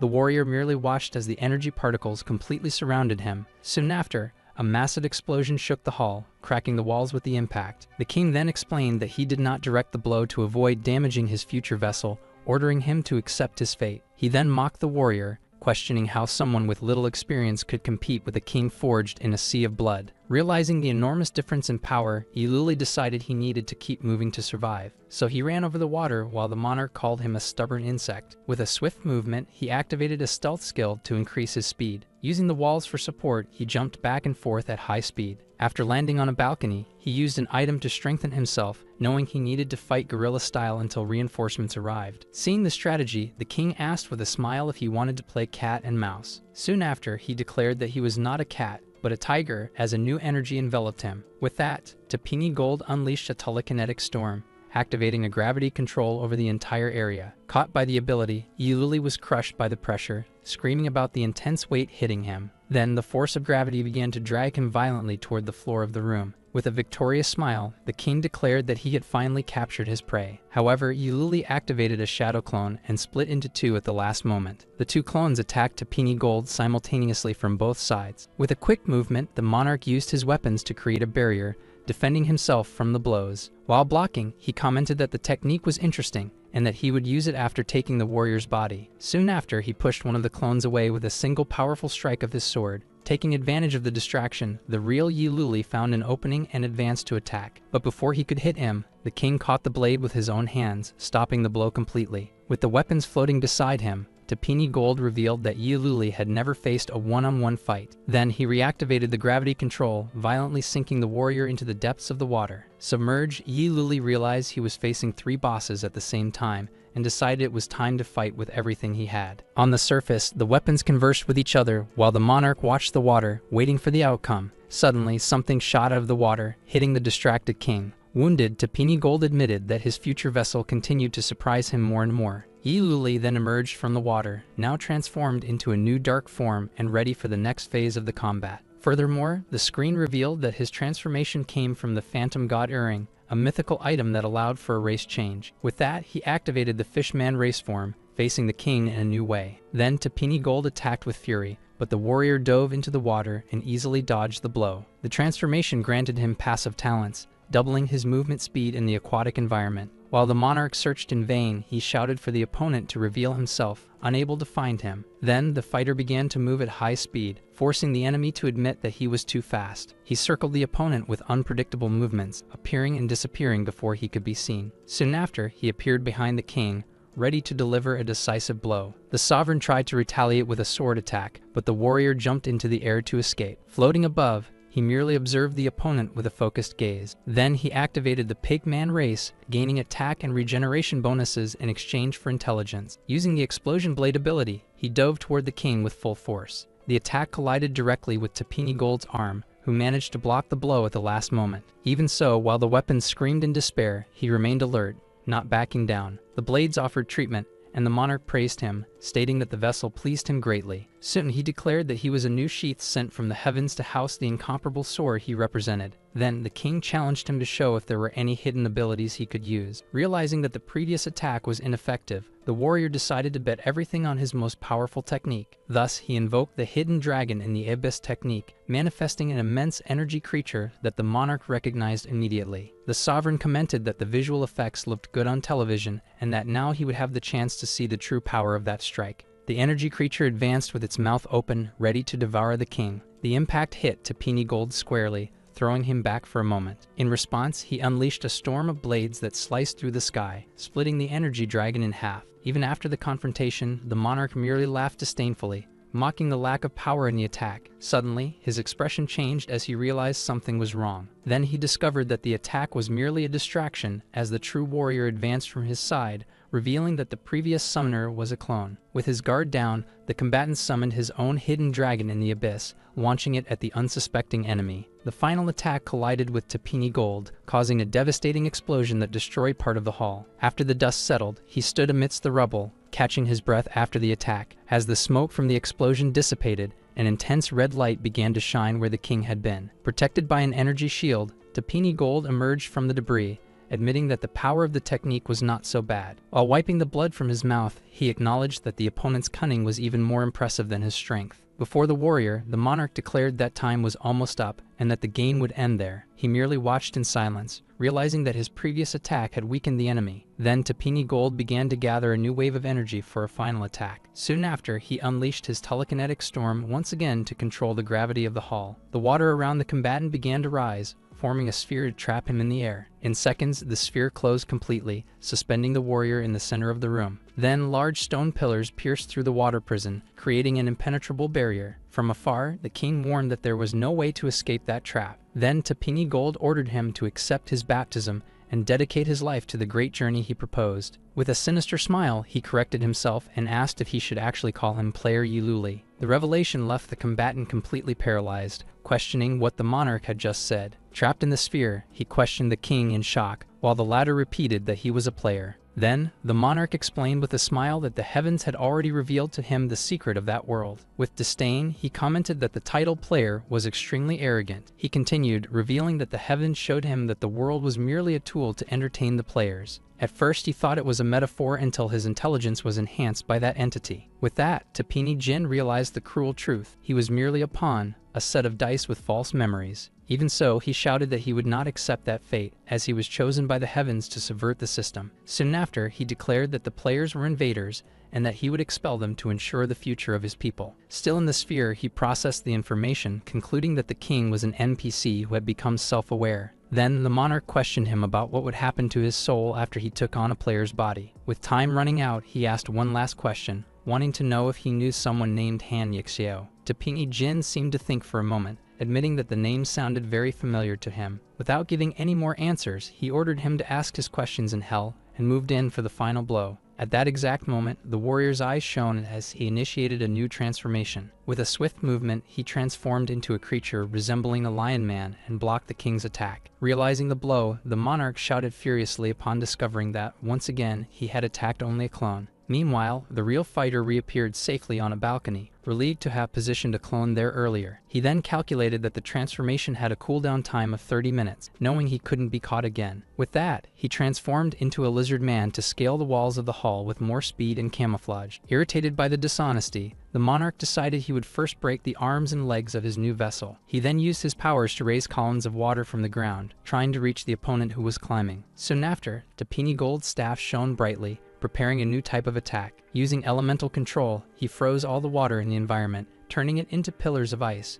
As he tried to continue climbing, the warrior realized that his escape route was completely sealed by ice. Then, the king warned with a sinister smile that this was not all. With that, he summoned a rain of ice shards, causing dozens of spikes to fall from the ceiling. He struggled to dodge the projectiles while still being trapped against the frozen wall. Due to the temperature, he began to feel his body stiffening from the intense cold. The lizard man form left him vulnerable, as his body temperature was directly affected by the environment. Unable to move quickly enough, he was struck directly by a massive ice shard. The monarch confidently declared that he could not escape his reach. With the impact, he fell from the wall and crashed violently against the frozen ground. Immediately, ice spikes impaled him, pinning him firmly in place. Then, the king approached and challenged him to keep running, mocking his situation. trapped and injured, he realized there were no more methods to escape. With that, Tapini Gold prepared to finally initiate the process of taking over his body. A red energy began to flow from the monarch towards him, while he merely observed the impending attack. Suddenly, the king interrupted the process upon feeling a small ice shard hit his face. Looking up, he saw the large ice sphere in the ceiling begin to crack. Soon after, a massive explosion of fire erupted from the sphere, completely destroying it. From the smoke,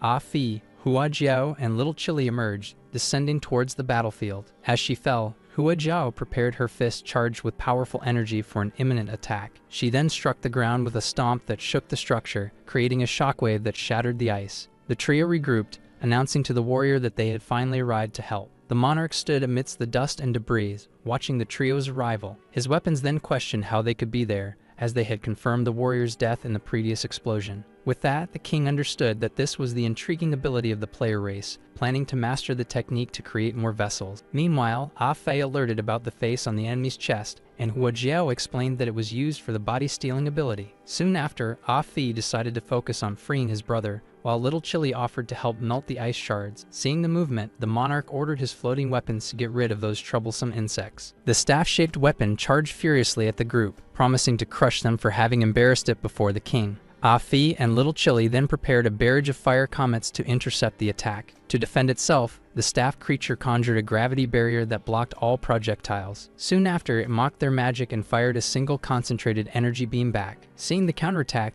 the duo decided to join forces for a new technique. With that, they activated a fusion ability, creating a powerful dance of fire tornadoes. The immense flame attack engulfed the staff creature, which was hit directly by the explosion. Amidst the smoke, it complained that their abilities had melted the ice, creating a fog that hindered its vision. Suddenly, a series of small explosions began to occur everywhere within the cloud of steam. Meanwhile, Hua Jiao was blocking the rapid strikes of the sword-shaped weapon. Soon, she activated her technique that shook mountains, conjuring 6 energy fists around her. With that, the fists flew at high speed, surrounding the sword creature for a coordinated attack. The sword creature then arrogantly challenged her, refusing to be suppressed by an ant. Hua Jiao simply responded with a defiant look, making it clear that the opponent could keep dreaming. She then fired 6 energy cannons from her floating fists, aiming directly at the enemy. Hit squarely, the sword beam was thrown back, cursing and admitting that the opponent was surprisingly strong. The weapon then retreated close to the monarch, but he silenced it with a gesture before it could speak. With patience running thin, Tapini Gold declared that he would not let anyone waste his time. Hua Jiao immediately reacted to the powerful aura emanating from the king. He then unleashed a burst of wind from his sword, creating a massive area attack. Seeing the danger,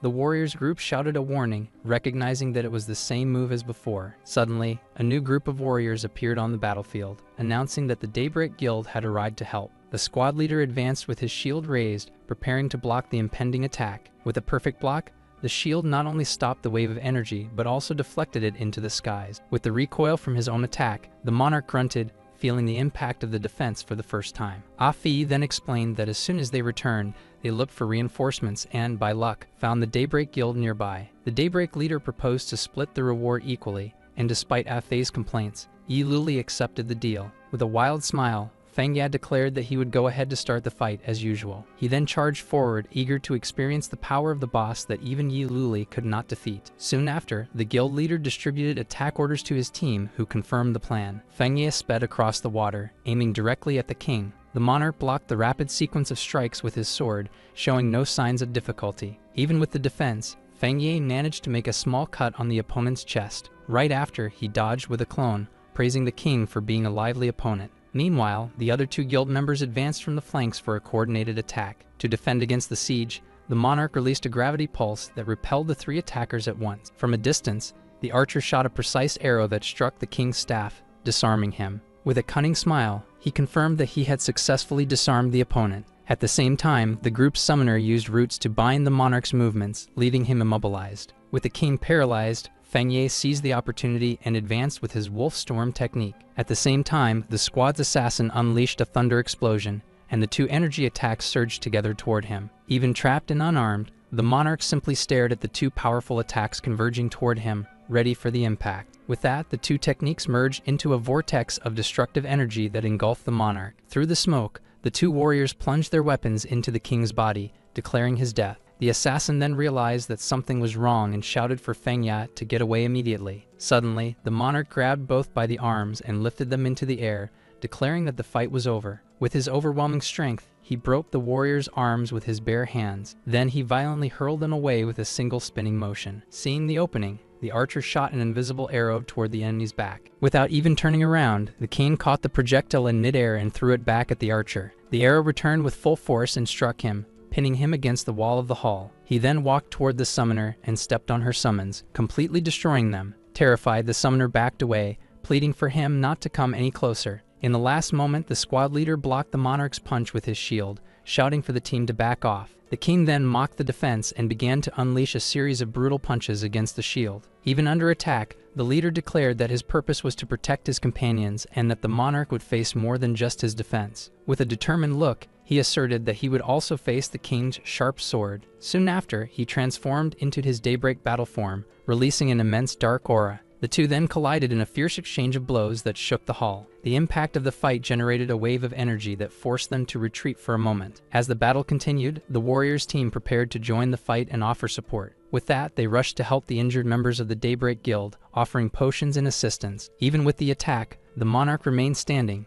much to the surprise of the Daybreak leader. Without hesitation, the leader charged once more, unleashing a powerful Daybreak slash against the enemy. Taking advantage of the distraction, Yi Lulai emerged from behind the king for a surprise attack. The warrior then drove his blade into the monarch's back, landing a precise strike. Wounded, the king turned and declared that his patience with Yi Luli had finally reached its limit. Faced with the threat, all the players united and surrounded the monarch for a coordinated final attack. At that moment, the king's weapons floated back into his hands, responding to his call. An immense explosion of multicolored energy then enveloped the floating palace, which began to disintegrate. Below in the city, the guards saw the destruction in the sky and rushed to gather amid the citizens' panic. After the explosion, the players watched the smoke, hoping they had finally defeated the enemy. Amid the dust, Tapini Jin emerged from the rubble, supported by his two butlers, who questioned him with concern. Even coughing, he assured them he was fine and praised their good work for protecting him. Suddenly, he dismissed the butlers, explaining that despite their loyalty, they were too weak. The players watched in shock as they realized the combined attack had been absorbed,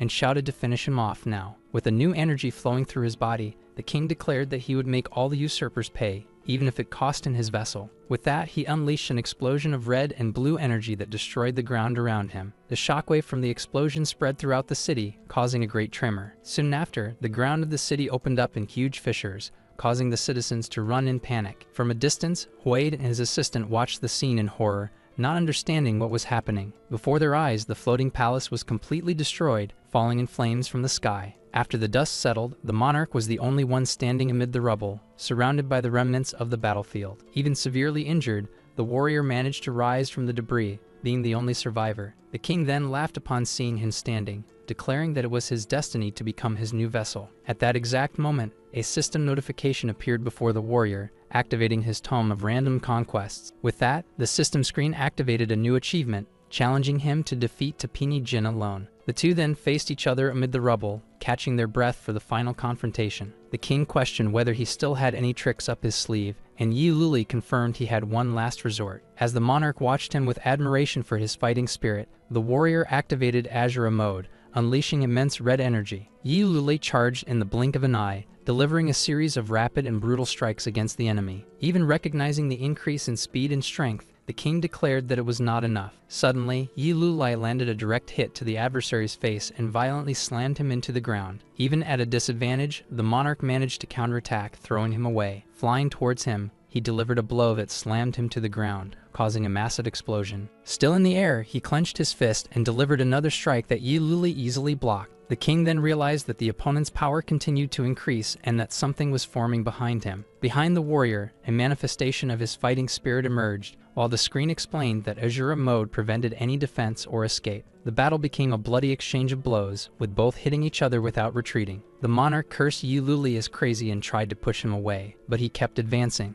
With that, he unleashed one last devastating flurry of strikes that hit the king squarely. The final blow struck the monarch's face, who retaliated with a punch to the warrior's stomach. With that, they both stepped back, and the clash of their fists generated an explosion that destroyed the ground. Yi Luli charged once more, delivering a series of high-speed attacks in the air. However, the king managed to block one of the strikes at the last second, stopping the attack completely. Even injured, he commented that, despite having broken the opponent's ribs, he had only become more ferocious. With that, he prepared to unleash one last wave of energy, ready to end the fight. The energy released from the confrontation finally caused an explosion that completely destroyed the floating palace. Below in the city, Hoid and his assistant saw that the teleporter was broken and speculated about a murderer. Soon after, the assistant spotted a warrior from the competition falling from the sky and ordered that they save him. Back in the ruins, the monarch realized there was no more time and decided to destroy the receptacle. With that, he leaped into the air and unleashed an explosion of red and blue energy, preparing to obliterate his opponent. The king then shot the explosion from his fists, launching a massive sphere of energy at the warrior. Even injured and exhausted, Yi Luli remained silent, staring down the impending attack. Suddenly, the energy sphere shattered into pieces, to the complete surprise of the monarch. With a victorious smile, the warrior revealed his final power, the Wrath of Azura. With his supreme ability, the manifestation of the Wrath of Azura advanced against the king, engulfing him completely. The attack then dissipated, leaving Tapini Jin defeated on the ground under a rain of energy. As the warrior approached, the monarch could only repeat in denial, unable to accept his defeat. In an act of desperation, he cried out to the heavens, pleading for the infernal purgatory to save his servant. Upon hearing that name, Yi Luli immediately recognized it, connecting the dots of his investigation. Soon after, a massive structure of dark data emerged in the sky, responding to the king's call. Meanwhile, the players on the ground observed the fallen guards and worried about the monarch's safety. Suddenly, Wade shouted at his assistant to help, but was shocked to notice the strange apparition in the sky. Together, they watched the immense structure of data consuming the sky, as if the end of the world was near. Inside the structure, the king celebrated triumphantly, convinced that he had been chosen by the heavens. In an instant, Iluli finished off the monarch, whose body fell while he merely felt the need to rest. Floating, the king's consciousness reflected on finding the goddess in purgatory and on the judgment of his life. Yi Luli then appeared alone amidst the destruction, facing the massive structure of data above. With determination, he leaped toward the portal, certain that he had finally found what he was looking for. He confirmed that this was the infernal purgatory, the place where his brother had disappeared. Suddenly, an invisible force completely paralyzed him in midair, preventing any movement. Even immobilized, he continued to gaze at the entrance to purgatory right in front of him. A mysterious sphere of energy appeared behind him, calling him by the name Zhan Yu while he remained motionless. The sphere then asked if he wished to enter purgatory to search for Han Yixio. It then revealed directly that he could stop searching as his brother was dead. The voice mocked his despair, stating that it would not allow the reunion and initiated a game of rock, paper, scissors to decide the future. It declared that Yi Luli had lost the game and that the reunion did not matter, as the energy spheres began to cluster. Then, an imposing dark, winged figure materialized before him, warning that he would die soon. With a swift movement, the creature struck him in the chest with an energy blow, instantly piercing his body. In the real world, the bodies of Yi Luli and Na Fei convulsed in their capsules, while a danger alert appeared on his visor. With that, the system detected a critical increase in vital signs and attempted a forced ejection, which failed and caused a general error. Back in the game, the entity informed him that before dying, he would have to witness the opening ceremony. The creature then flew over a devastated landscape, revealing that this was the same ceremony his brother had failed to stop. In another part of the game, two players were calmly preparing to take a photo at cherry blossom setting. Suddenly, the sky darkened, leaving them confused, as the ambient light had just been adjusted. Soon, they looked up and saw the same structure of data tearing through the sky in the distance. At the same time, a group of players in a desert also spotted the phenomenon and speculated whether it was a special event. In a frozen region, two adventurers near a campfire noticed the anomaly, sensing the smell of danger in the air. The game map filled with purple crosses as the structure of data projected out of the planet. Two worlds, one blue and the other red, aligned through a massive field of energy. Finally, the winged figure gave a single order to initiate synchronization. Immediately, beams of energy connected the two worlds, starting the fusion between them. Soon after, massive columns of energy descended from the heavens, striking the ground where a group of players was gathered. While some called for caution in retreating, others believed the phenomenon could mark the arrival of a legendary treasure. From within the light, a group of monstrous creatures emerged celebrating, as they had finally arrived in the players' world. With a smile, their leader gave a simple order for all the players to be eliminated. The winged entity then announced to everyone that the game would enter a new phase, activating the update Infernal Purgatory 2.0. At that very moment, Yi Luli's face vanished, while a system notification informed that her vital signs had disappeared. Our video ends here. If you enjoyed it, please like and subscribe to the channel. Until next time, bye bye.